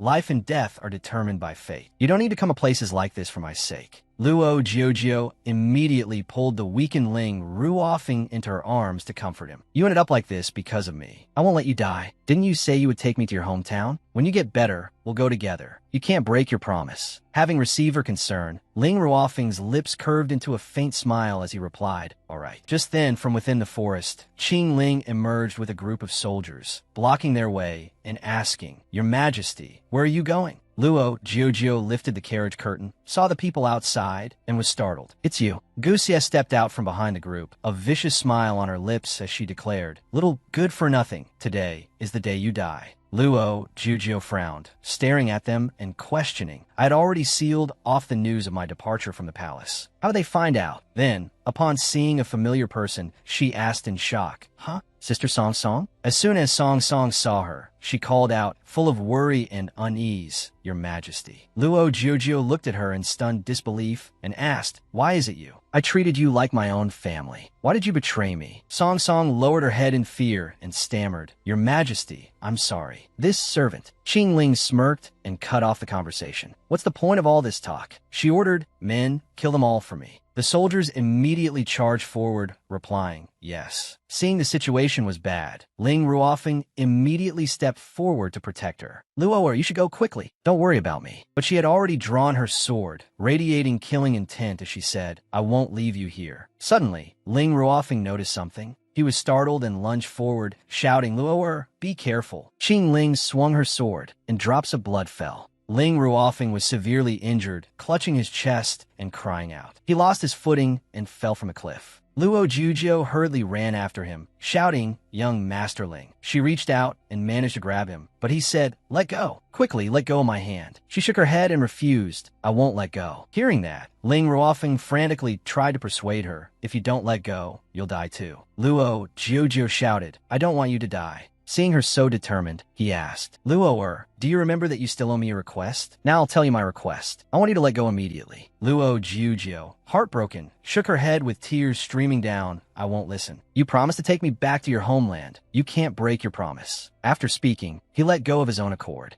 Before falling, he left his last words. "I'm sorry. You must live well." Luo Jiujio shouted, "Young Master Ling." Ling Ruofeng fell from the high cliff. Luo Jiujio called after him in agony. "No!" Seeing an obstacle removed, Guxie sneered and approached, asking contemptuously, "You little good-for-nothing, what are you crying for? This palace will send you down there with him right away." She was still overjoyed, laughing loudly. Qing Ling, standing beside her, frowned and silently glanced at her. She turned to praise. "Qing Ling, you did very well. After Wanner succeeds the throne, I will reward you handsomely." Suddenly, she cried out in pain as blood splattered. She clutched her chest where she was gravely stabbed, falling to the ground stunned, and asked, "Hey you." Qing Ling frowned contemptuously and asked, "What makes you think you're worthy of rewarding me?" She cried in disbelief and asked, Why would you do this?" That is, Gu Xie was stunned upon seeing someone. A familiar figure was seen walking out from the forest. That person was none other than Bai Luo. Upon seeing him, she was startled and asked, "Isn't Bai Luo already dead? Why is he appearing here?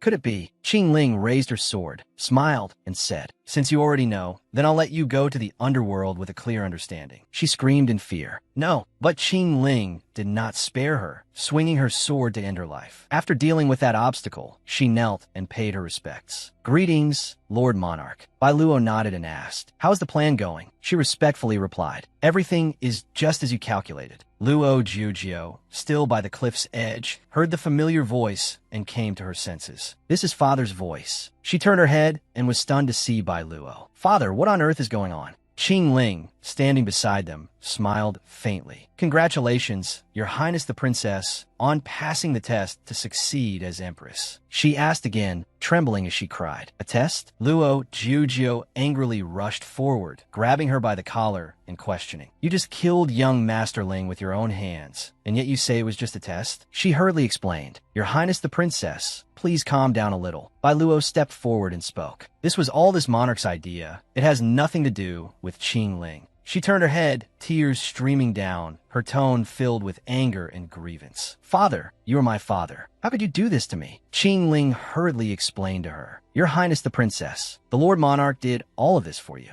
She angrily pulled out a dagger hidden in her sleeve and cursed, "Harming the closest people to me, step by step, and you still say it's for my own good? You damn demon, bring him back to me." After speaking, she stabbed the dagger into Qing Ling's chest, stunning her. Seeing she wasn't calm, Bai Luo came forward and struck the back of her neck, knocking her unconscious. He caught Luo Jiujio and ordered, "The child still can't calm down. Take her back." Qing Ling immediately bowed and replied, "Understood." He turned to instruct Song Song, "Take good care of the child." She hurriedly bowed and answered, "Yes, Lord Monarch." After settling the matter, he turned to ask Qing Ling, "How are you?" Her face was pale, but she still forced herself to answer, "It's just a small wound, I'm fine." "Lord Monarch, why don't you tell Her Highness the Princess about your illness?" "You don't say anything. Her Highness the Princess cannot understand your actions, so she can only blame you." He was walking, but stopped upon hearing Qing Ling's words, then frowned and instructed, "There's no need to let the child know. The path to becoming the monarch of the world requires one to abandon all personal feelings. I cannot let her repeat Her Majesty's mistakes." After hearing his words, Qing Ling felt heartbroken and lost, thinking, "Lord Monarch, you are so good to Her Majesty the Empress." 1 month later, inside the study, Bai Luo was reviewing memorials.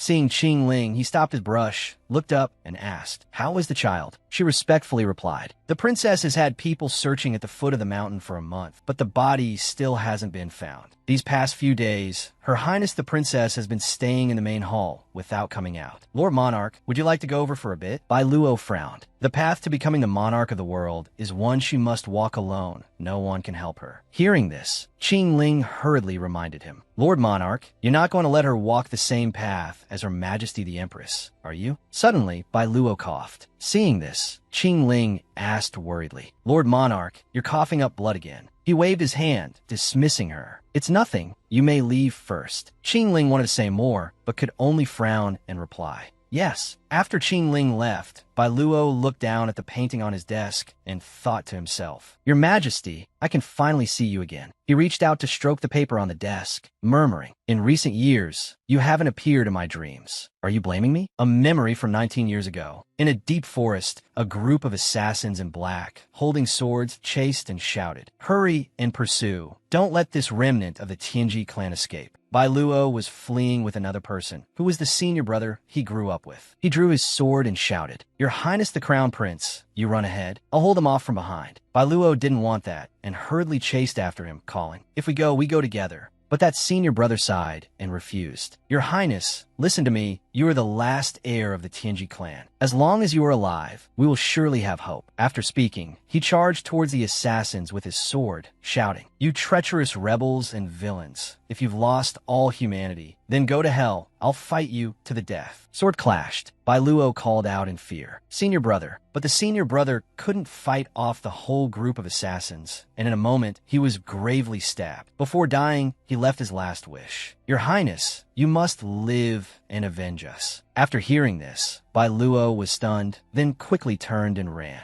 Seeing this, the assassin shouted, "Hurry and pursue. Don't let the Tianji crown prince escape." At this moment, a man walked out from the forest and asked, "Your Highness the crown prince, where do you think you're going?" Bai Luo was hit by his arrow and cried out in pain. The man in green clothes smiled smugly, approached, and said, "I never expected someone as high and mighty as you to have a day like this." He was the one Bai Luo had once saved, yet he turned against his benefactor. Upon seeing him, Bai Luo gritted his teeth. "So you're such a treacherous wolf." He sneered. "You can still be so defiant at a time like this." Suddenly, he stepped forward, lifted Bai Luo's chin, and said, "Brother Bai, actually, it's not impossible for you to keep your life, as long as you become my man." After hearing this, Bai Luo was stunned. He couldn't believe he had such thoughts about him, so he angrily swung his hand and slapped him, cursing, "Get lost. I should have ended your dog's life with one sword strike back then." He clutched his swollen face, seething with anger, and cursed, "You refuse a toast only to be forced to drink a forfeit. You're just a good-for-nothing crown prince. What's there to be arrogant about?" He raised his hand to slap Bai Luo back when he suddenly cried out in pain as blood appeared. An arrow had struck his heart, causing him to fall down dead on the spot. The assassins panicked upon seeing this. "Oh my God, Lord Huang, Yin has been shot dead." The sound of horse hooves echoed from the forest. And upon seeing the newcomer, the assassins were terrified. "This is bad. The one who killed the lord is the empress of the Tianyue kingdom. Let's run." The former empress of the Tianyue kingdom, after chasing away the bad guys, frowned and slowly rode her horse closer. She stopped in front of Bai Luo and ordered, "Raise your head." She asked with great interest, "You are the one the common people often speak of, the one with the ability to foresee the future, the crown prince of the Tianji clan?" The empress dismounted her horse, walked over, and used her whip to lift Bai Luo's chin, remarking, "To be able to foresee the fate of others, but not your own, you are truly pitiful." He angrily turned his face away and said, "If you want to kill me, then kill me. There's no need for such useless words." Hearing this, she was stunned, her eyes wide. "Who said we want to kill you?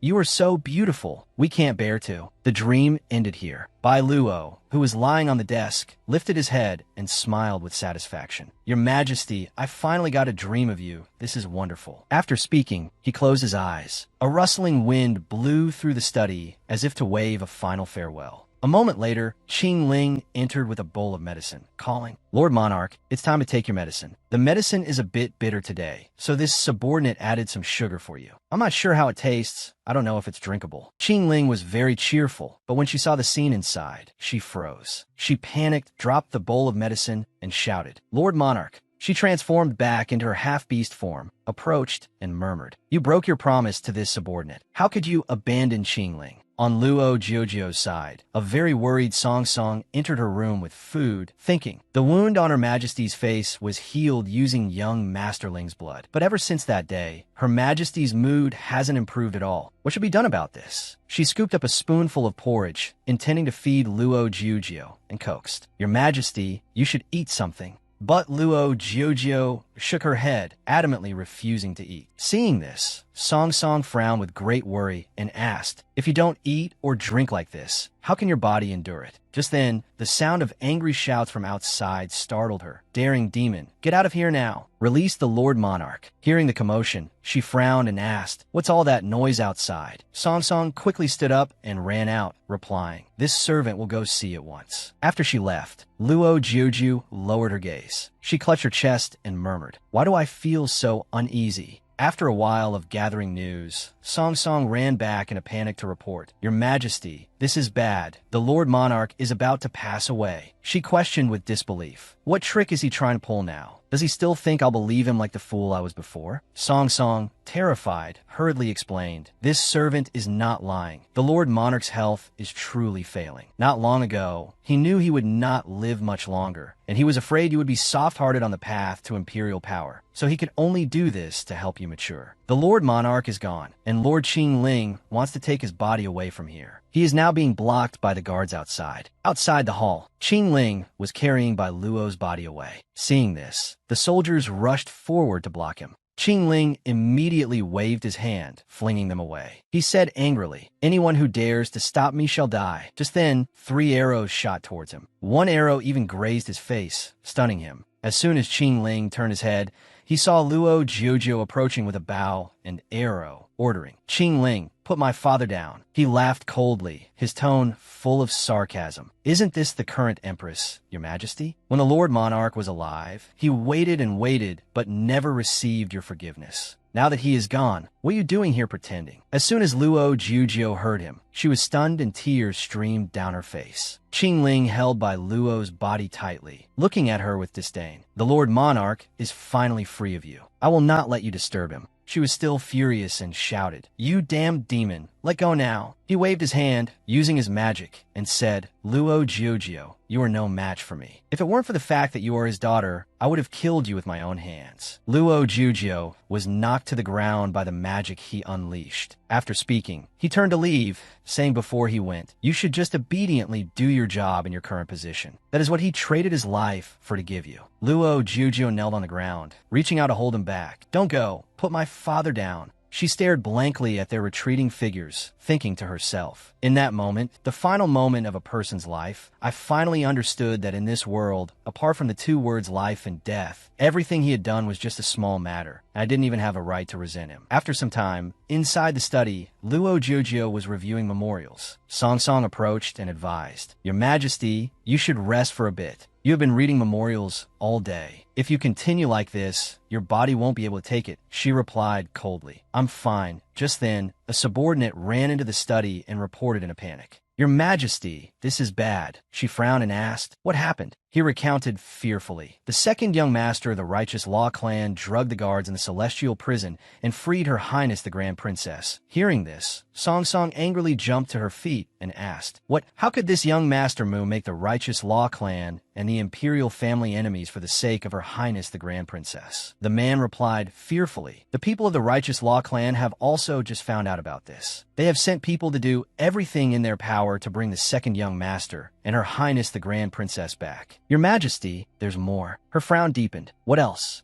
The man relayed fearfully, "Someone has spread a rumor that you do not have the founding treasure sword, and in order to inherit the throne, you personally killed your own father." After hearing this, Song Song angrily ran up to the man and scolded him. "Insolence! How could Her Majesty kill the Lord Monarch?" Then she turned to Luo Jiuzhou with a worried expression and said, "Your Majesty, Luo Rian must be behind these false rumors. Her Highness the Grand Princess is not dead yet. They will definitely find a chance to come back." She nodded and replied, "I know. You may leave first." Song Song had to obey and left. Before leaving, she looked at her and sighed, "Such great pressure. It's really too hard on Your Majesty. Your Majesty's fate is truly bitter." After she left, Luo Jiuzhou murmured sadly, "Father, is this what you were worried about?" Luo Jiuzhou went to court. As soon as they saw her, all the ministers bowed. "Long live the Empress! Long live, long live." She nodded. "You may all rise." Lord Lu led the officials forward and spoke. "Your Majesty, this subject has something to report." She nodded and ordered, "Speak." He immediately brought up the treasure. "Although Your Majesty has resolved the plague since the founding of the Tianyue Kingdom, the founding treasure is what determines the realm." This startled both Song Song and Luo Jiuzhou. As expected, they were using this matter to pressure her. She frowned and asked coldly, "What does Lord Lu mean by this?" He raised his head and said, "There is a rumor that Your Majesty does not possess the founding treasure sword. Although this subject does not believe it, there is no way to stop the rumors of others. Therefore, I implore Your Majesty to bring out the founding treasure sword so that this subject may broaden his horizons." As soon as he finished speaking, all the officials in the hall shouted in unison, "We implore Your Majesty to let us broaden our horizons." Hearing this, Song Song turned to look at her worriedly and called out, "Your Majesty, they." She also thought angrily, "These treacherous ministers." She clenched her fists worriedly. "They must know I don't have the founding treasure sword, so they want to use this to force me to abdicate. Father, you must have known this day would come, but I've ruined everything." Just as the atmosphere was extremely tense, the Imperial Preceptor stepped inside. He smirked contemptuously and asked, "The founding treasure sword is a sacred object. How can it be brought out to be looked at so casually? As soon as Luo Jiujio saw the imperial preceptor, she jumped to her feet in surprise. It's him. The other ministers were also extremely surprised and hurriedly bowed. The imperial preceptor has come out of seclusion. Greetings, greetings to the imperial preceptor. He glanced coldly at each group of officials in the hall and asked, who wants to see the sacred object of the Tianyue kingdom? The minister hurriedly knelt down and stammered an explanation. Imperial preceptor. This subject had no other way to stop those rumors. The imperial preceptor took out his sword, drew the blade, and held it to the minister's neck, saying, "In that case, you should look carefully." The man cried out in fear, "Imperial preceptor, please forgive me." The imperial preceptor smirked and asked, "Can you see clearly now?" The minister, kneeling on the ground in fear, replied, "I see clearly." Luo Jiujio, witnessing everything, was astonished. So he was the one who took the founding treasure sword back in the side hall. The imperial preceptor entered with the sword and greeted with a smile, "Your Majesty, long time no see." Luo Jiujio looked at him warily and asked, "What is your purpose, really? You were clearly holding the treasure sword, yet you tricked me into looking for it." He reached out and stroked her hair, replying, "This was merely a test I set for you, and thankfully, you passed. You initially promised me 3 things. There are 2 left. Now I'll tell you the second thing I want you to do. Kill me." After hearing this, Luo Jiujio was stunned and asked again, "What?" The imperial preceptor told her, "Only the true mandated empress can use it to kill me." Luo Jiujio asked again, stunned, "Are you crazy?" The imperial preceptor smiled and explained, "I have lived here like a god for far too long. Such a life has gradually become tasteless. I am too tired." Luo Jiujio held the founding treasure sword in her hand and sighed. "Others wish for immortality, yet you no longer wish to live," the imperial preceptor replied. "Immortality is actually a kind of loneliness. Every 100 years, I have to watch the people I know gradually leave me, and in the end, only I am left. You could never understand that feeling." But Luo Jiujio resolutely refused, turning her back and saying, "I will not harm you."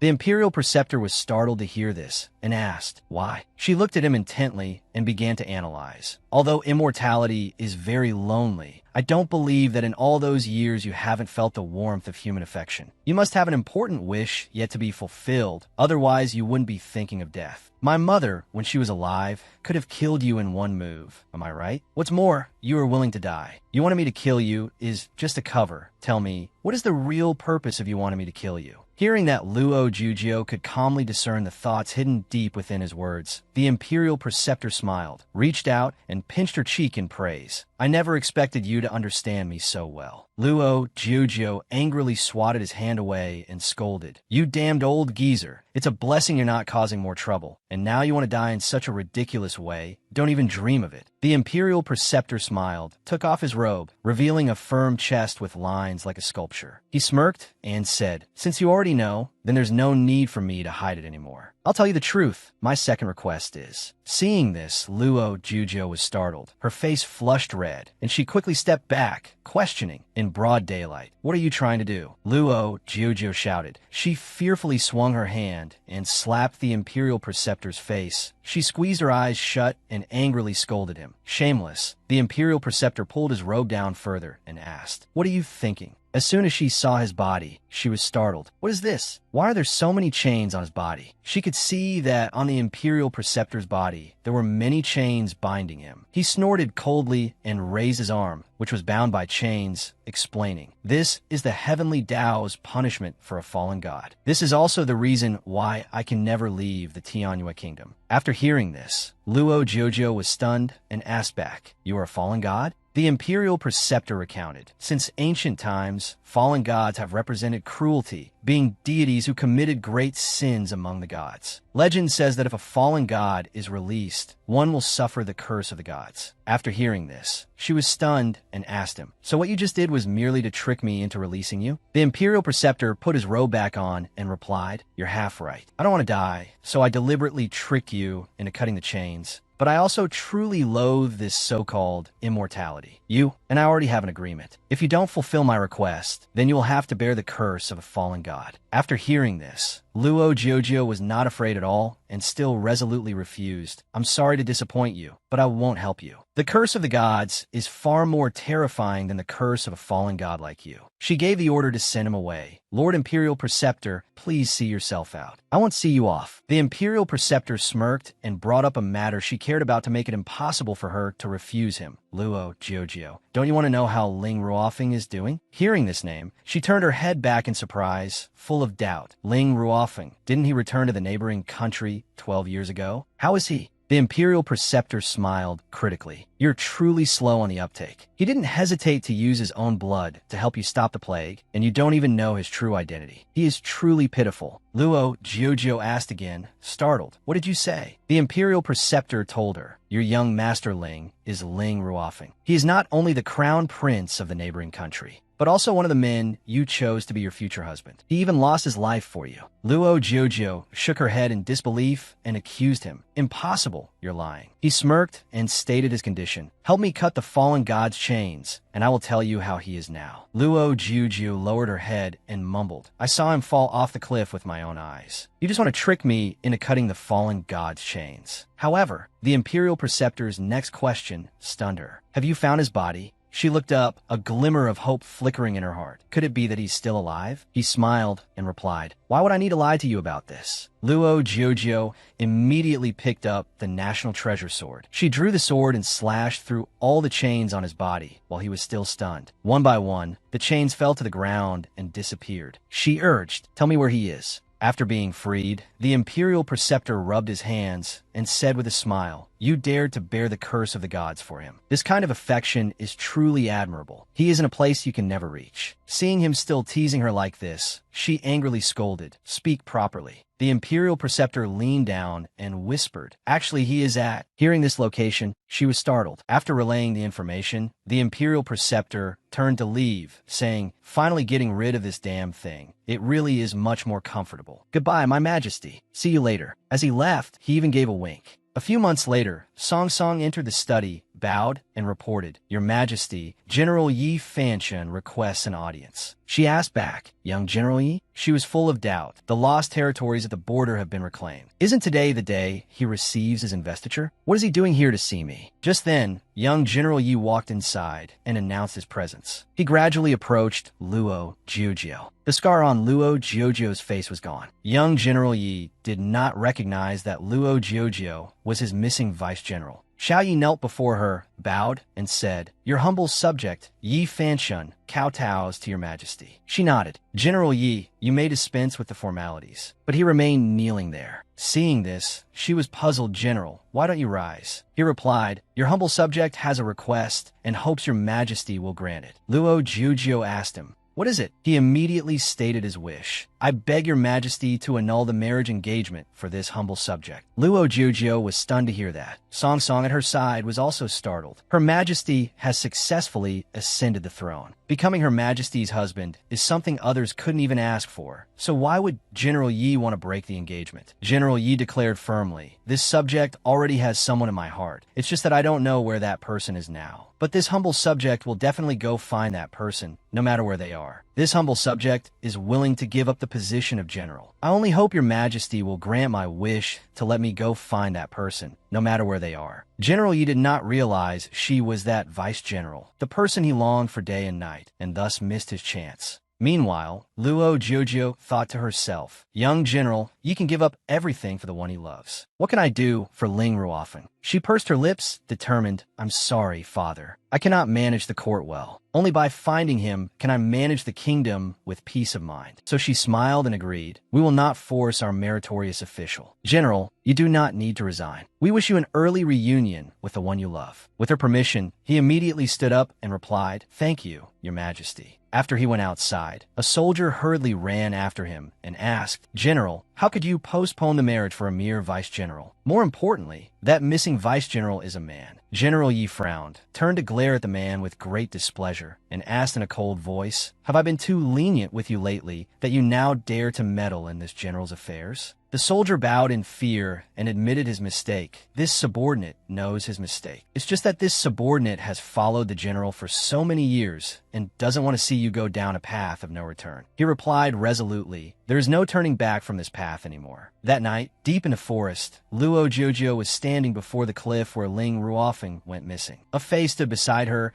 and asked, "Do you really want to go to the demon realm to find that stinky brat Ling Ruofeng? What if you can't find him?" She replied sadly, "Although I'm still alive, my heart is as good as dead. He did so much for me. I must find him, even if there's only the slightest chance." After hearing this, a Fei couldn't help but exclaim, "Your love for each other is truly admirable." He reached out and cast a spell, and a magic circle appeared. He sighed and said, "Forget it. I can't return to the demon realm anyway. I will take on your appearance and manage the court affairs for you." He walked over, put a necklace around her neck, and instructed, "This pendant has demonic energy. It can help you hide your human aura. You must remember that the demon realm hates humans. No matter what happens, do not take it off. I can only help you teleport there, but I don't know where you'll end up." Luo Jiujio, a Fei, stepped forward, hugged her, and said his farewell. "The demon realm is a very dangerous place. You must take care of yourself." Luo Jiujio smiled at a Fei. "Thank you." Then she also turned around to leave. Looking back at him, she said softly, "To have a pet like you is the luckiest thing that has ever happened to me in this life." Luo Jiujio gave a slight smile and whispered softly, "See you later." A Fei stood motionless behind her, mumbling under his breath as he watched her walk away. "Silly girl, if it were possible, who would want to be your pet?" His eyes were filled with deep thoughts at this moment. A Fei tilted his head back to look at the distant sky and whispered softly, "From the very beginning, it was never about a master and a pet. It's just that you no longer remember." But then, a Fei could only force a helpless smile. He raised a hand to cover half of his face. "I was the one who loved you. I was the one who waited for your rebirth. And yet, the one you like is someone else." Immediately after, tears streamed down his cheeks. A Fei said softly, full of helplessness, "Perhaps this is heaven's punishment for me defying fate to change destiny." A Fei's old memories came flooding back, a recollection of their first meeting in a past life. The image of a young girl with long, golden hair strolling through the forest appeared. Back then, Luo Jiujio accidentally found a Fei motionless in the forest. She approached him and asked anxiously, "Young master, are you all right?" Seeing the soft, fluffy ears on his head, Luo Jiujio wondered to herself. "He has ears. Is he a demon?" At that time, she recalled what she knew, her voice clear and distinct. "I've heard that demons are extremely cunning and one shouldn't get close to them. But he's so heavily injured. But if I don't save him, he will surely die." After thinking for a moment, she stood up and struggled to grab a Fei's clothes and drag him away. While dragging him, she mumbled, "Father Monarch hates demons the most. I can only hide him and bring him back." The scene appeared with a sunlit window and small rose petals falling with the wind. In the room, a Fei's blurry vision gradually cleared. Reflected in his eyes was the image of a gently smiling Luo Jiujio. "You're awake." Realizing something was amiss, a Fei's pupils constricted. He immediately shot up. He looked at Luo Jiujio in front of him, frowned, and interrogated, "Who are you?" Then a Fei moved closer to her, causing the frightened Luo Jiujio to tear up slightly. He didn't care and continued to question her pressingly. "What were you trying to do just now?"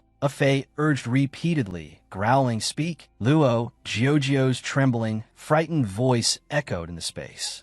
I just wanted to save you." Hearing this, a Fei's hand gradually loosened, and his voice also became gentler towards her. "It was you who saved me." Luo Jiujio turned away, choking on a cough. She spoke softly, "If you're awake, then you should leave quickly." A Fei watched Luo Jiujio walk away and thought to himself, "This foolish woman wants to send me away? She saved me and doesn't want anything in return? How could she be so foolish?" Luo Jiujio's eyes were brimming with tears. She looked at a Fei warily and said softly, "Why haven't you left yet?" A Fei immediately changed his attitude. He smiled warmly at Luo Jiujio. "I don't remember anything, and I have nowhere to go back to." He put his foot out, touching the floor. A Fei's voice rang out, "Since you saved me." A Fei moved closer to Luo Jiujio's body, placing his hand on the wall. He forced her to look up at him, while a Fei lowered his head slightly, smiling softly. "Then you must take responsibility to the end." Her face flushed slightly, and Luo Jiujio asked in a daze, "Why is that?" A Fei put on a pitiful look again. His eyes welled up with tears, and his voice softened. "Can you bear to let me wander outside?" His scheme overwhelmed Luo Jiujio and gradually won her over. So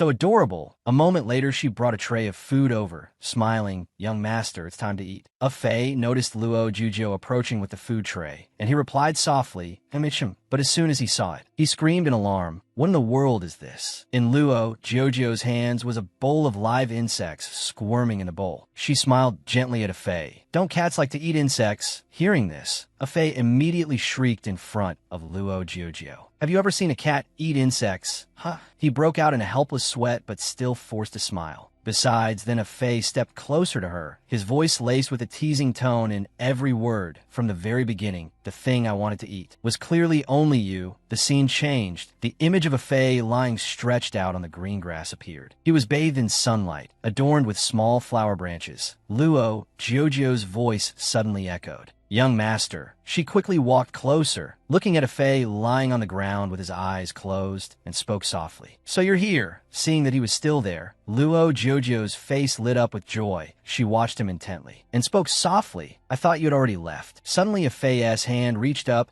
and gently grabbed Luo Jojo's wrist, pulling her down. His voice echoed through the space. "Don't be like that, young master." He pressed her down onto the lush green grass. Propping himself up on his hands, his long hair fell forward. A Fei spoke, looking at the person beneath him. "Today I heard you call a new eunuch young master. I don't like you calling me that as well." A Fei continued to express himself with a slight smile, gazing intently at Luo Jujo beneath him. "It's as if in your heart, I'm nothing special at all." Luo Jujo was made shy by him. Her face flushed red. She tried to push A Fei off of her, stammering, You get up first, then we'll talk." As soon as she sat up, she smiled and agreed. "If you don't like it, then I'll change it. Seeing how handsome you are, why don't I call you handsome young master?" Luo Jujo chattered on, with the surname handsome and the given name young master. A Fei raised a hand to her face, the blue sky accentuating the scene between them. A Fei spoke, explaining, "Silly, what kind of demon would use that name? You should still just call me young master." It's unknown how much time had passed. Her shiny golden hair grew longer and longer. The light yellow ribbon tying her hair fluttered in the wind. The scene changed once again as Luo Jujo was sitting lost in thought by herself. A Fei approached from behind. He spoke softly, "Why are you sitting there all alone?" Her face was filled with sorrow. Luo Jujo curled up even more, not turning around. She spoke, "Today, at the 100-pace archery practice, I didn't hit the target with a single arrow. Father Lord couldn't even be bothered to look at me. Everyone watching laughed at me." Luo Jujo's mood was gloomy. Her brows furrowed slightly. Luo Jujo complained softly, "It would have been better if I were born a favored princess." Hearing this, A Fei suddenly froze, looking at her sitting motionless. Then he grabbed Luo Jojo's hand and pulled her along with him in one motion. A Fei spoke, "Follow me." Luo Jojo looked around the place A Fei had brought her to at the equestrian archery training ground. She asked in a daze, "What did you bring me here for?" A Fei moved behind her. He had Luo Jujo hold the bow, slid his own hands over hers to grip them, and then drew the bowstring taut. He instructed her caringly, "Hold it steady. I'll teach you today."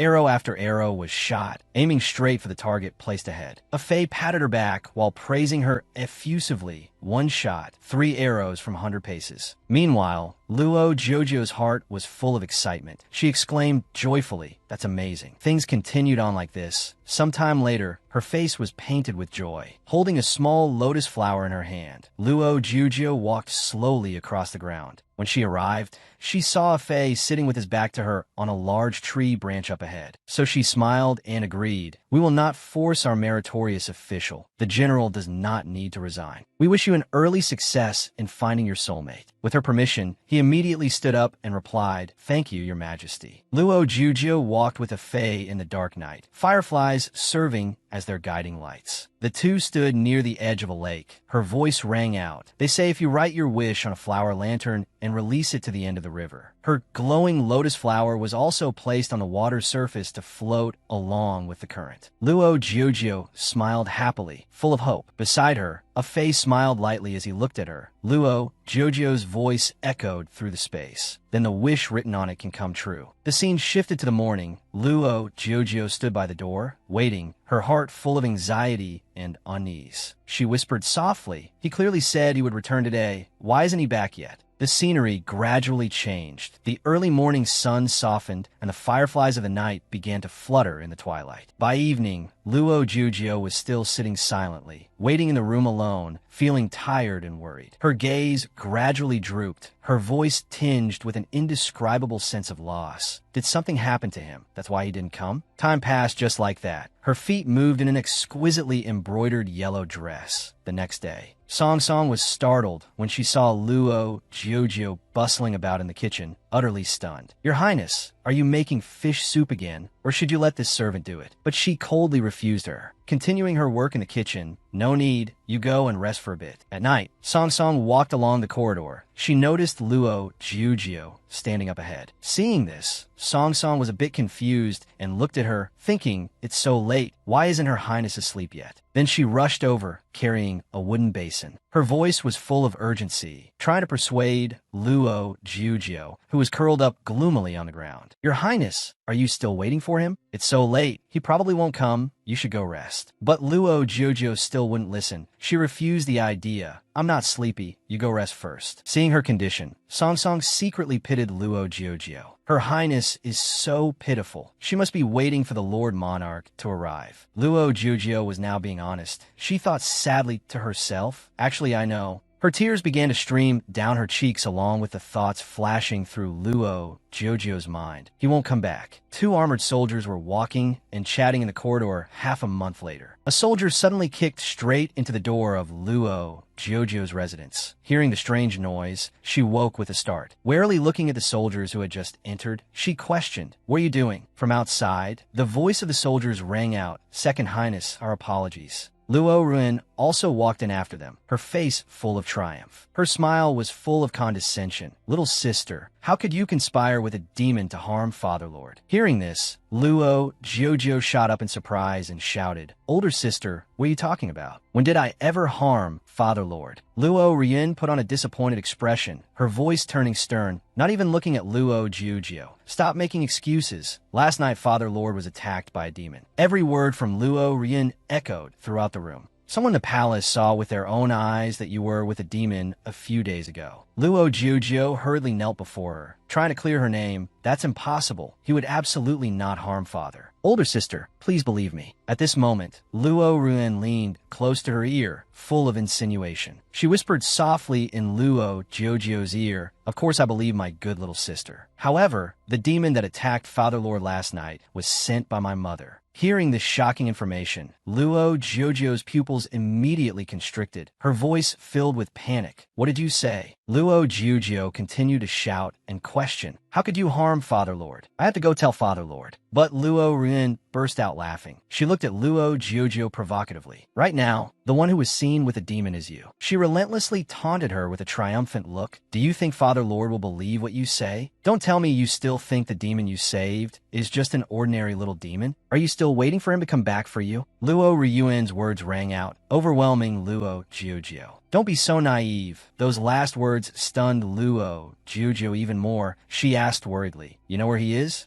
Luo Rian continued to mock her. She turned away. Her hand gently touched her cheek. "He is the commander of the brocade-clad guards of the Demon Realm and is currently marrying the beautiful princess of the Demon Realm." Every word from Luo Rian was like a knife stabbing into Luo Jiujio's heart, causing her to freeze. How could he still remember someone as ugly as you? From beginning to end, he was just toying with you. She was also shaken by Luo Ryuan's words. Her lips trembled slightly, but she still shouted in denial, You're lying." Luo Ryuan continued to explain. The image of a fae gradually appeared in Luo Jiujio's mind. "Originally, my mother and the demons of the demon realm have contact. Whether I'm lying or not, you know better than anyone in your heart." The true anxiety in Luo Jiujio's heart had reached its peak. Night enveloped the sky below. The bustling streets with their dazzling, brilliant chandeliers. In the imperial city of the demon realm. As soon as Yuing returned, someone asked, "Yuing, today is your big wedding day. Why don't you look happy at all?" He was lost in thought for a moment, then began to speak about the feelings he was experiencing. "I always feel uneasy in my heart. I can't get married." The other person heard this and advised with some worry, "The third princess is on her way here. Don't joke with me like that, okay?" But Yu Ying remained firm. His feet stepped onto the stone floor. Yu Ying's voice rang out, "I'm not joking." Hearing this, Lu Shang became angry and grabbed his clothes, threatening him. "Yu Ying, don't you dare cause trouble. It's almost time for the wedding. If you leave,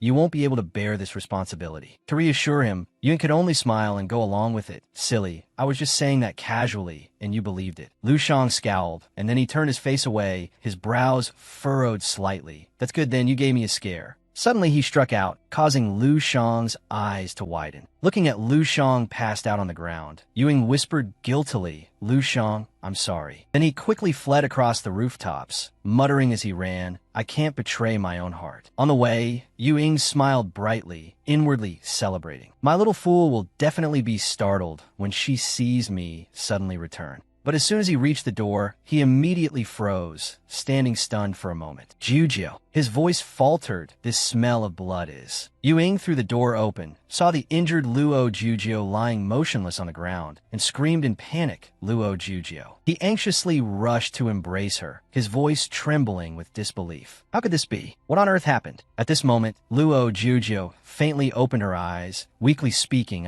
She looked up at Ying with a pained heart, tears streaming down her face. Luo, Jujio whispered, I finally waited for you to come back. She gave a faint, contented smile. A stream of red liquid trickled from the corner of her mouth, along with the tears rolling down her cheeks. That's so good, seeing her trembling hand rise to touch him. Ying's own hands hung limp, his heart aching uncontrollably. He softly said, Luo Jujio. And just like that, her hand fell, signaling that Luo Jujio had departed from this world. At this moment, from outside, soldiers also arrived, shouting, There's a demon! Everyone, get over here! A demon has come! The golden canopies of leaves stretched across the space. In the mountain forest, Ying's entire body was covered in wounds, big and small. In his arms, he held the lifeless Luo Jujio, and as he walked, Ying whispered to her, Luo Jujio, did you know on the way here I was thinking about how to propose to you? His feet stepped on the bed of leaves, each drop of red liquid falling and staining the yellow leaves. Ying's voice rang out, I like you so much. Ying's face still forced a faint smile as he continued to console himself. You must be very happy in your heart, too. Little fool, don't sleep anymore. Aren't I the one you care about the most? He kept rambling on to himself, hot tears beginning to fall. Ying lamented in a low voice, You're so heavy. I've been carrying you for so long. I'm getting very tired. Suddenly, under Ying's foot was a small rock that made him trip. Ying's body staggered forward, and suddenly he was startled when he saw something. He softly uttered, This is...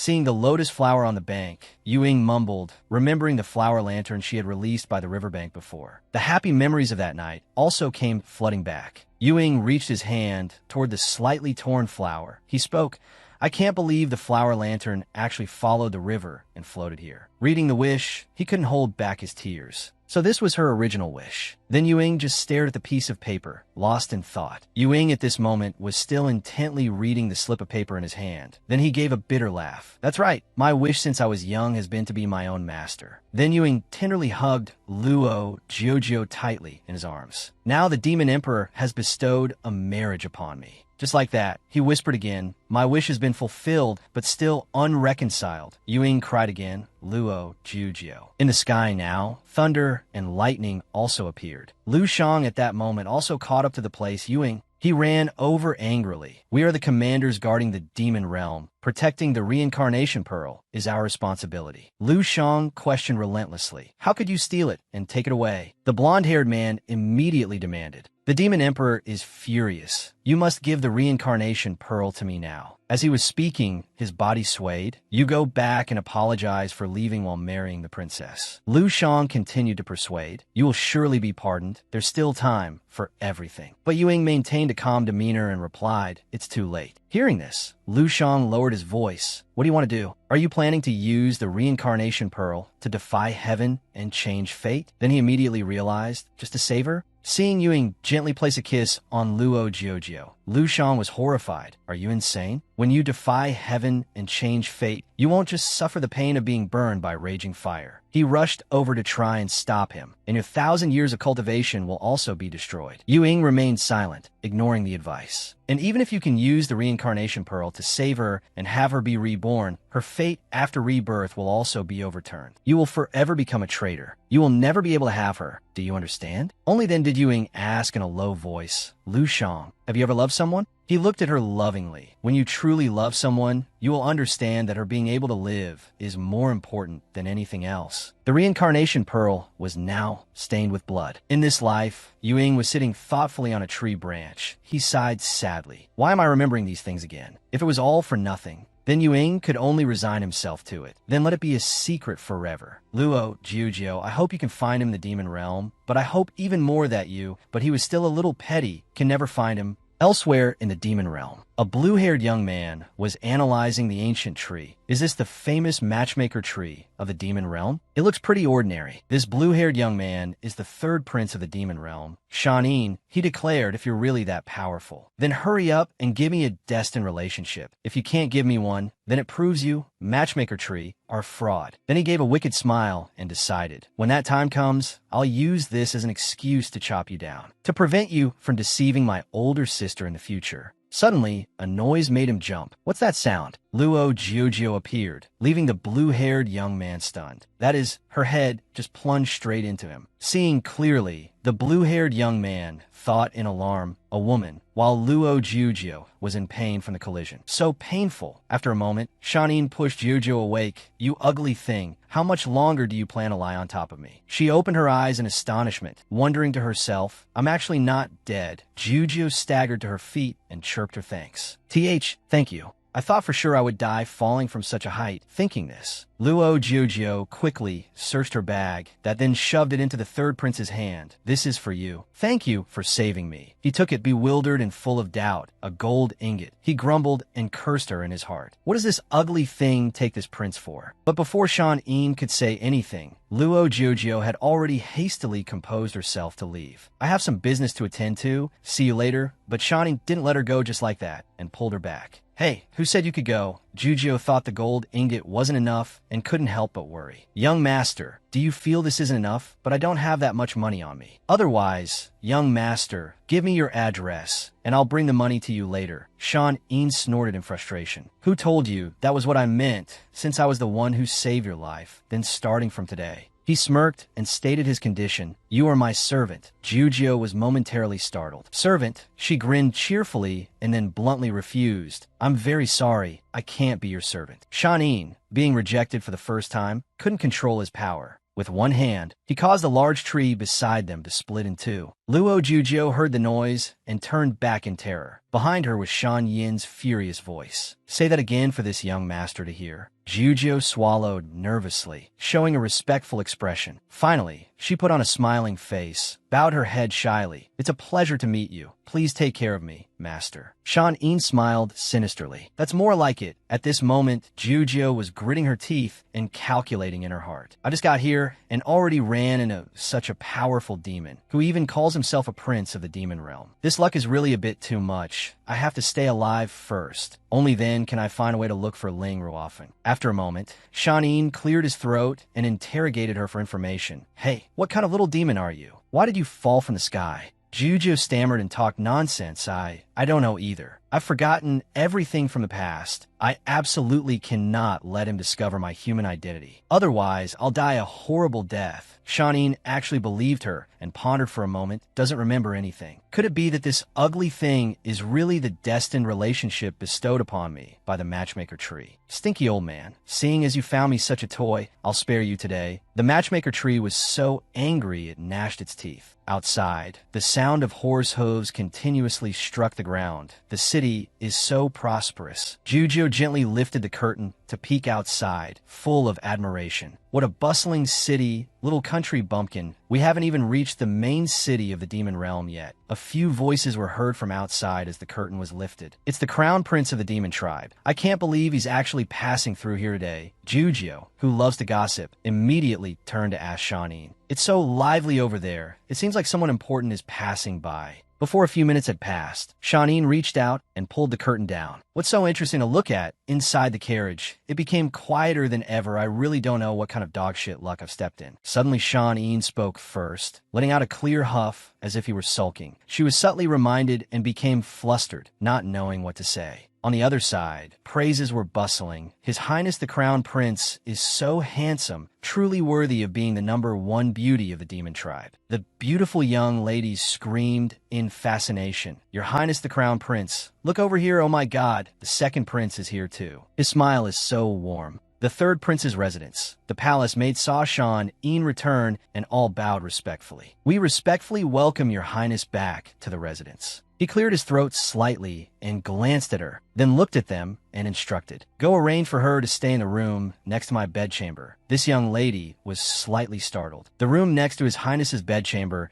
is usually used to receive honored guests. Could it be that this young lady is a princess from some tribe? Princesses from each tribe have different living habits, so I should ask for clarification to take good care of her. She awkwardly and respectfully asked for clarification. "Your Highness, may I ask about this young lady?" But Shanin just replied indifferently. "She's a servant I picked up. From now on, she will always be by my side." She stared stiffly at Jiujio. This young lady is a servant. Having said that, Shanin stepped into the room. "I have some business to attend to. Go to the study and wait for me." Jiujio at this moment felt like she had grasped a life-saving straw. This is great. This is a good chance to escape. But suddenly, he stopped and gave a subtle reminder. "Oh, right." Just as Jiujio was gleefully turning to leave, an icy voice rang out. "A barrier has been cast around this place. Don't even think about flying out. If you dare to run away, I will take your head." Jiujio was scared out of her wits. Her voice cracked. Of course I won't." She clutched her chest to calm herself. How is this brat so smart? She stood hesitating in a corner, thinking, "I didn't notice when I came in earlier. There really are barriers all around here. I'll just have to wait until he goes out to find a way to escape." Inside the study, as soon as he saw her, he immediately thrust a set of clothes at her. "Change into this." Jiujio's eyes widened. "Men's clothing." Shanin just cleared his throat and explained, "I want to go to a place where all sorts of people gather. Wear this to save me from more trouble." Hearing this, Jiujio was overjoyed. He wants to go out. A good opportunity. In the afternoon, the brilliant golden sunlight turned a reddish-brown. Earlier, she had been pestering him with questions. "Your Highness, where are you going? Why is this place getting more and more deserted as we go?" "We're here, the Treasure Appraisal Pavilion." But to Jiujio, it was all a blur. "What is this place?" He sauntered inside and slowly explained. "This is the most famous treasure appraisal pavilion in the demon realm, specializing in the trade of all kinds of heavenly and earthly treasures. It's the most desired destination for all demons in the 9 realms. However, ordinary demons cannot enter." A horse-drawn carriage also happened to arrive. A heroic-looking man stepped out of the carriage. It's the second prince of the demon realm, Wen Xiao, along with Ling Ruofeng. "Ruofeng, we've arrived at the treasure appraisal pavilion." Ruofeng sighed softly. "After so much effort, I've finally found her." Wen Xiao led the way. "Let's go."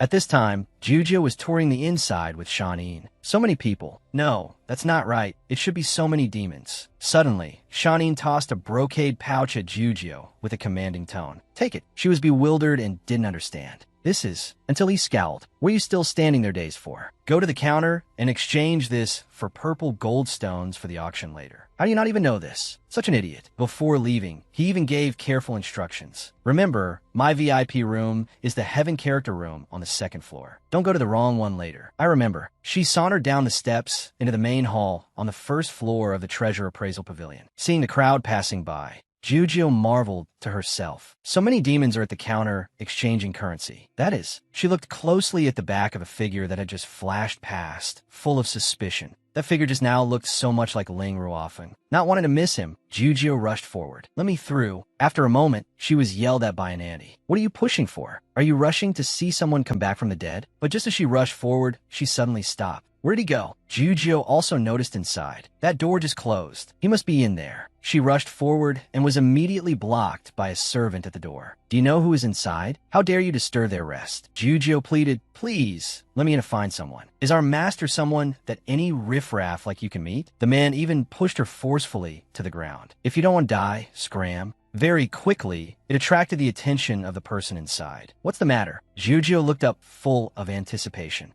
Ling Ruofeng. But the person who came out was Wen Xiao. "What are you arguing about?" Her heart sank with sadness. "It's not him." The servant hurriedly said respectfully, "Your Highness, please forgive me. It's this brat who was making a scene." Wen Xiao glanced at her and asked, "Are you all right?" Jiujio coldly turned away. "I'm Fine. I mistook someone. I've disturbed your rest." Ling Ruofeng, who was inside, didn't show his face until the second prince went back in. "What was that argument outside about?" Wen Xiao gave a dismissive smile. It's nothing, just a young boy who went to the wrong room. At this time, in the room upstairs, Sean was grumbling. Why did you take so long to exchange the purple goldstones? Jujio made an excuse. There were too many people at the counter. In the hall below, an announcement rang out. The next auction item is the golden thread treasure robe. The starting price is 100,000 purple goldstones. Hurry up and sit down. The auction is about to start. I bid 100,000. I bid 200,000. Jujio sat to one side, resting her chin on her hand. Your Highness, the auction is almost over. Why haven't you bid on anything? Sean just smiled and replied softly. To get the best item, of course, you have to wait for the final item. Jujio said, oh. At the same time, an announcement was made in the hall below. The final item. The beautiful woman's clear voice echoed through all the rooms. Esteemed patrons, please look carefully. Next is our final item. The beautiful woman also pulled back the curtain behind her. Our final item this time is the legendary fallen god. The guests all gasped in admiration. The final item is indeed the fallen god. Her body is so seductive. The starting price is 2 million purple gold stones. The beautiful mistress announced the price, shocking many. Heavens, that's too high. 2 million can buy a luxurious mansion in the main city. A flurry of scolding voices arose. You fool, if this fallen god is truly the woman from the legends, if you get her, forget a mansion, you could probably buy the entire imperial city of the demon realm. Thus, the bidding immediately rose. I bid 2.01 million. I bid 2.02 million. The last one was Sean with a sky-high price. I bid 2.5 million.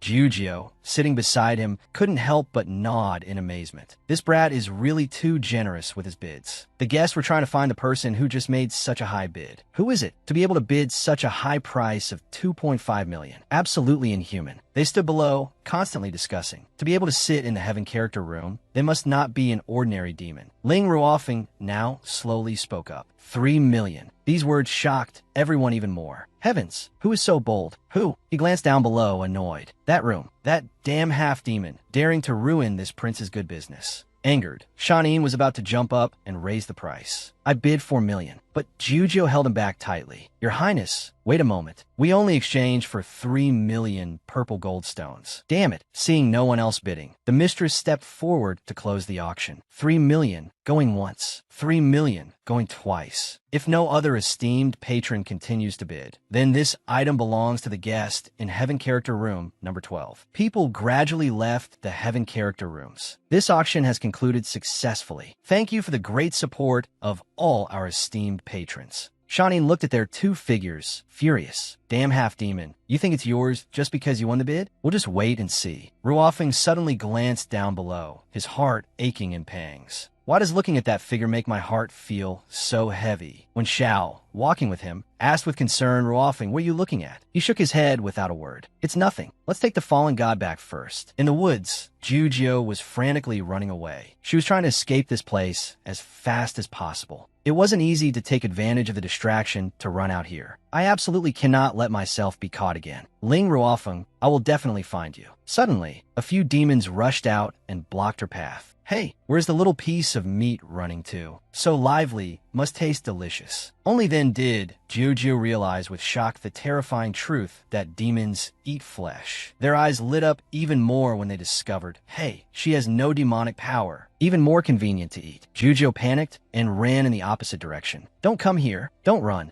The savage laughter from behind still echoed in her ears. We two brothers have been hungry for days. We can't wait anymore. Help, because she was in such a hurry. The next second, Jujio fell to the ground in agony. We told you couldn't escape. Be a good girl and become our food. Jujio now had no way out and could only close her eyes and brace for the worst. The extreme sounds of being torn apart rang in her ears. Sean slowly appeared before her eyes. Will you run around recklessly again next time? Her eyes welled up with tears. Your Highness, he just sighed. This idiot. But despite his scolding, Sean still reached out to wipe away her tears. Crying is so ugly. Then he cleared his throat and snapped, "Give me your hand." Jujio trembled and pulled her hand back. What were you doing? Sean glanced at her and scolded, "You're so badly injured. If it's not treated, it will leave a big scar." But it seemed something affected her, and her eyes grew drowsy and closed. Why am I suddenly so dizzy? It was the third prince who quickly pulled Jujio into his arms. I didn't expect her body to be so weak. You fool, just how scary am I to make you risk everything to run away? returning to the residence. At night, at the third prince's residence, two young ladies asked each other, "Eldest sister, why hasn't she woken up yet? Maybe she's just too tired." The second princess of the demon realm, Shan Xian'er, and the eldest princess of the demon realm, Shan Yun, were taking care of her by the bedside. Little Ener is really something. Even if he likes her, he should be a little gentler. After thinking it over and over, the second princess was still puzzled. But, eldest sister, I still can't believe that brat little Ener has such a preference for her. That kind of thing. Look how badly she's injured. She probably won't wake up for a while. Just then, Jujio stirred and woke up. Sister, she's awake. As soon as she opened her eyes, Jujio was astonished. Those two young ladies were so beautiful. She sat up and immediately asked, "May I ask who you two are?"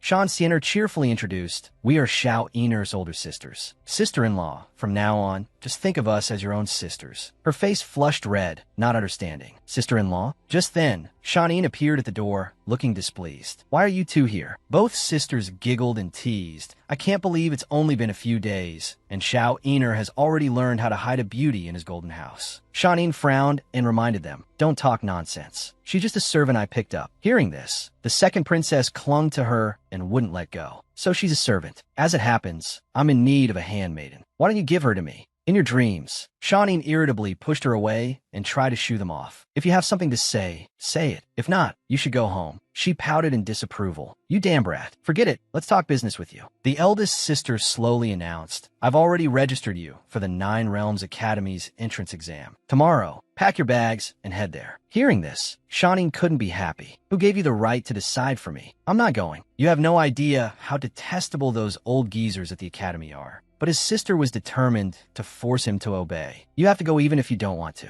Ayan is already gone. In the future, if you want to inherit the throne, you must complete the Nine Realms Academy's course. Otherwise, the elders will not agree to your ascension." "All right, it's getting late. We'll head back first." Before leaving, they didn't forget to tease him. "Also, your beauty is still weak, Xiao Ener. Don't be too forceful." His cheeks flushed bright red with embarrassment, but he still shouted, "What nonsense are you spouting?" The room returned to its original quiet state. Shan asked about her health. "Are you feeling any better?" Jujio smiled in response. "Your Highness, thank you. In the future, if you need anything, Jujio will definitely do her utmost." Hearing this, he couldn't help but find it amusing. "Isn't it because you're afraid of being eaten by demons that you don't dare to run away anymore?" "Huh?" Jujio replied softly in embarrassment. "It was my poor judgment, Your Highness. You are actually a very gentle person." Although a sliver of joy rose in Shan Yin's heart, he still turned away with a look of displeasure. "Are you insulting me? I'm famous as the evil demon of the demon realm. Don't expect anything from me." He just handed down a black outfit. "Right, put this on."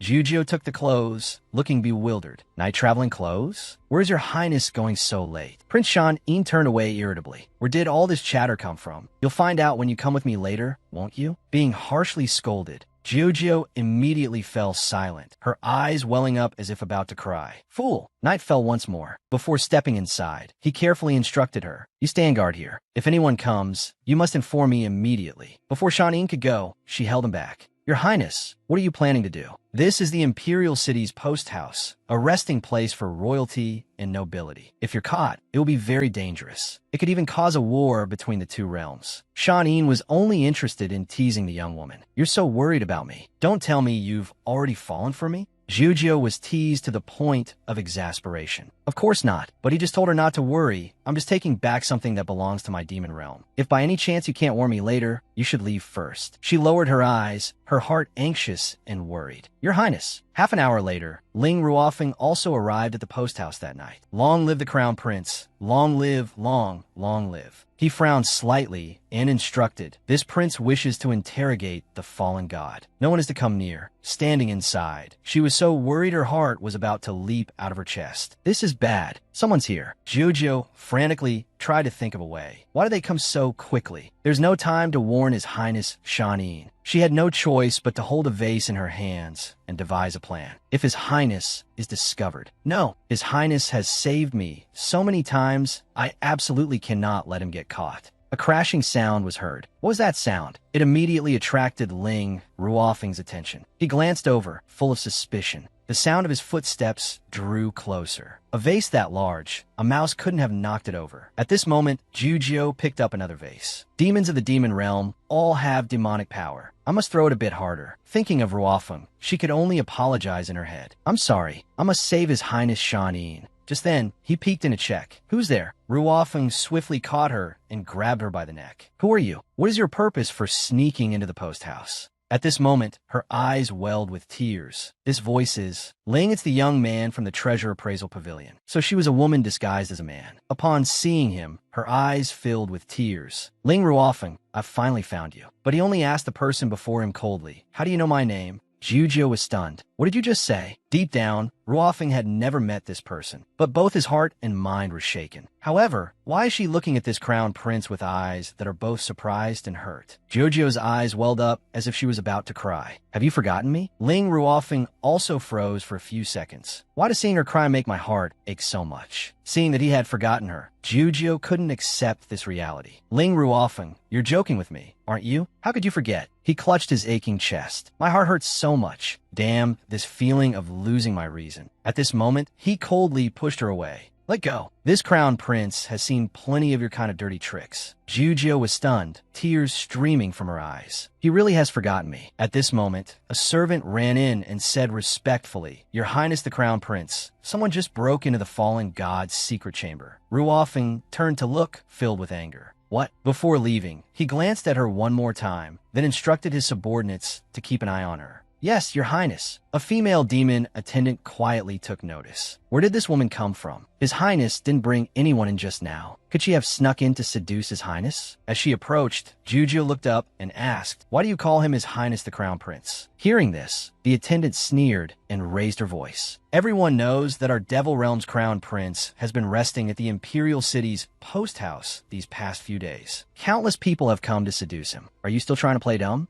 At this moment, Jojio's heart was still aching from what had just happened. So he is the crown prince of the Devil Realm. Before leaving, the female demon attendant also warned, Stay in here obediently for me. If you dare to run around, I'll take your life. At this moment, slow footsteps approached. Shanin appeared before her, looking displeased. You fool, didn't I tell you to leave first? Jujio was still sniffling, tears in her eyes. Your Highness. He quickly realized she was not in a good state. Why are you crying? Don't be afraid. I'll take you away from here now. Just then, Ruofeng rushed over after receiving a report from his subordinates. Your Highness the Crown Prince, the stone door was broken, but luckily it was discovered early, so the assassin didn't get inside. The fallen god is still inside. As soon as the fallen god Yinner saw him, she rushed forward and hugged him tightly. Crown Prince Giga, Yunea was so scared, but he just pushed her hand away, showing his disgust. This prince does not like people getting so close. Yes, Crown Prince Gitch. His icy gaze swept over the subordinates. Consider yourselves lucky this time. If anything else happens to the fallen god, they hurriedly knelt to accept their punishment. Thank you for your highness's mercy. There won't be a next time. Returning to the previous room, Ruofeng deliberately passed by again. Where is she? Your Highness, that woman is in the room. But the room was empty. She had only turned around for a moment and had already lost her. What's going on? Where did that woman run off to? He was already angry, and now he was even more furious. Didn't you say she was in here? The attendant didn't know how to explain properly. She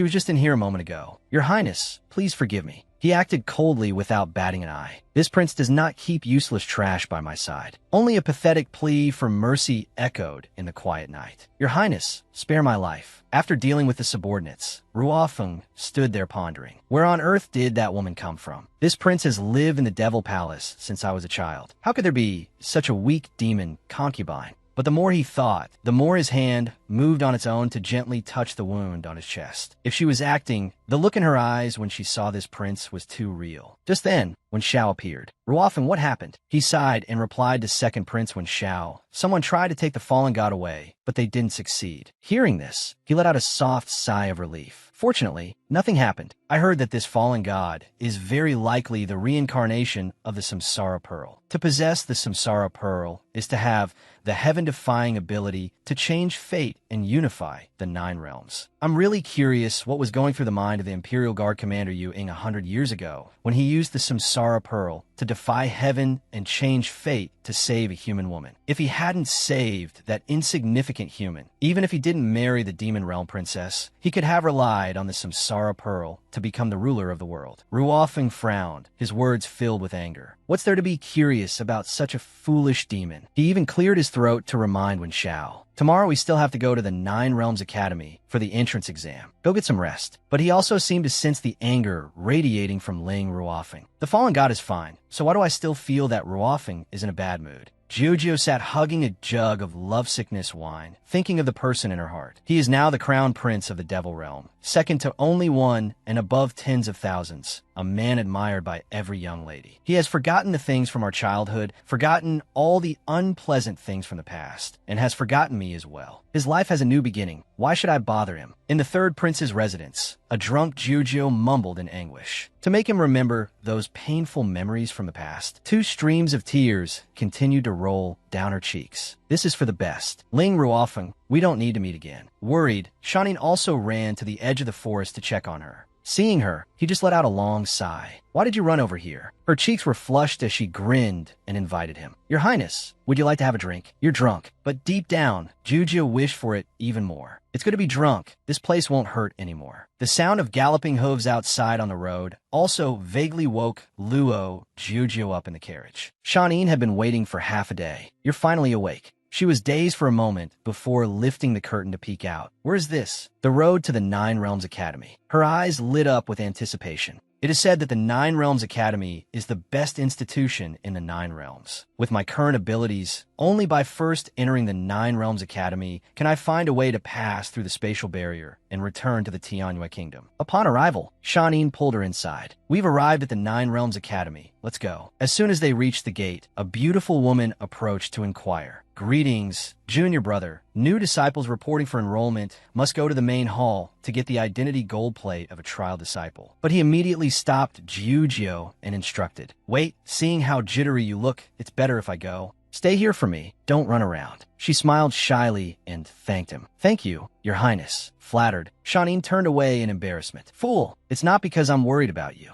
At this moment, a voice was heard from the other side. Zixin, I heard that this year's new students not only include the outstanding third prince of the Demon Realm, but also the crown prince and second prince of the Devil Realm. If they want to become future successors, they must come here to study and train. Rowan happened to appear here with Mu Zixin, holding hands and chattering next to each other. Zixin, for my sake, you fell into the demonic path. Have you ever regretted it? He smiled with his eyes crinkled and replied, after all, I used to have the chance to inherit the Formation Master family. You once saved me. Since I was little, my wish was to be able to protect you when I grew up. Don't overthink things. At this moment, Rowan laughed heartily in her mind. It seems he will never find out in this lifetime that the one who saved him back then was that waste Luo Jiujio. Just then, Zixin glanced over and recognized a familiar figure. Is that back Luo Jiujio's? Suddenly, without a word, Zixin hid in a dark shadow to observe everything. Impossible. I must be seeing things. How could she be in the demon realm? Rowan was bewildered and didn't understand. Zixin, what's wrong? Is there something over there? He flinched and turned back. It's nothing. In his heart, he told himself, what am I hoping for? I clearly hate seeing her face the most, don't I? Why is it that when I realized it wasn't her, I felt so upset inside? At the entrance to the Secret Realms teleportation array, Wen Xiao walked with him, chattering on and on. Ruofeng, this enrollment trial is in the Demon Realm's secret trial grounds. I heard that this time it will be much more difficult than before. You still have to pick 10 stalks of Naked Dragon's blood to pass the enrollment trial. I remember you're allergic to Naked Dragon's bloodgrass. But Ruofeng wasn't that worried. He stepped directly into the magic circle. It's fine. As long as I don't touch the hairs, there won't be a problem. Over here, Shanin was scowling irritably. Why are there so many people at the teleportation array? It's so annoying. Standing beside him was Jiujio, giggling. Your Highness, don't be angry. It's almost our turn. In the Demon Realm's secret realm, just as Jiujio was about to pick a flower, another strange shadow appeared behind her. A shout rang out along with a swift strike that took it down. Be careful. Shanin was seeing red. Didn't I tell you to just stay in one place? Do you know how powerful the demonic beasts in the secret realm are? Do you know how dangerous that was just now? Jujo could only sigh and speak her mind. I'm sorry, Your Highness. I saw that it was too hard for you to look for the naked dragon's bloodgrass alone, so I came out. Sean-in stood frozen, both his cheeks suddenly flushing red. Embarrassed by her concern, he turned away. Forget it. Seeing that you have the heart to share your master's burden, I'll forgive you this time. Suddenly, he turned back and gently pulled Jojo's hand. We've picked enough naked dragon's blood. Let's go back. The two of them thus walked out of the secret realm at their own pace. But suddenly, the ground beneath their feet shook violently. Why is there an earthquake? Sean-in quickly realized the alarming situation. This is bad. Someone must have disturbed the sealed, fierce beast in the Forbidden Land. The secret realm is about to collapse. Let's go. Outside, everyone was in a state of weary exhaustion. Luckily, we discovered it early and managed to run out in time. Sean-in glanced at his own filthy appearance and couldn't help but get angry. My clothes are all dirty. She then spoke up and told him, Your Highness, you should go change your clothes first. I'll help you deliver the naked dragon's bloodgrass to the Academy's main hall. Before leaving, he didn't forget his usual instructions. Then wait for me here later. Yes, Nine Realms Academy's main hall. At this moment, she stepped forward to hand in the items for Sean-in. Senior brother, sorry to trouble you. These are 20 stalks of naked dragon's blood from the Demon Realm's third prince, His Highness Sean-in. As expected of the most powerful prince of the Demon Realm, his picking speed is indeed very fast. I wonder who angered the sealed, fierce beast in the secret realm. It was so scary. Even the second prince of the Devil Realm was seriously injured and had to be carried out. I heard the crown prince of the Devil Realm is allergic to naked dragon's bloodgrass and is trapped inside. I'm afraid he won't be able to get out. Hearing their conversation, Jujo was stunned. Their luck is too terrible to be so close to the fierce beast when it happened. Hearing this, she immediately ran over to confirm once more. What did you just say? The crown prince of the Devil Realm is trapped in the secret realm? After that, she dashed towards the magic portal, Ling Ruofeng, ignoring the many voices trying to stop her from behind. Hey, what are you doing? The secret realm has collapsed. You can't go in there. It didn't take long for her to fall back inside once again. In the secret realm, Jujo desperately searched for him. Ling Ruofeng, where are you? Inside was nothing but a pile of ruins. Jujo was careless and fell. Even though her whole body ached with pain, she still tried to push on. It hurt so much, my ribs must be broken. Jujo still forced herself to drag her body forward. I can't stop until I find him. After a short distance, she saw him lying ahead, barely breathing. That is, tears welled up in her eyes as she ran to his side. Ruofeng. But as soon as she arrived, Jujo used her body to shield him. If you want to eat someone, eat me. You're not to harm him. The demonic beast drooled upon seeing her. This little demoness is actually the reincarnation of the Samsara Pearl, and she even has the heavenly punishment curse on her. The heavens are truly helping me. Little demoness, if you want to save him, that's fine. Exchange your heart for him. She flinched in shock. What? Seeing her reaction, the demonic beast laughed. It seems you still don't know your own secret, but you don't need to know. As long as you willingly give your heart to this venerable one will spare him. Jujo was firm. You send him out first, and I will agree to your terms. But the demonic beast did not agree, frowning in displeasure. You have no right to bargain with this venerable one. Immediately, she pulled out the dagger tucked at her waist, then held it to her own neck as a threat to it. I do. You just said I have to willingly gouge out my own heart. But if I am not willing, I'm afraid it will be of no use to you. The demonic beast sneered. I didn't expect you to be so clever, little demoness. If that's the case, this venerable one will grant your wish. At this moment, Jujo lifted him up with deep reluctance. Ling Ruofeng, I like you. I used to think a lot about how I would tell you this. I just never thought I would say it in this situation. If one day you remember me, you don't need to be heartbroken. I have never blamed you. Outside the secret realm's entrance, everyone saw his figure lying sprawled on the ground. The crown prince of the Devil Realm is out. That's great, quickly taken for treatment, but he's clearly unconscious. How could he have escaped from the barrier? At this moment, Rowan stepped out and shyly took all the credit. I was the one who saved him. Everyone let out a gasp. So it was Senior Sister Luo who saved the crown prince of the Devil Realm. No wonder Senior Sister Luo was the first to find him. But Senior Sister Luo, how were you able to enter the secret realm? Besides, everyone who entered the secret realm today were new students. She shrugged and recounted naturally. I heard someone was trapped in the secret realm, so I rushed in anxiously. Luckily, I was able to save the new junior brother in time. The people around her praised her endlessly. Senior sister Luo is so brave. Senior sister is truly worthy of being the most beautiful and kindest woman in our 9 Realms Academy. In her heart, she sneered. A bunch of idiots. How could I risk my own life to save him? Earlier in the main hall, I saw a back that resembled that waist Luo Jujio. After following, she was able to grasp the whole situation then. I never expected to find out later that it really was that waist. Rowan saw every scene at that time. To think I would find out that waist gouged out her own heart to save the crown prince of the Devil Realm. How foolish. Seeing her die so tragically and even helping me gain such great merit. Her death was truly useful. Rowan chuckled to herself with delight. A person with such a beautiful face. In this world, it's enough for just me to have it. So what if you, Luo Jiojio, can become an empress? There will come a day when I take everything back. Her eyes revealed a look of disgust. I've said it before, if I can kill you once, I can kill you again. You can't win against me.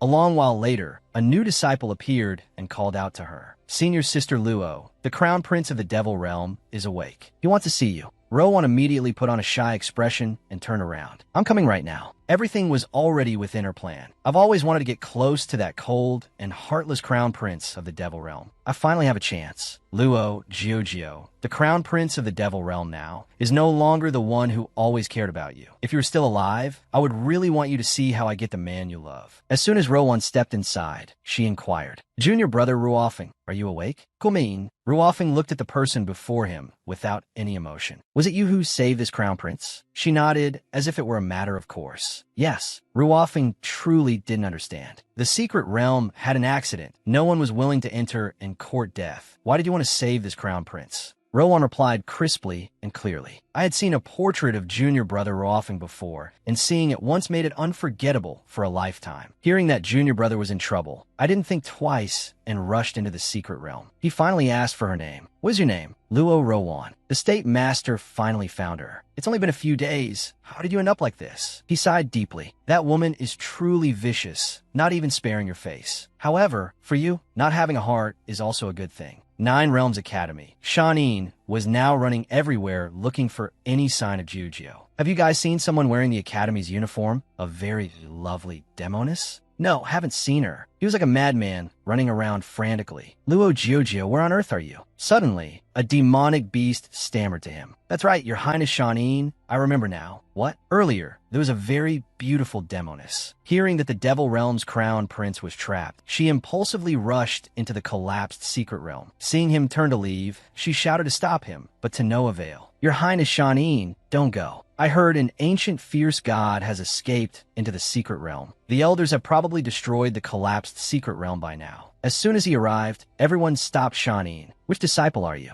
The elders are destroying the collapsed secret realm. Don't you know how dangerous it is in there? Leave this place quickly, outside the secret realm's entrance. Wait, there's still someone who hasn't come out. The elder scowled and yelled. Nonsense. This old man has already scanned it. There are no signs of life inside. Shanin refused to believe it, denying everything. That silly girl is dead? Impossible. She can't be dead. Let me go in there. Don't cause trouble. In the end, someone had to take action. Why did you knock him out? The other person could only sigh. If he were awake, he might have really rushed in there. The academy, 1 month later. Luo Ro kept finding him after class to talk. Junior brother Ruofeng, is there anything you don't understand that you need me to explain? But he still coldly refused. No need. At this moment, a jealous Mu Zixin pulled at her sleeve. Aren't you paying a little too much attention to him? Rowan acted coquettishly to appease him. Zixin, you're overthinking it. I just wanted to help a little. If you don't like it, I won't talk to other people anymore. Startled by the feeling that he was being too controlling, Zixin shook his head. That's not what I meant. Shanin was like a lost soul every day.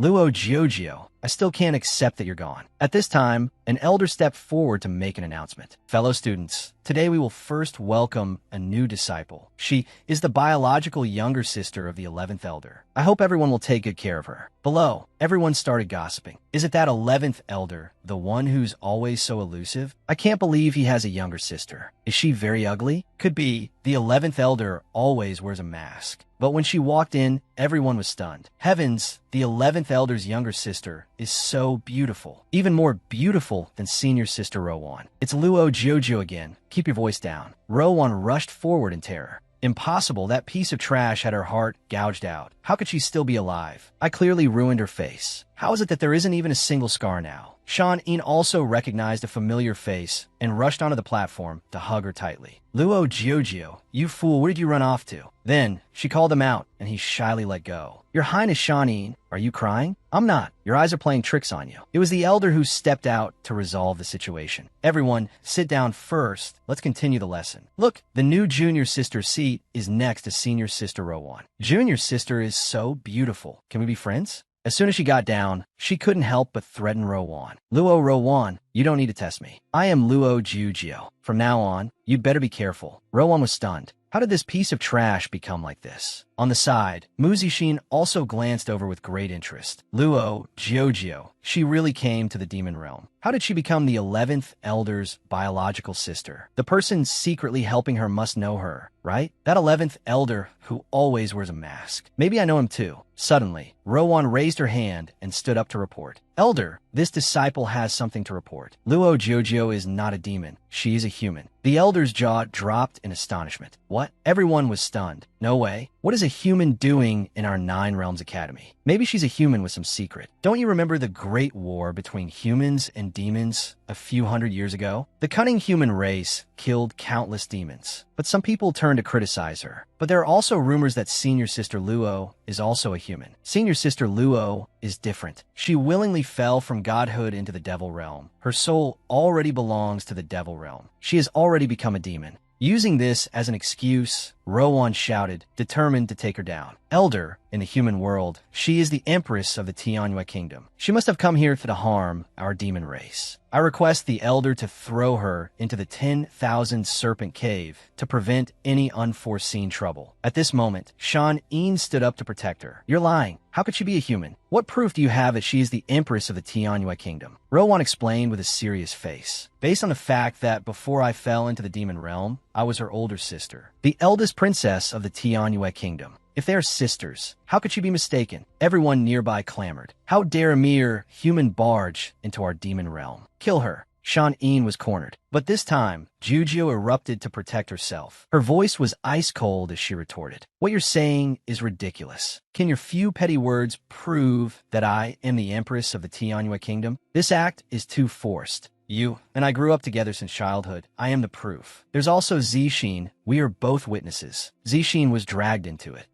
He was caught between two sides, unable to decide whose side to take. It has come to this. Which side should I help? Wanner is the Lotus Fairy, and she once saved me, but Luo Jiujio. In the end, he had no choice but to admit it. I can prove that she is the empress of the Tianyue kingdom. After speaking, Zixin lowered his head, avoiding her gaze. Jiujio could only sigh, never expecting to be stabbed in the back by him today. Even senior brother Xin has confirmed it, so it must be true. I can't believe the human empress dared to enter our Nine Realms Academy. She's got some nerve, daring to harm the demons of our demon realm. We must chop her into 100 pieces. The old man furiously roared. Luo Jiujio, you have some nerve. Kneel before this old man now. At this moment, the masked state master stepped forward to intervene. Who is slandering this elder's younger sister? Are you tired of living? Rowan was terrified. It's the 11th elder. The state master glanced at Rowan with displeasure. Was it you who doubted the identity of this elder's younger sister? Or do you think this elder was lying? Luo Rowan expressed her feelings. This disciple did not doubt, but Luo Jiujio is indeed. 11th elder, please calm your anger. It was us who mistook her for someone else. He chuckled lightly and punished them. To know your mistake and be able to correct it is a great virtue. For your crime, how about you go scrub the toilets for a month? What? She didn't stop and continued to argue.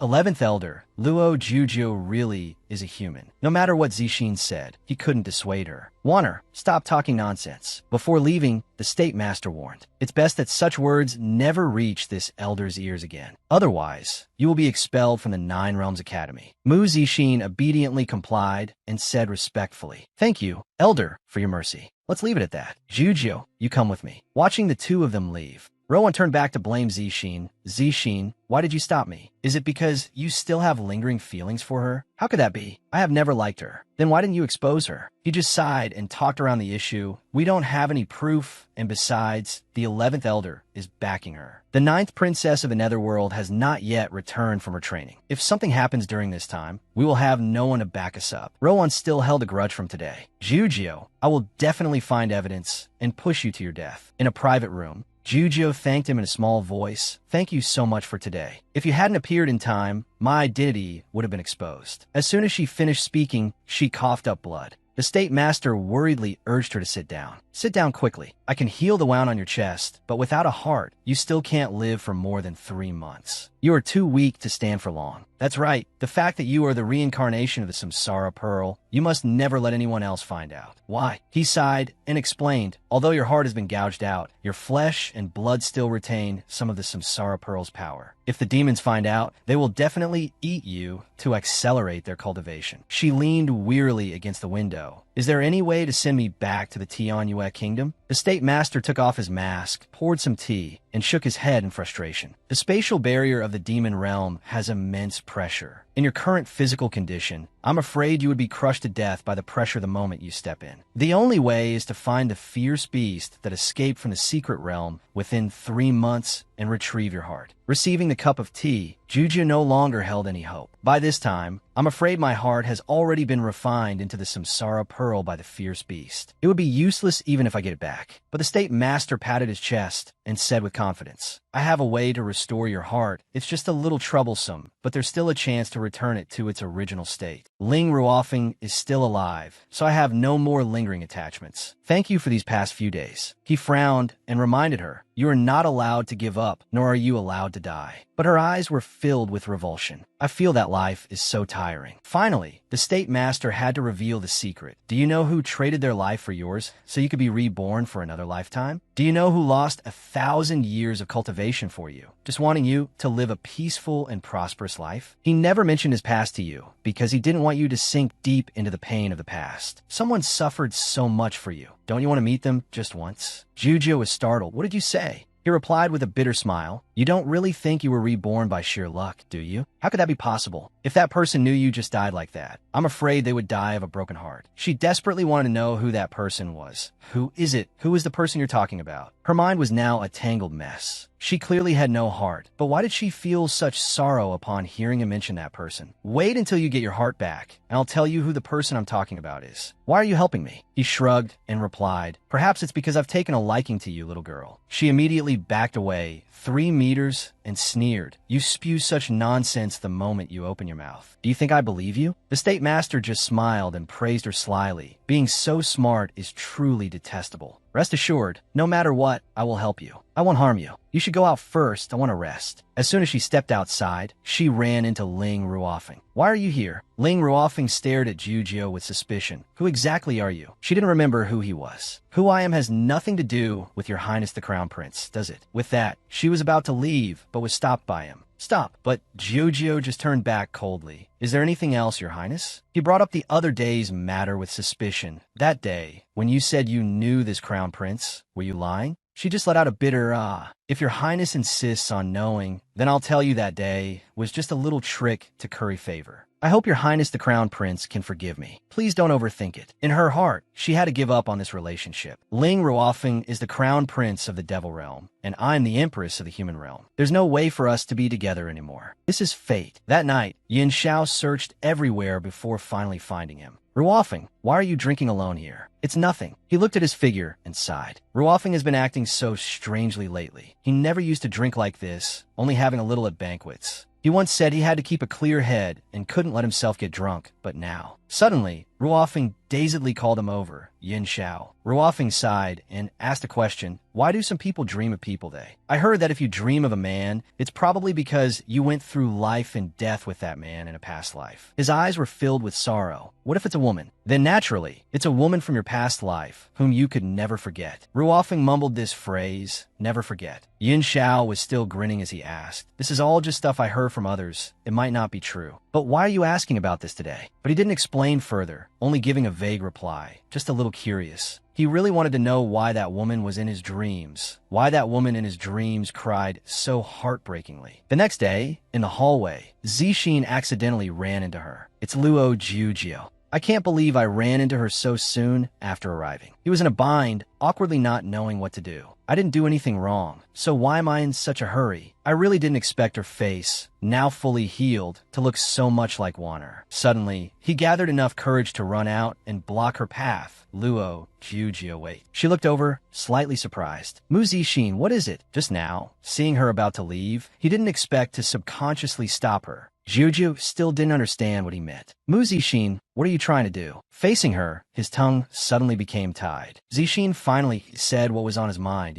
If you dare to harm Wanner again, I won't let you off. After hearing this, Jiujio sneered and asked back, you've always said that I bullied her. So let me ask, who was the victim before? Please open your eyes wide and see clearly who is bullying whom. Mu Zixin, you are truly disappointing. Just then, Shanin also appeared in the flower garden. Seeing Jiujio standing hesitantly in a corner, he called out loudly, hey, where did you run off to? Jiujio was startled for a moment, then turned her head and recognized a familiar face. Your Highness Shanin, why are you here? He walked over and announced, the 11th Elder has a new mission to announce to everyone. You should go quickly. She smiled shyly, At this moment, in the hallway, a pair of eyes was watching the two of them. Ling Ruofeng looked in their direction with displeasure. What is her relationship with the Prince of the Demon Realm? Why are their actions so intimate? Didn't she just loudly ask if this crowned prince remembered her? In the hall, the 11th Elder was making a new announcement. A fierce beast has escaped from the secret realm, and this will be the test for this year's annual trial. All students, regardless of their rank, as long as they can capture the fierce beast and bring it back, will have the opportunity to enter the 10,000 Demon Tower to cultivate. Jojo's gaze flickered slightly. The people around couldn't help but buzz with discussion. The demonic energy in the 10,000 Demon Tower is 100 times denser than outside. Just one day of cultivation inside can lead to a breakthrough in power, let alone 3 months. I must catch the fierce beast and enter the 10,000 Demon Tower. Don't even think about it. I won't let you have the chance to enter the 10,000 Demon Tower. She quickly realized the deeper meaning behind this matter. That stinky old man, the State Master. He's mobilizing everyone to help me catch the demon beast. He's truly very clever. In the crowd, he wore a mask to hide his identity. Next, everyone please draw lots. 3 people to a team. A jar for drawing lots was brought out, and